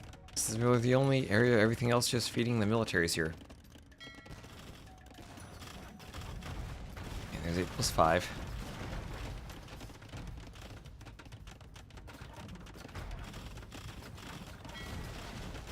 Galleon's slowly going down.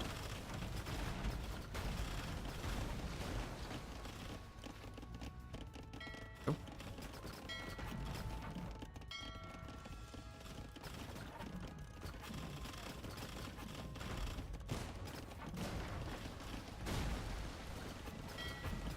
These ships continue pushing back and forth a bit.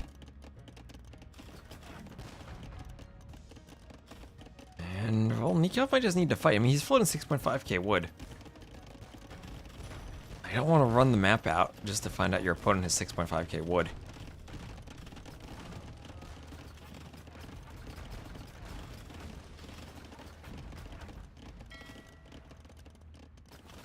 Longboat's still doing damage.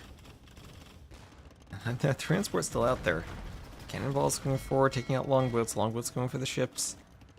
Oopsie on the way for Sato. Is there a way he does this? Is there a way that he holds his Koreans with all these towers? He must be out of gold soon. Nicov has gold and stone in the middle.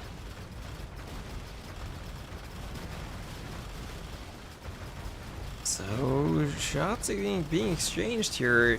Castle under fire. Castle will likely go down.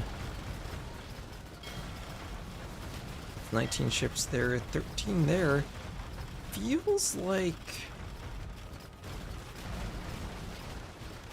I don't know. I feel... Are the longboats losing? I feel like they're losing here. They don't have all their numbers together. Now, where are the ships dancing in front? A castle in the middle there from Nicov. Okay. I'll have a tower because Sato needs wood, and this must be one of his last wood lines. He's going to try to tower that, but there are cannon galleons there already. The tower's not going to go up.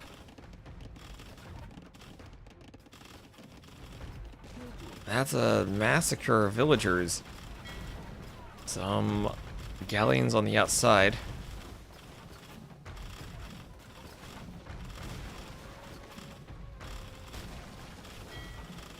Galleons going down, though. And soon these villas will be joining them. Them and their colleagues already littering the ground. As, okay, feels like Nikov's starting to break this open a bit.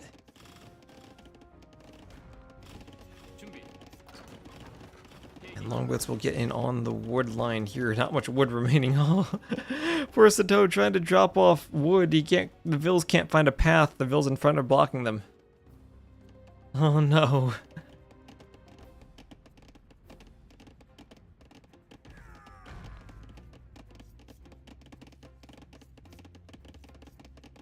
Oh, cannon galleons on the side.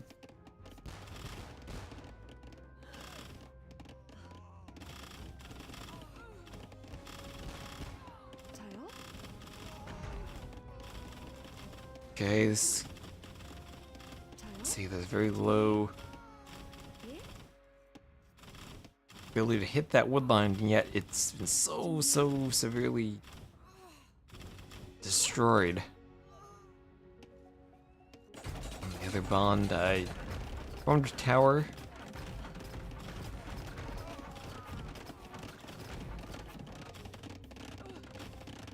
Okay, so that tower there is going to help secure this area in the wood. Nicov out of wood soon too. Nicov at 7.6k wood stockpile, 2.2k for Sato.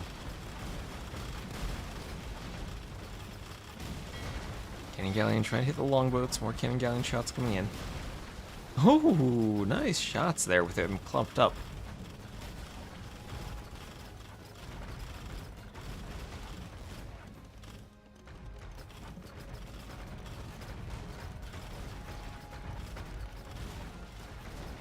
Now longboat number is starting to dwindle a bit. 45 longboats. They gotta spread out to different parts of the map.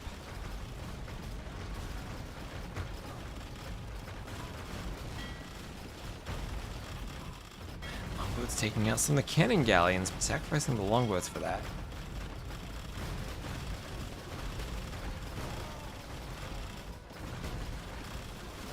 And okay, 23 longboats, 13 galleons. Longboats should win.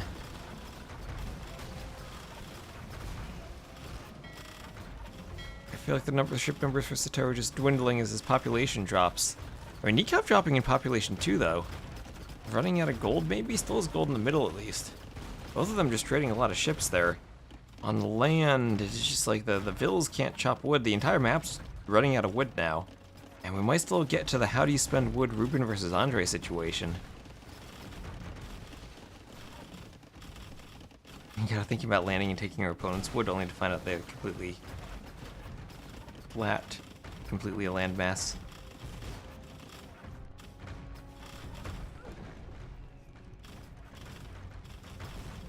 Okay, so Sato more vills than Nicov.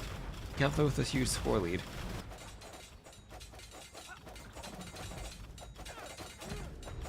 See, it's nice guard texture, or nice guard tower architecture, but it's all starting to run out. It's down it goes.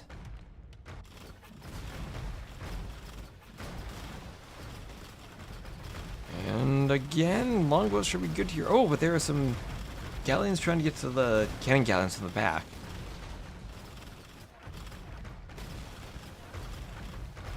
Okay, galleons still fighting over here. Still trying to hold on.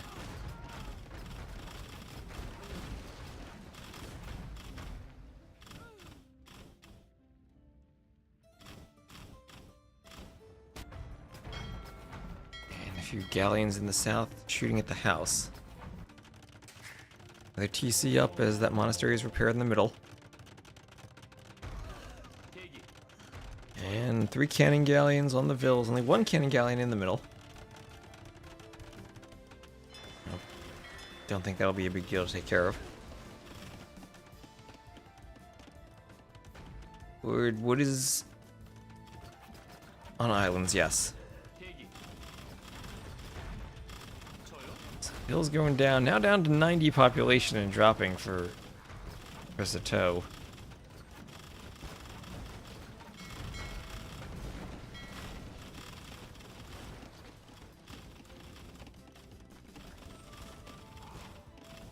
And now the bombard cannon, you can begin bombarding the cannon. Sneak after those villagers, you're all bombard. Oh, okay, Nikov's gonna migrate with the village. Transport ship's gonna be filled with 20 vills.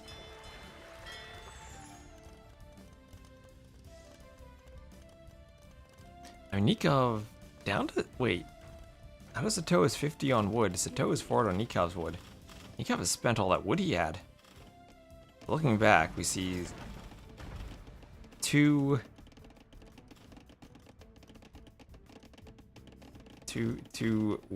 wood lines fully taken. This one now, the last tree has been taken.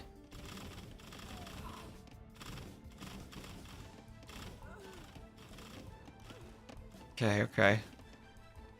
What is... Wait, where are the vills for Sato? He legit is not gonna have anything on his home island soon. Nicov has this, right? Just by virtue of being up so much, and there's a GG from Sato. Nicov ties it 1-1. Ooh, I was getting worried there for a second, but 585 kills. Sato actually had more res collected. Oh, better imp time. And GG.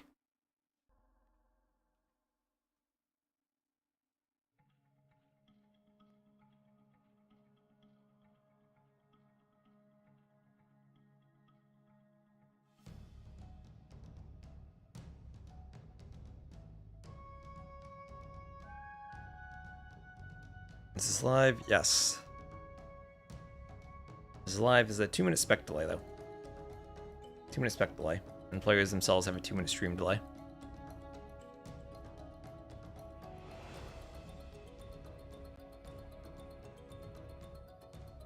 Ooh, it is. Let's see, if I turn the air conditioning on here, I think you guys will hear that. So I'm just going to go for opening a window, and I'm going to be a sec to open a window.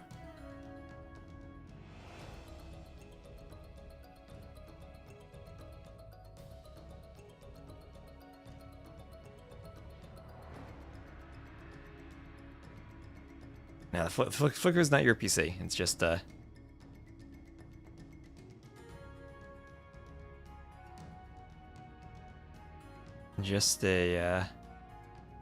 capture age thing.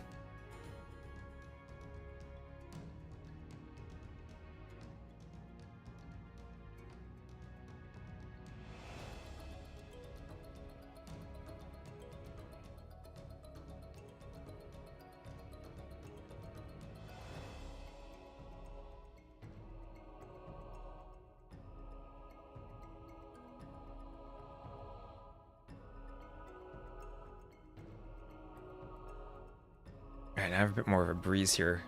Score up score, yes. Thank you, thank you. 1-1.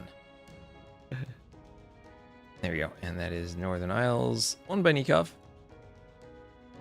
In Civs, that will be Vikings over Koreans. Didn't use Armenians for Northern Isles. But I guess Armenians, Japanese still are there for... what's left? Four Lakes, maybe. Tons of Four Lakes, though. Where does Nicov use Armenians? Not for Crater, and not for Northern Isles. Until they zoom out.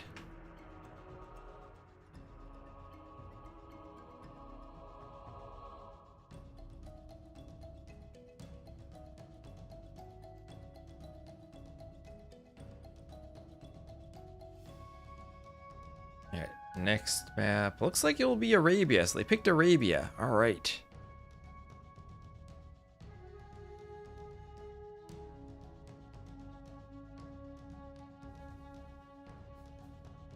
Oh yes, I got confirmation that my Lego Cobra car is on its way. Well, expected by Wednesday, July 9th. That's a long time. It's worth it though.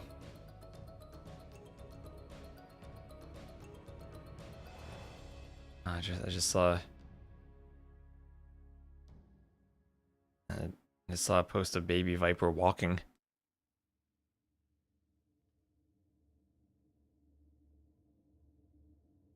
Lego stream. I'm gonna do a Lego stream, yes. As soon as that Lego Cobra car gets here.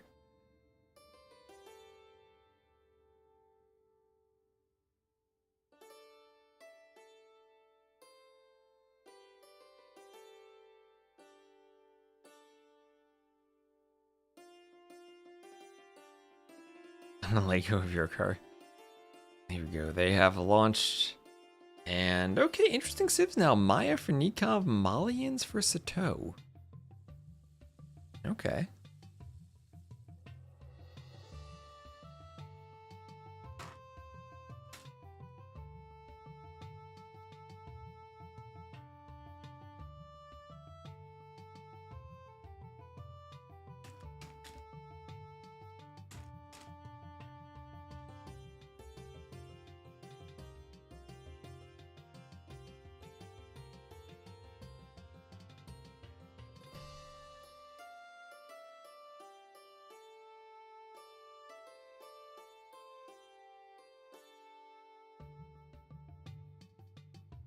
Lego cars cost as much as real used cars now? Not quite. This car was only like $150. This is not... if I could buy a real car for that, I would be buying lots of real cars.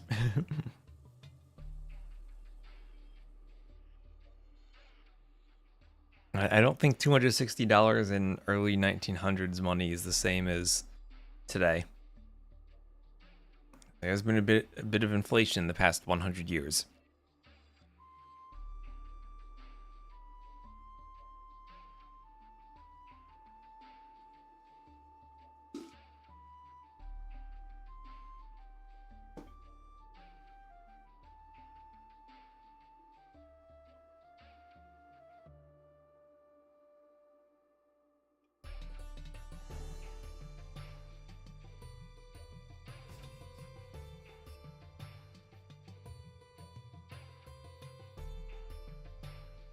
Oh no.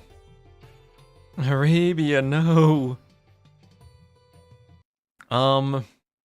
Arabia broke. Unless this is just me. But yeah, this Arabia has spawned with no trees. Look at this. Okay, this is interesting. This is the opposite of forest nothing. This is the nothing forest. Arabia bugged. Okay. Arabia in 2025. So let's tab out from that. Hopefully it's not just like me who went out of sync somehow.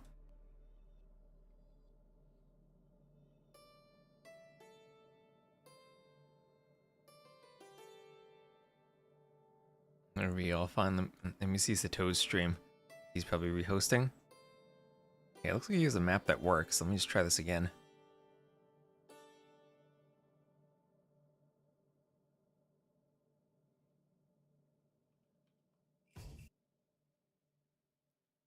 I'm getting a game over again? Wait, what? What is going on? EE. Dashboard's telling me they're in a game. They've been in a game for 4 minutes. Maybe I just need... Let me restart my game. Yeah, he's in game. They are playing. What is going on? It's not like I have a different version of the map. This is just standard Arabia.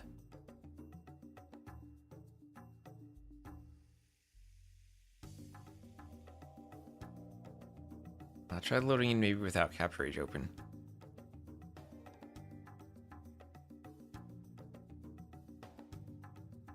Seems like I have another DE version.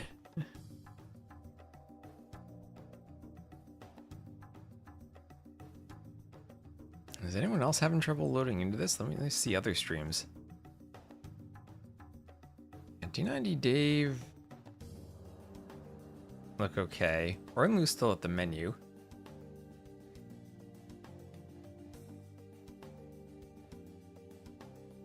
Oh, Ornlu's at his chair though. He's AFK. Alright, maybe I'll just load into this like in-game, maybe? No, I'm not gonna find it in-game though.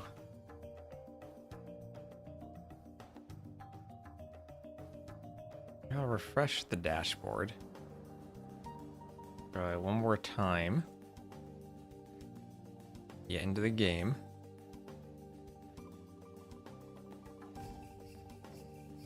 And there we go. Now we have a working Arabia. Just had to restart DE for some reason.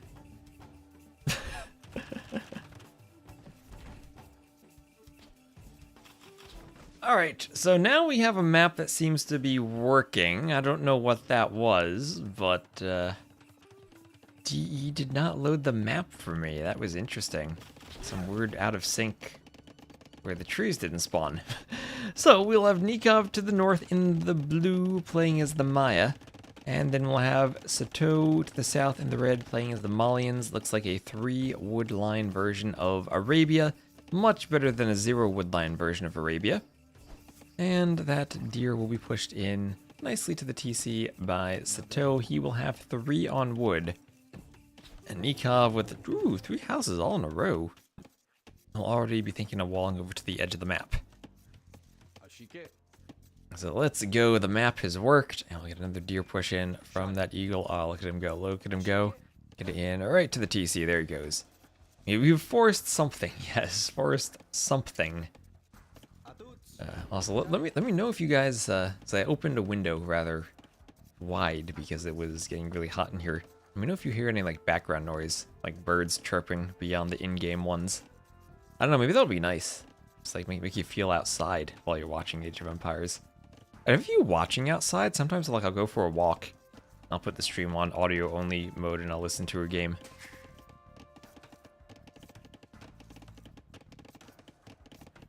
Hopefully if you are outside you do have some tree cover. Unlike our first Arabia map. Ooh, okay, Nicov, he's struggling with that deer. He is struggling with that deer. Can he get it to run? Ooh, he's separating it from the trees. Okay, he's got it. He's got it. No problem for Nicov. Maybe a problem that his gold is so far forward. I'm looking at his map. This gold's forward, his second gold's forward, and his third gold all are forward. How does a map with no wood play out? I guess it comes down to using the market. Before the data, you could totally listen to streams while outside. I used to have one of those like data limited plans where I felt your pain, but I since have upgraded last time I got my phone to an unlimited plan.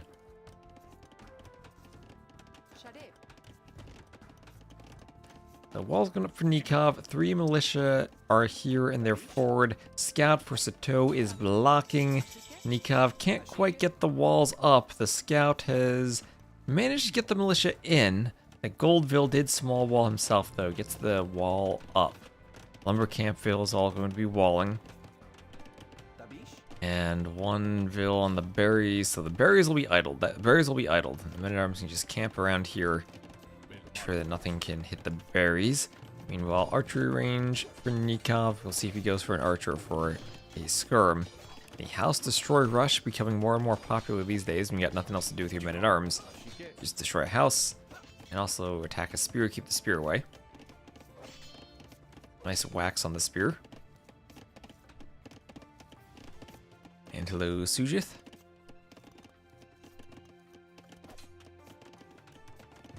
The player is definitely benefiting from having wood, because here Nicov using it as part of his wall. Men-at-arms will attack the palisade with a tree behind it. That would not allow an opening. But still really annoying to be taken off of your berries early on. Meanwhile, at home, Sato has had berries. He's adding in a range. And added a lot of farms before the range. And Dire Wolves, thank you very much for this sub. You'll see now we're at the point where the sub numbers will fluctuate a bit. Yesterday, or last month, they were mostly on the up because of cartographers, so we'll see where they end throughout this month. And thank you very much. We're still hovering around just shy of 400 subs. Appreciate you using your Prime sub here. Thank you for hosting the 2v2 tournament. Well, I'm glad you enjoyed. We still have the community leagues going on. I'm going to try to cast some more of those probably next week. We have a gap between Medieval Masters and Regicide Rumble. So some circular walls up for Sato. Gonna try to make a potato of walls around his base. Go to the edge of the map, actually. Go all the way to the edge of the map. And could keep a stone on the inside. But has to be careful of the eagle warriors that will be hoovering their way in for Nicov. Yagalo is going to find the walling villager. And she will be... Oh, wow, look at that. Alcatraz. Easy, no problem. That was a simple Alcatraz. Simple quick wall for the Vil. And Eagles for Nicov will have to run into Sato's base and find some other prey. As that wall is up, Sato's gonna have to be careful of this villager.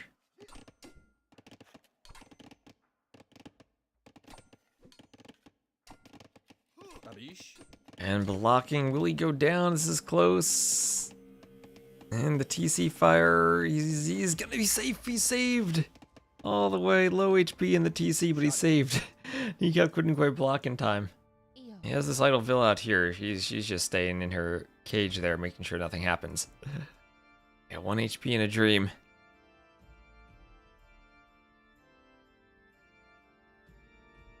Try using the Brave browser to listen to YouTube in the background. I've never used the Brave browser.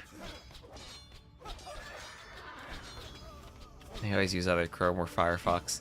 So the Men-at-Arms did force a tower up on the gold from Nicov while he was forward. But Nicov getting a good number of archers out now as the Maya.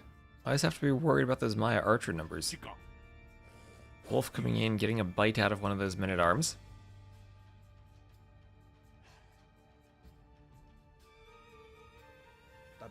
And Igalu's coming forward again. Grouping up with the archers, fletching on the way. Nothing else in Nikov's base now, and he's free to move forward and pressure Sato. Sato with a few skirms, more than a few skirms, but tricky to use them against the eagles.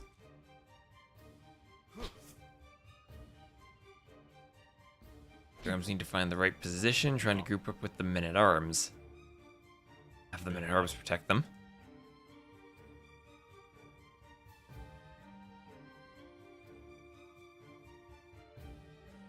Wolf coming over for the skirms. Men-at-Arms will take out that wolf. Down it goes.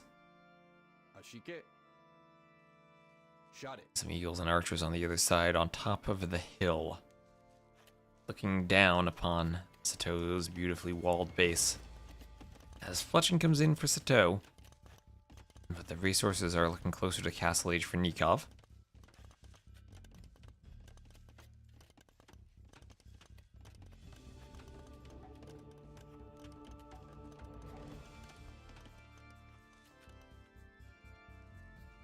There is padded archer armor also for Sato, so looking to be maybe a bit aggressive with the skirms now in the feudal age.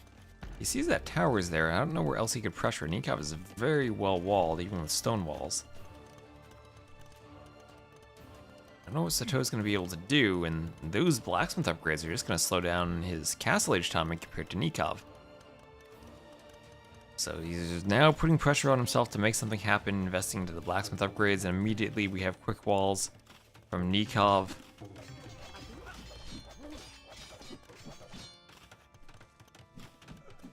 So great quick walls, even another house there, and that tower will force this army away.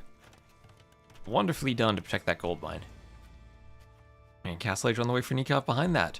So he's in a position where he'll be able to make eagles and have them hoover. I mean, is this the spot where you even want to send a Vil forward on your way up? Hope that you can get a sneak forward.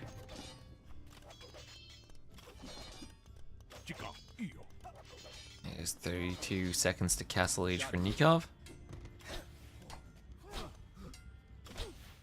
And some back house walls behind the break-in point. Archers and skirms will have to dance a bit. Nicov will show off his dance moves.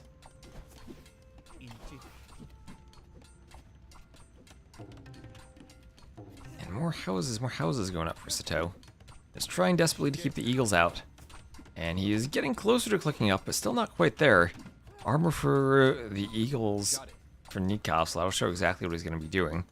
Gold mining upgrade as well.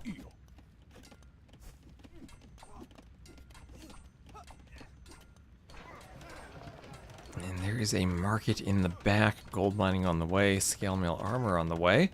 And all gonna finish just at about the same time.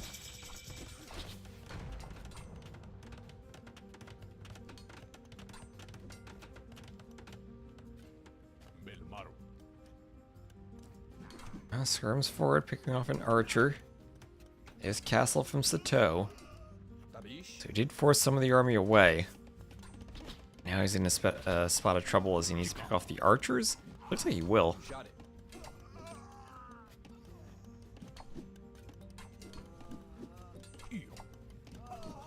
Eagles taking out the skirms. And skirms down. So what does Nicov do now? Has some skirms and men-at-arms on the outside of his base. He's just going crossbow eagle now, double range crossbows. So not investing too heavily into the eagles, going double range crossbows. Maybe plays into the skirmisher player hands, but again, no bracer, so you go imp. Your skirmishers aren't going to be that great.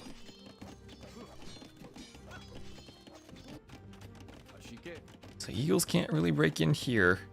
Castle Age still almost there for Sato. Dude, he's still a minute off.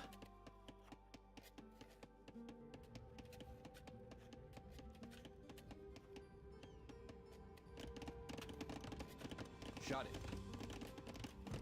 Eagles running around, see if they can hit the gold. We'll start poking away at the palisade wall. Eagles will have to repair that. And here's the Eagle Warrior upgrade. Nicov staying 1 TC. Not gonna boom or try to use the early castle for an eco lead, just gonna stay 1 TC. Mining some stone pretty heavily, could even think about going forward for a castle for plumes, or even just a defensive castle at home for plumes. You have Malian longswords on the way, so against that I think you do indeed want plumes. Longswords with all their pierce armor as the Malians will be decent against the crossbows, and with their great attack bonus against eagles will be good against the eagles too.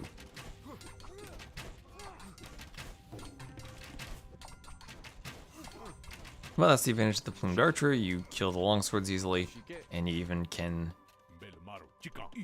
run away from any skirms or anything that might try to kill the plumes.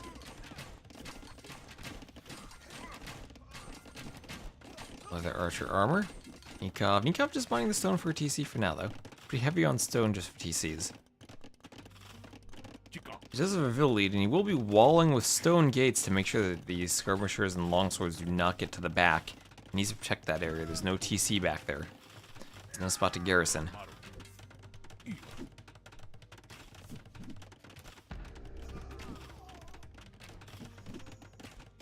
Well, the gates are going to go up there permanently. One man-at-arms getting under the tower.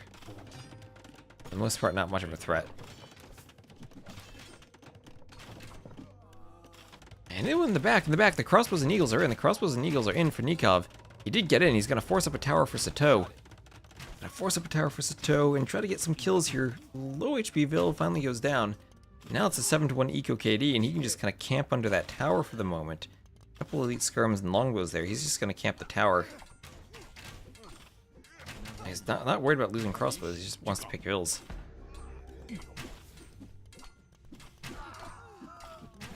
And he's just going to pick Vils on, and now 37 Vils for Sato. So much idled.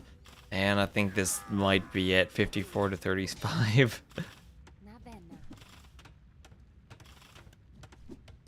2 TCs for Nicov 2.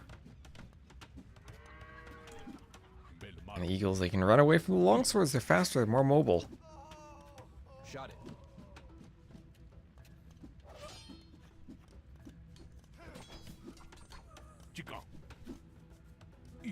No ballistics, so the javelins are not hitting the crossbows. I think 56 to 36 Vils says it all. We got longswords. Take out the crossbow. I have another, so 3rd TC now for Nicov. Really using these resources in the back of his base to his fullest.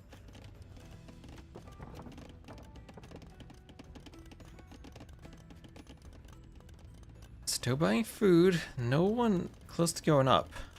So I wonder if this could just be an all-in castle push from Nicov, who has stone and is close to the stone for a castle. So could this just be big castle push into forward castle imp?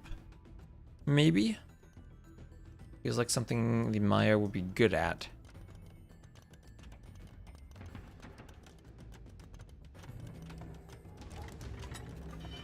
Crossbows on their way out.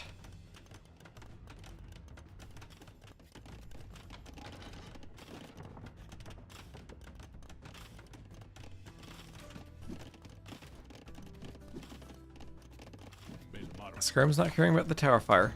The Scorpion out, and we'll care maybe about the Scorpion fire. A bit more than the tower.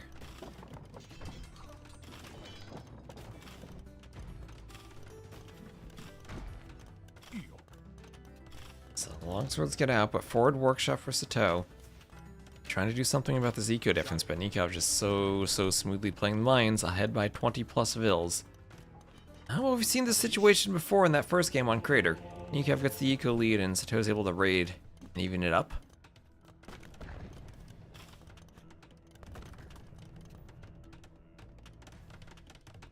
And defensive castle from Nicov, okay.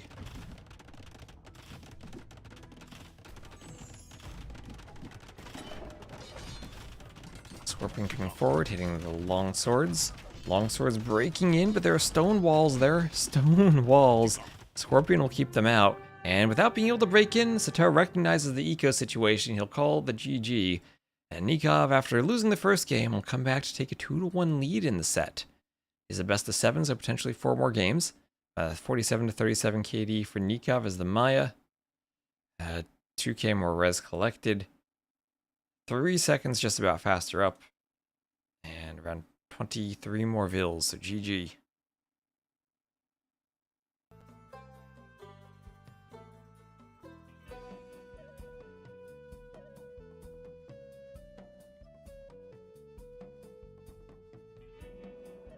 So that's 2-1 for Nicov. He did pick and win Arabia, even though it was not his home map.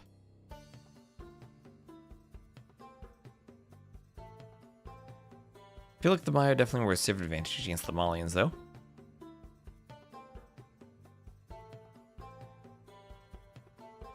Okay, looks like the next map will be Four Lakes. And they are launching right away. And no surprise here, civs will be Hans in Japanese.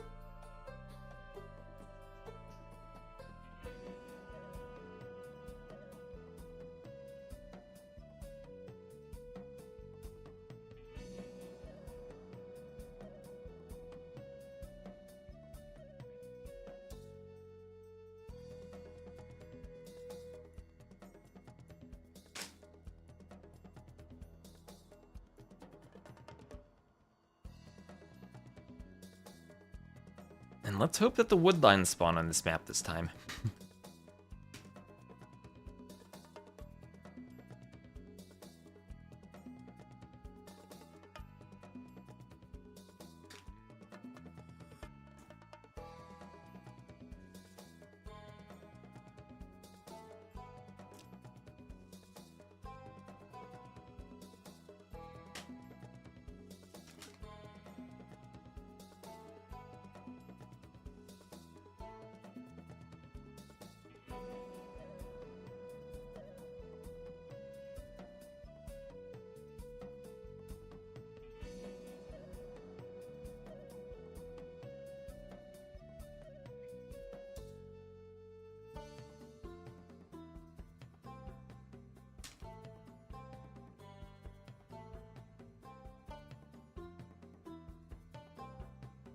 This game was insane, loved it.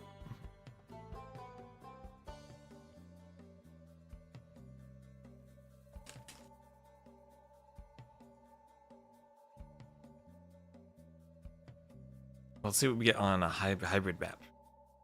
Greetings from Germany. Well, hello. Hello, hello. I'm glad to have you in the stream. So here we are, and it will be 4 lakes. Sato will be playing as the red Japanese to the south, and Nicov as the blue Huns to the east. Nicov with a 2-1 lead. Is the first game tomorrow from Lyra or Hera? I do not know. I've not seen a schedule yet. I seem to be releasing the schedule one day at a time, so I'm not sure.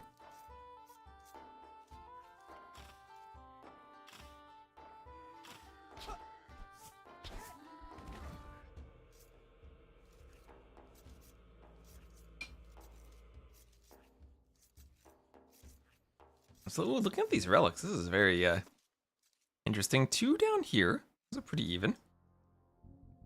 And then another pair up here to the top left of the players, and then 1 over here on the gold.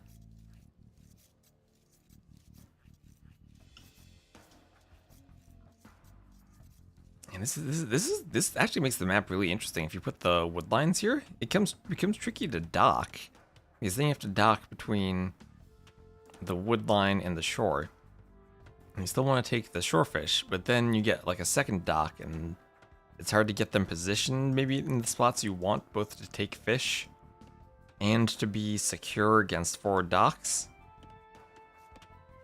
And so the tricky spawn of how to play this map. And also the front of Nikov's base. No real wood lines there. He is wide open, but at the very least he does have a back gold. Back gold, and the barriers aren't too far forward. Maybe wall from this wood line to the TC. Sato, I think very simple, has a forward wood line. You wall from the wood line to the pond, and you're mostly safe other than forward docks over there, but you can keep an eye on that. And then you have to be careful about men-at-arms that come in from the rest of the base, but your gold and your barriers will be pretty far in the back at that point. You could even wall up from there and then across to the TC from here. I think his map is much easier to full wall than Nikov's is. So Japanese versus Huns. Japanese, of course, have all the fishing ship bonuses, more HP, and they work more efficiently. Save 50 wood on each of their drop sites, such as the lumber camp. But then the Huns, well, they don't need houses. They save so much wood. They're really smooth to play. Never gonna get housed in your early game build. I'll probably see a dock there from Nicov, as we have loom now. Is that loom? Is that a house loom? Loom from Sato. Just one loom.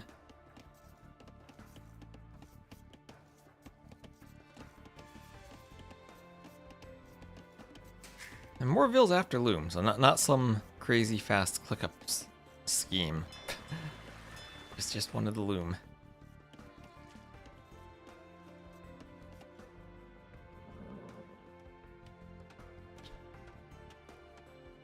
Thank you, Forrest Dump, for the follow.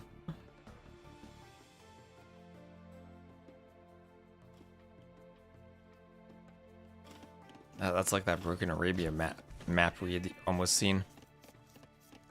So more sheep coming into the TC.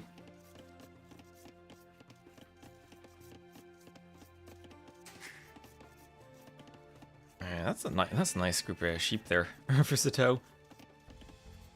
Nicov up by see, a tiny bit of idle time for Zato. Nicov up by a Vil because he hasn't done Loom yet. Yeah. The eco unit difference then is just the fishing chips. Zato pumping them out a bit more quickly. So Loom for Nicov now, and he's gonna click up now. 20 pop, 19 Vils. He's ready to go up. He'll drop off the food and go up. And then it's the Huns. What's he gonna do? Scouts are an option. Take the back gold. Archers are an option. Toe walling up along the front.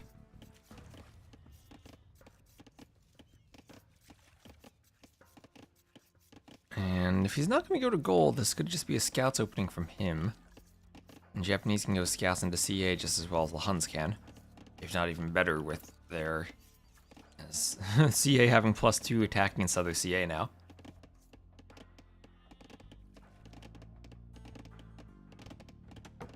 That'll be 2 lumber camps on 1 wood line, and well, as we said earlier, Sato's wood situation, not good. I feel like the Japanese have an advantage. I think this is a matchup that can definitely go either way. Definitely saw Yo play enough Huns in the Red Bull qualifiers to realize there are different things Huns can do. They're very, very flexible on these hybrid maps. And they might not have the pure eco of the Japanese, but they still have a really good eco. And they still have great unit compositions and a smoothness to go from one line to another.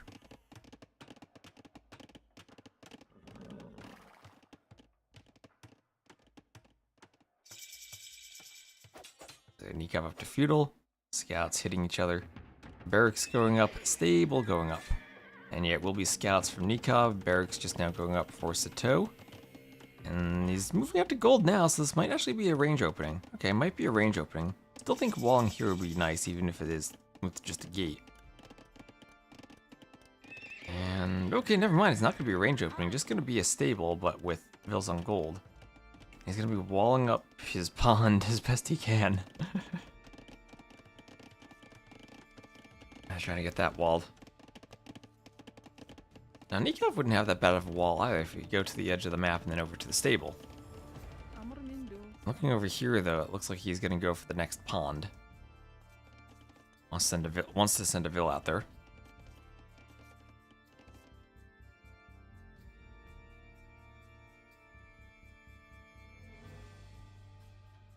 And he will be the first one to expand to more than 1 pond. He's going to try to pick a walling villager.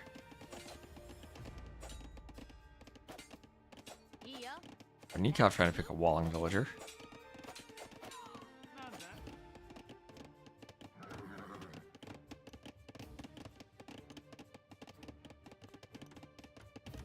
See if the scout is able to discover, does see the gold.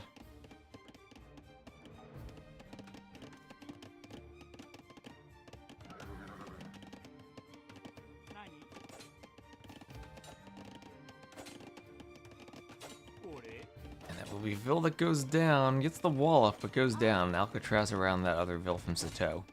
But, ooh, will that be enough HP there? There will be. He gets the HP up. 6 HP there. That one he's got to be careful of. Or the Vil could go... Ooh, the Vil actually... The wall broken anyway. The Vil going down. 2 scouts, unless the Vil can Alcatraz herself somewhere. Gets the scout, though. So as good a trade as any. You like bonuses to their cav? Their stables work faster, so they produce their cav faster. Other than that, they have the full tech tree. Here's an example of scouts trying to lame under the TC, maybe?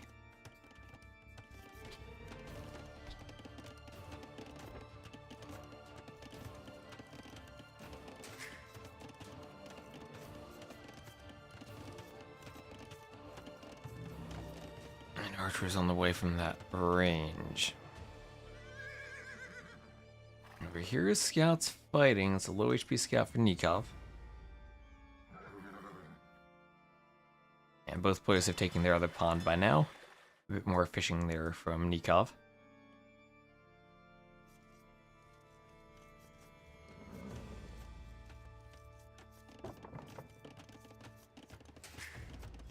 So TC keeping garrison, shooting at the scouts. Archers have to come around, and the spear comes forward. And this is a huge wall from Sato. Look at this, even just on the mini map. But that goes almost all the way. I mean, he goes here, right? That's the next natural wall point.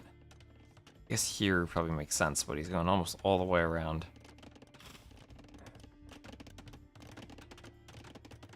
Timo.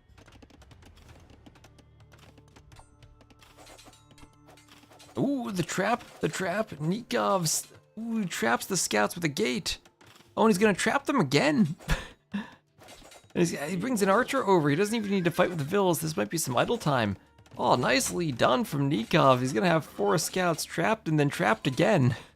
Right at the base of that tower. And these archers are there. Oh, that was brilliant. Slam would be proud of that gate.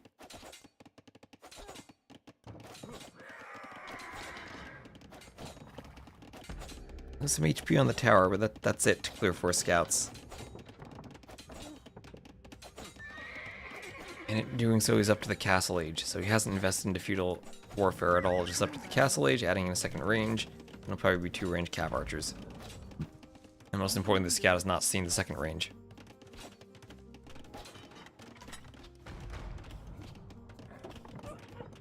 Man, what a sequence of quick walling there. I leave the gate because it's annoying now, but that was great. Then castle age on the way. 2 minutes later for Sato. Disgusting. Yeah, I'll need to. I'll still need to do that video about that funnel we saw earlier today. Like Yo's funnel in that arena game. Sato did a funnel too himself.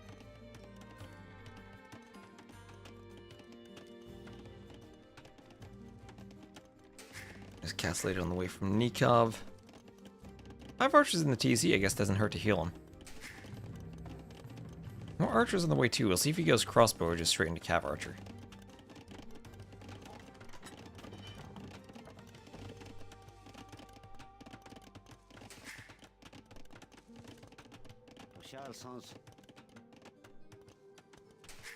So archers popping another TC coming forward.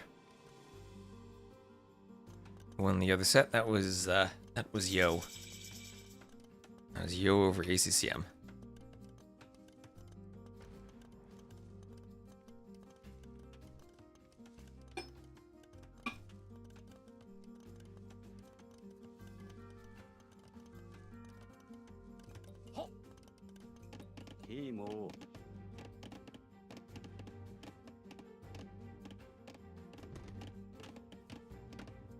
The archers will come forward, hit the vills over the wood line.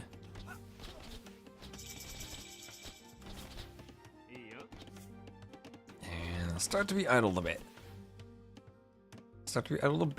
Skirms will come over, but kind of awkward spot for the skirms to engage. War galley on the way for Nicov.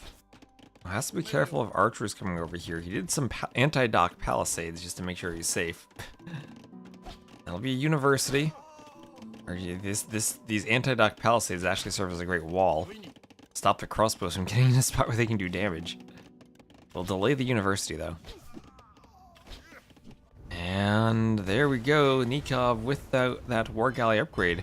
Going to knock Sato off of this pond, as you say. So this western pond now under control of Nicov, who looks to be going for the good old, what's it called, the TPD, the triple pond of domination. One pond completely safe down here for Sato, you could always fish trap that. But now it looks like Nikov's gonna hold at least, he holds 2 cleanly and is contesting this 3rd. I hate this, I feel like he should put all 4 on 1 dock, not spread them out among 2 docks.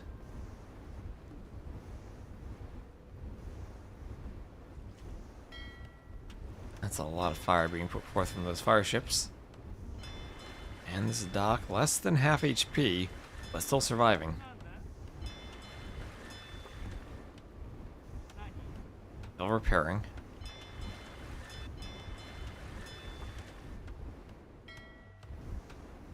And then demo coming forward for Nicov. More demos for Sato. Oh, this could be a good demo if it hits another demo. That was nice, it destroyed a demo. Demos one-shot each other, and then you can kind of hit other ships too. It's So that was decent. Okay, meanwhile on the minimap there are some skirms and spears moving forward. Nikov's still dealing with this at home. Has to be careful that he doesn't have farms under the TC and needs to keep it garrisoned.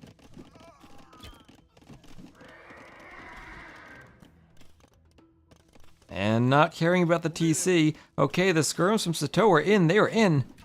And they just walked right through the TC. They said, you know what? Not exactly as I was saying. No farms there. Nothing to garrison.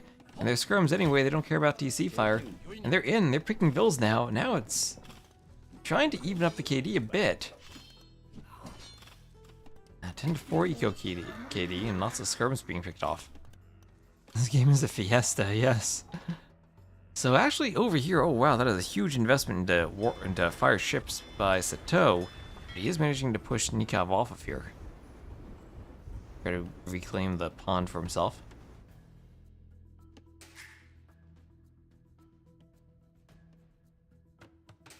And there is a TC going up for Sato. So 2 TCs for him, only 1 TC for Nicov. He's going into Elite Skirm.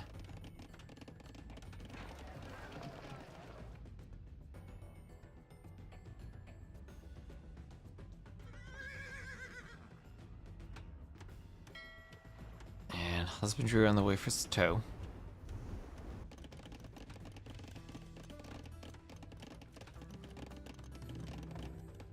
So 1, 2, 3. Or is that 3 range or 2 range? 2 range cav archers, bloodlines, and then just trying to hoover around with the cav archers, do damage in the back. Ballistics on the way for Nicov.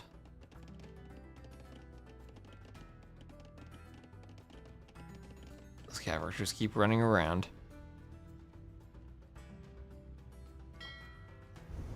Fire's going for the dock. Nicov retakes the score lead, has ballistics on the way. Cav archers trying to harass the fish, but they are being chased by skirms.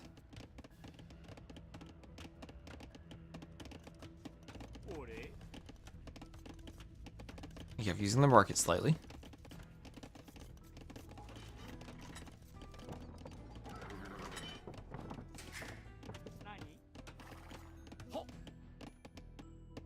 And well, what does Nicov do now? Does he go attack the exposed TC? The Bloodlines padded archer armor on the way.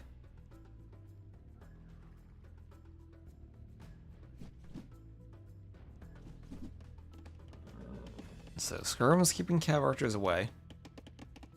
Nicov's still trying to push. He's gonna have a defensive or a defensive TC. That's his second TC. Still maintaining parity with the Vil count on 1 TC. Yeah, maybe we can start pulling ahead with having slightly more res collected.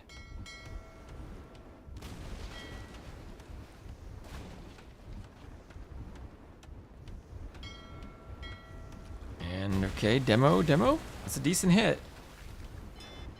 And yeah, dock was repaired, but the repair Vil now being burned to a crisp. Will he die?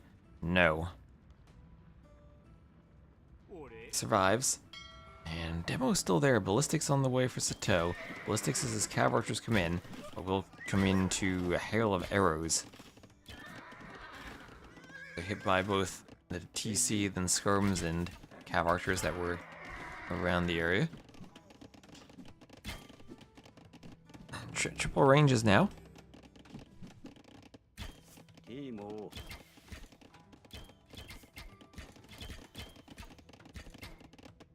Score lead starting to open a bit for Nicov as he gets the workshop up.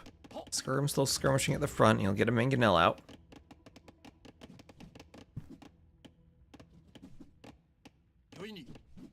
Mangonel maybe to clear some skirms. Vil goes down to the skirms.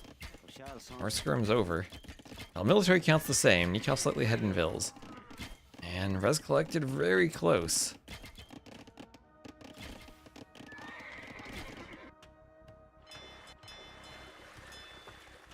Still not giving up on this pond, forcing Nicov to keep investing into it.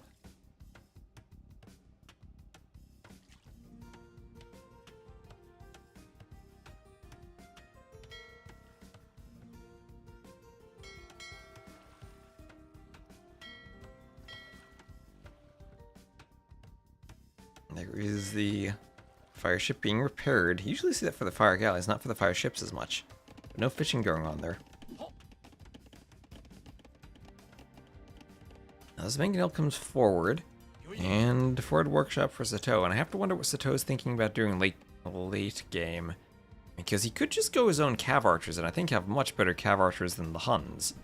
If they have that final armor upgrade, and they will have even more extra attack against cav archers. Nicov by 1.5k wood. Now he's throwing down some auto farms.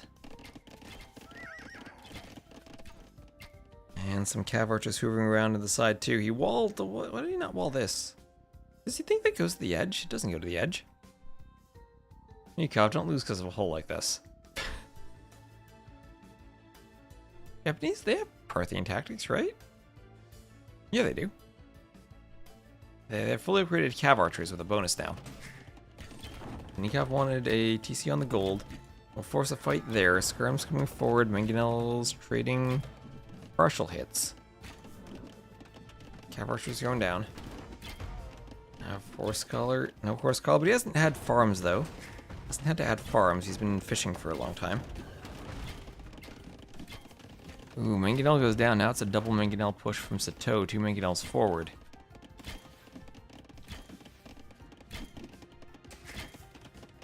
Skirm's trying to take out the other skirms. Mangonels go forward. And this could be a spot of trouble for Nicov as Sato's actually up by Vils now.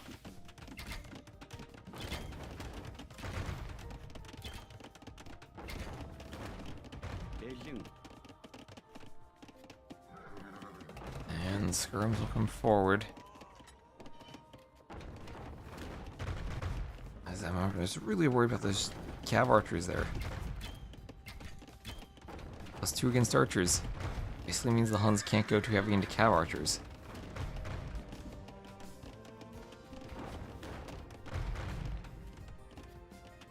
All mangonel fight continuing. Feels like Sato is taking the initiative here. I'm just looking at stone counts if anyone's going to get a castle.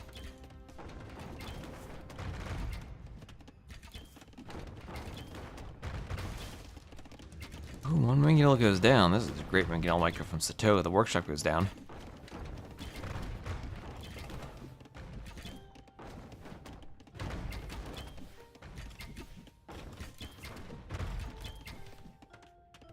And the mangonels are still there getting repaired. Bit of everything. Build, knight, mangonel, skirm, cav archer. This is an AI army compositions in this game.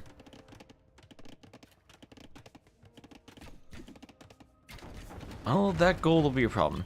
And now Nicov kind of on a timer because he doesn't really have gold access. Okay, there he goes. Now he has gold access, okay. I was going to say, he needs to get gold access somewhere, and he finds it to the top. That main gold's still a problem ever since we saw right from the map started. More skirms fighting. And it's 4 mangonels that could use a good mangonel shot.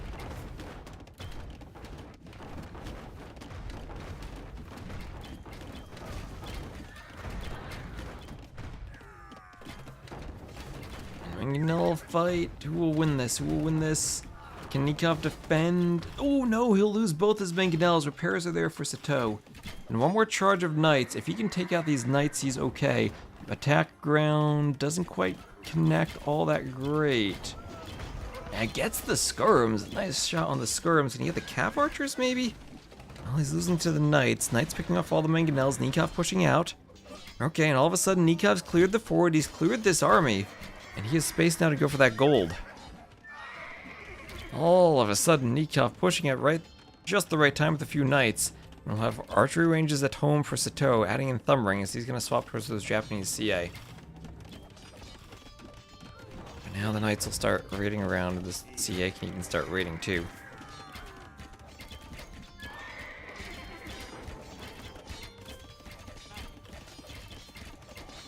Watchtower should have 1 garrison spot. I feel like 5's fine. Maybe don't make them shoot unless they're garrisoned.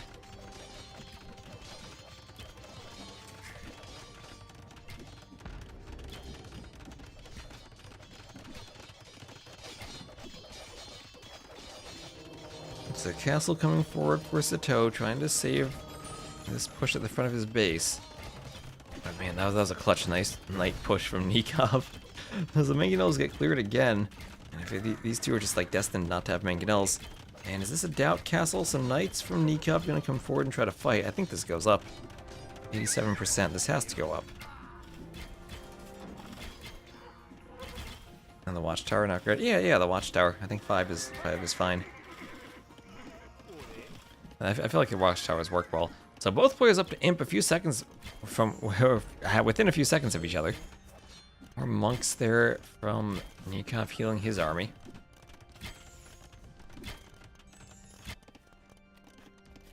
Sato is probably still going to have some wood problems as he's completely overchopped this side, doing outposts here. I'll have to maybe run to this side for the wood.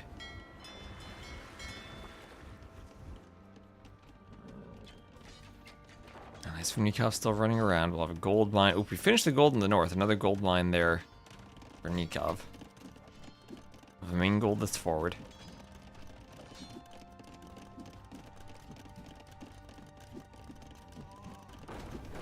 And with that castle, hard to push in the castle age. No castle yet for Nicov. No Tarkin rating, unfortunately.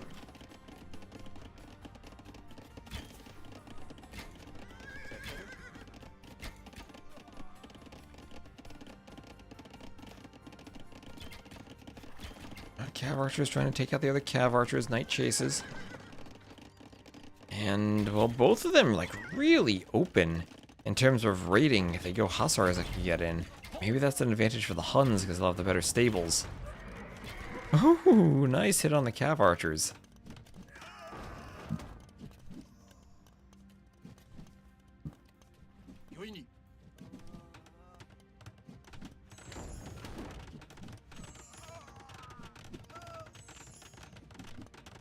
And here come the samurai, going for the mangonel, not afraid of the skirms.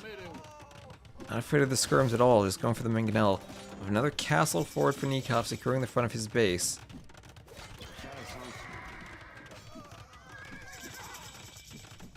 Now I get to see how these two civs do late game. Within 1,000 res collected of each other now.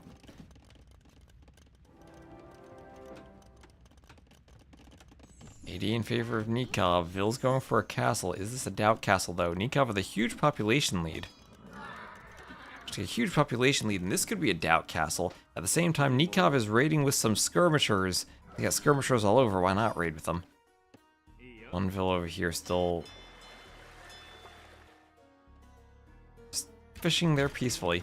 Castle in kind of an out of the way spot from Sato. Out of the way, but found immediately.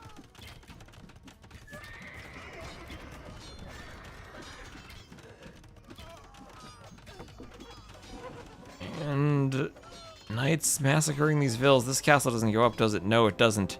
Sato doesn't think it goes up. And there is a doubt castle, if I ever saw one. Trebor in the north, proceeding. There's ring archer armor.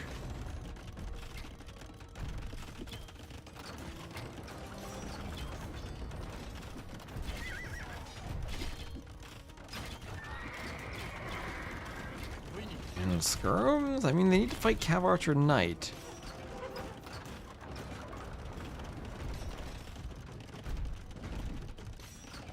Treb's going for the castle.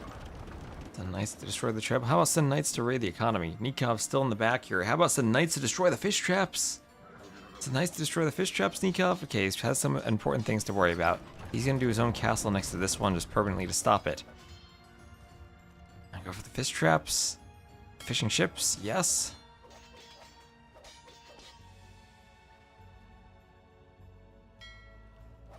And let's see, you can destroy the fish trap too.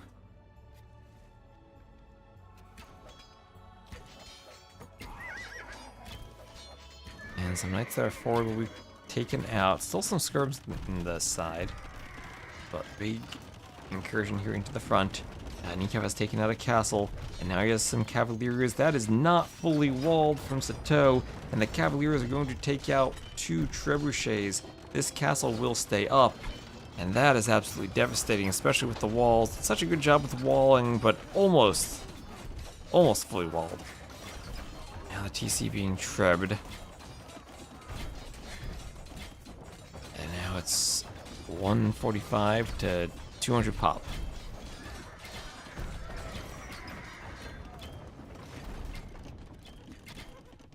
Oh, and hello HQ on YouTube. And there's a GG, and Nicov goes up 3-1. Goes up 3-1. And that was a crazy game of Four Lakes. Went back and forth quite a few times, but Nicov holds on. I think the key was just that Cavalier charge when Sato didn't have anything to defend from it at the time. Sato slightly faster to aim too. But GG. Whew. Match point now. Sato needs to stay alive. That's 3-1 in favor of Nicov. It is a best of 7. Sato loses Four Lakes, his very top pick. And the remaining maps are Land Madness, Nomad, and Socotra. Those are pretty crazy maps remaining. That was a win with the Huns and a loss with the... or no, not the Lithuanians, the Japanese. Very first pick Japanese. And Nicov still has the Armenians left. The Rohan play.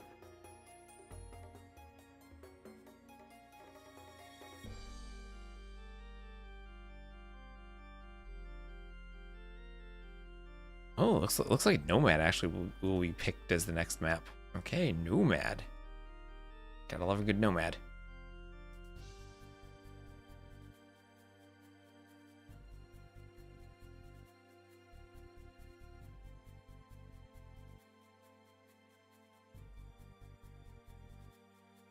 Okay. Launching. Yes. Are they there? Yes. Okay. And Nomad will be Bengalis Italians. Bengalis Italians and Nomad. This is the last set of the day. Yes. Yes, there are 2 more sets tomorrow. I'll probably cast the first one. Again, starting at 15 GMT. Tomorrow I still have another random thing to take care of around the house with the air conditioner that was just put in.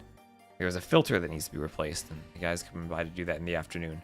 So I probably won't be able to stream the second set, but I'll definitely at least start with the first one.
Okay, just about started here.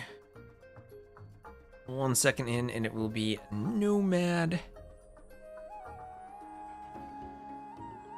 Nomad, here we are. There. And, ooh, look, a weird lake in the middle. Only 2 deep fish, so we probably don't want to dock that. We will have Nicov all the way to the right as the Bengalis, and the Sato to the left as the Italians. They are very spaced apart. And their docks might be at the same spot though, but their docks are next to each other. So here maybe favoring Sato as the Italians if you can go up and then win the water quickly.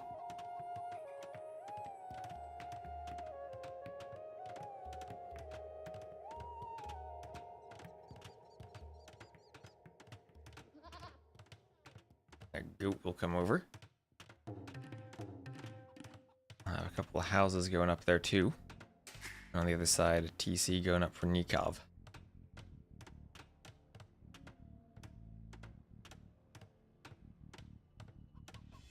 All at the docks right next to each other. This is also a situation where Sato could maybe do some walling and try to keep that Vil trapped if he notices where it is.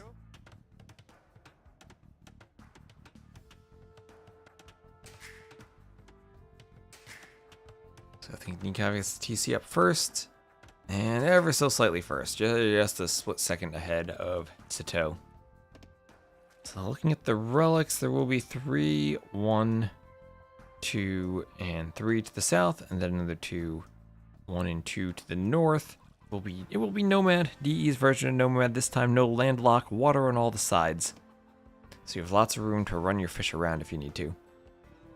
How come Viper didn't play in this tournament? Viper is on his vacation now. Viper's on a vacation, same as Doubt. They're both on vacation. That's why they're not playing, because they're not around to play. People probably hear me cracking my knuckles in the background.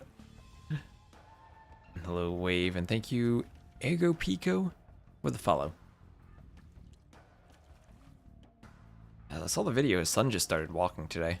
Or not today, maybe he's been walking for a while, but today I saw a video where his son was walking. That's the first I saw of it. I held baby Viper back in March at the Garrison. He slightly vomited on me.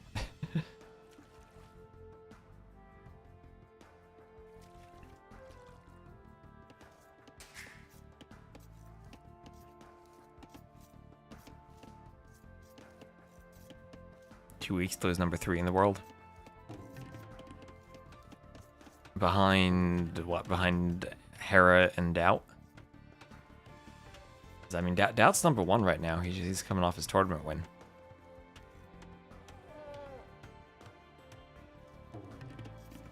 So House goes up, Vil comes back.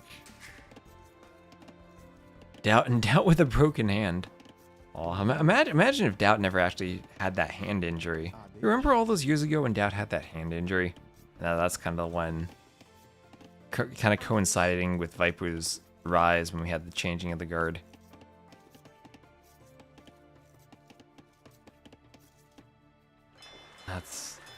I remember all the stories about Doubt's hand.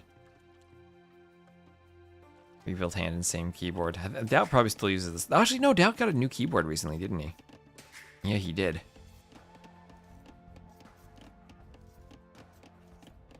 Yeah, that's true.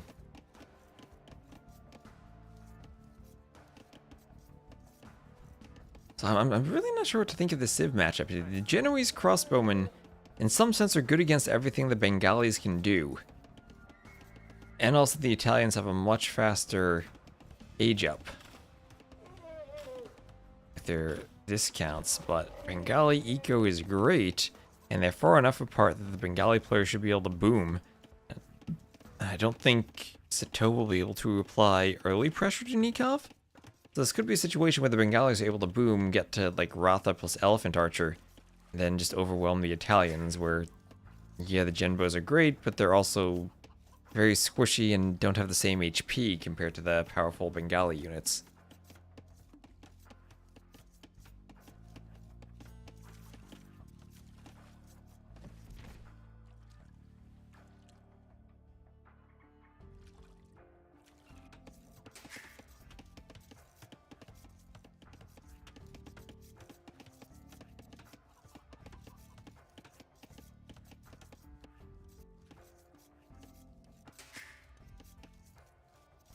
So, look around. They'll come down to the Genbo if they get enough. Genbos do get a generous bonus against Rathas. They do get a generous bonus, yes. But there's also a generous, considering that these Elephant Archers have 300 hit points.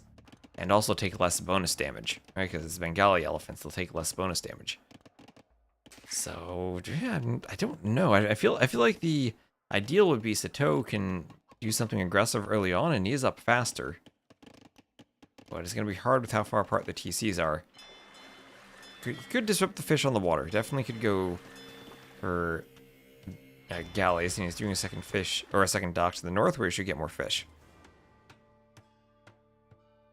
He was such a beast in a tournament, he played with someone else's mousepad settings, and after he won, he was like, To whom belongs all that? Funny but beast.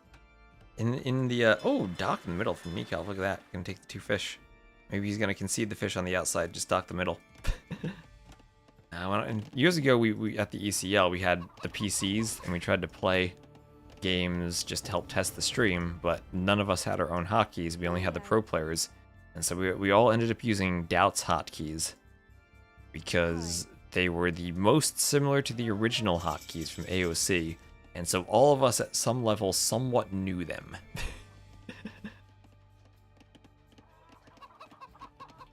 So yes, Doubt indeed played. I don't know if he still does or if he ever changed his hotkeys, but he played with hotkeys that were very similar to the original ones. That was still back when Hera played with the WASD. Y'all remember that 2 years ago when Hera played with WASD to scroll around? And I could never imagine playing AoE2 like that.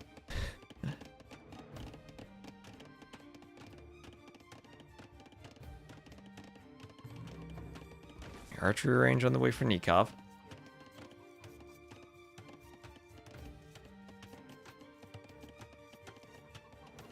Oh, okay. Going archers when you're this far apart, that's a decision. Loom on the way for Sato. And now, yeah, it's just galleys on the water. Nicov not going to fight that. Instead, he's just going to dock the middle and take the other fish here. So yeah, he's not going for galleys at all, going for archers. Loom on the way, and that's dangerous if you're going to give Sato then a free fish boom.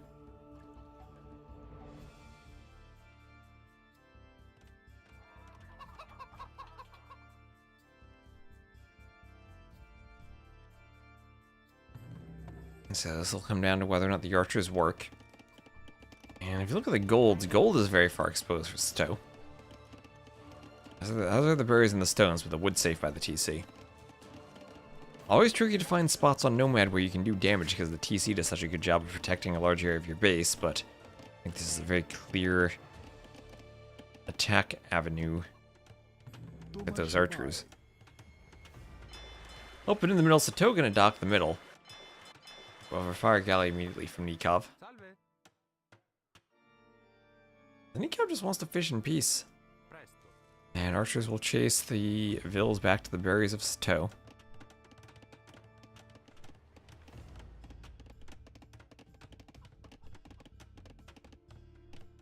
And Sato will have to do his own barracks and maybe a panic archery range. Over here he has to tower the gold, no question about that. Tower the gold, it also protects some of your wood.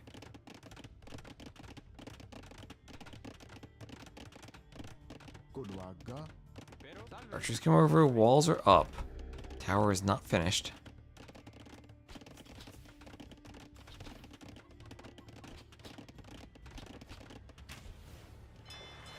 Back more fires for Nicov. In the middle, he definitely is going fire galley here. Maybe the demo raft just to pick off the fish.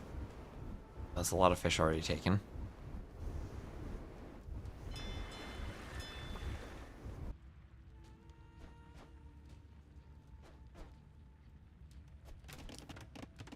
And a range from Sato at home. I feel like he's panicking now a bit against these archers. He's just completely reacting for what Nicov is doing rather than playing his own game.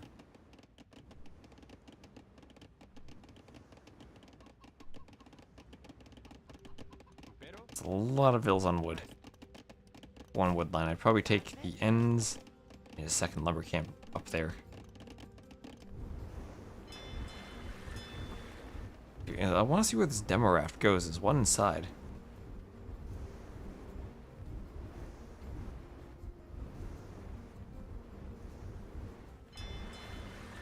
So, fire galley on the way.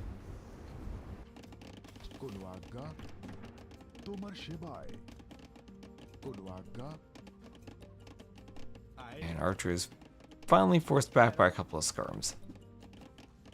One of them pathed weirdly around the rock, but a couple of skirms there. Going forward.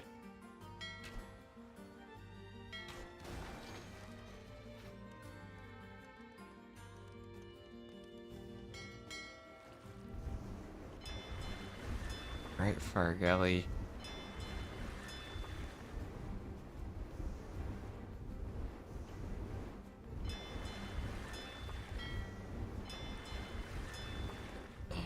Okay, still a while to go. More Vills coming over for repairs.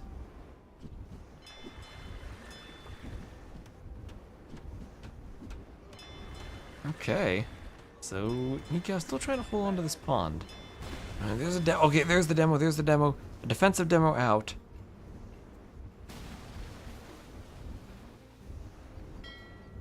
Okay, now does this demo maybe go... Let's see, this is defended. This is all defended. And now that dock just needs to be destroyed. At this point, I wonder if you're... Nicov, if you do put the demo in the dock.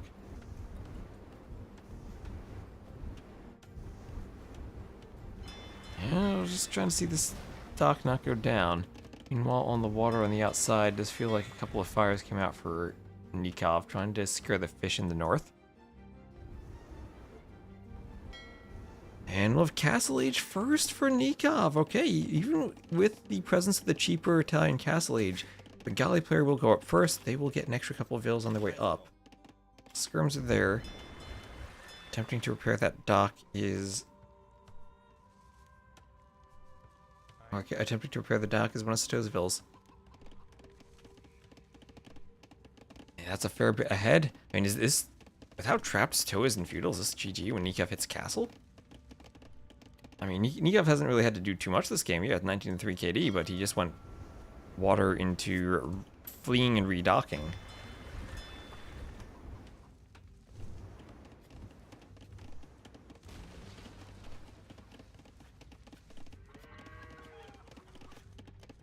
Bill's on that wood line, still chopping.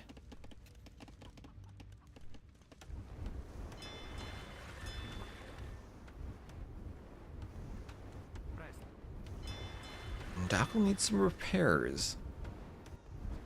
Alright, ooh, that's a big navy from Sato taking out a dock.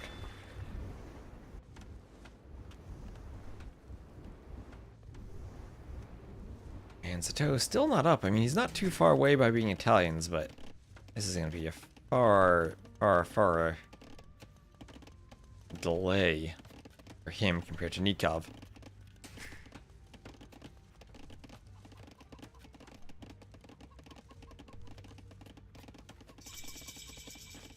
Alright, there's Nicov up to the Castle Age. Not going to be insta-GG from... Oh, actually, it is an insta-GG from Sato. There we are. That was a very just smoothly played game from Nicov, winning the water and having the eco added in behind it. But that's how Nomad works sometimes. Alright, so GG's. Unfortunately for Sato, his run will end there, but he did indeed do well enough in his group to make it to the quarterfinals.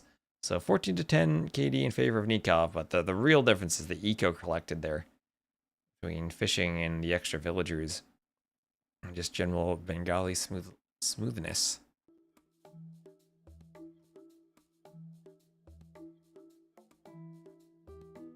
Okay, I was thinking more of how that would go late game. I thought the Italians would have a nice boost in the early game, but not to be today. So that's 4-1 in favor of Nicov. He did win Nomad. I have no idea what he was going to do with the Armenians now, so we're sad not to see that. I just realized he has Sicilians and Jurchens at the end of his draft. What is this guy thinking? Well, he didn't need that part of the draft, I guess. Oof. All right. So back again tomorrow at 15 GMT. We'll have more of these semifinals. Once again, check out Mario Ovalle, if I am pronouncing that correctly. GG's, thanks for casting. Well, thanks for watching. Nice that we still have viewers even when both T90 and Dave are casting. Seems like the YouTube's less affected by that, but thank you all. I'm going to end first on YouTube, so bye to you on YouTube. The VOD will be here in 4K for everyone to watch. I could tell that I'm getting kind of tired by the end of the best of sevens after casting for 5.5 hours, but we powered through it, and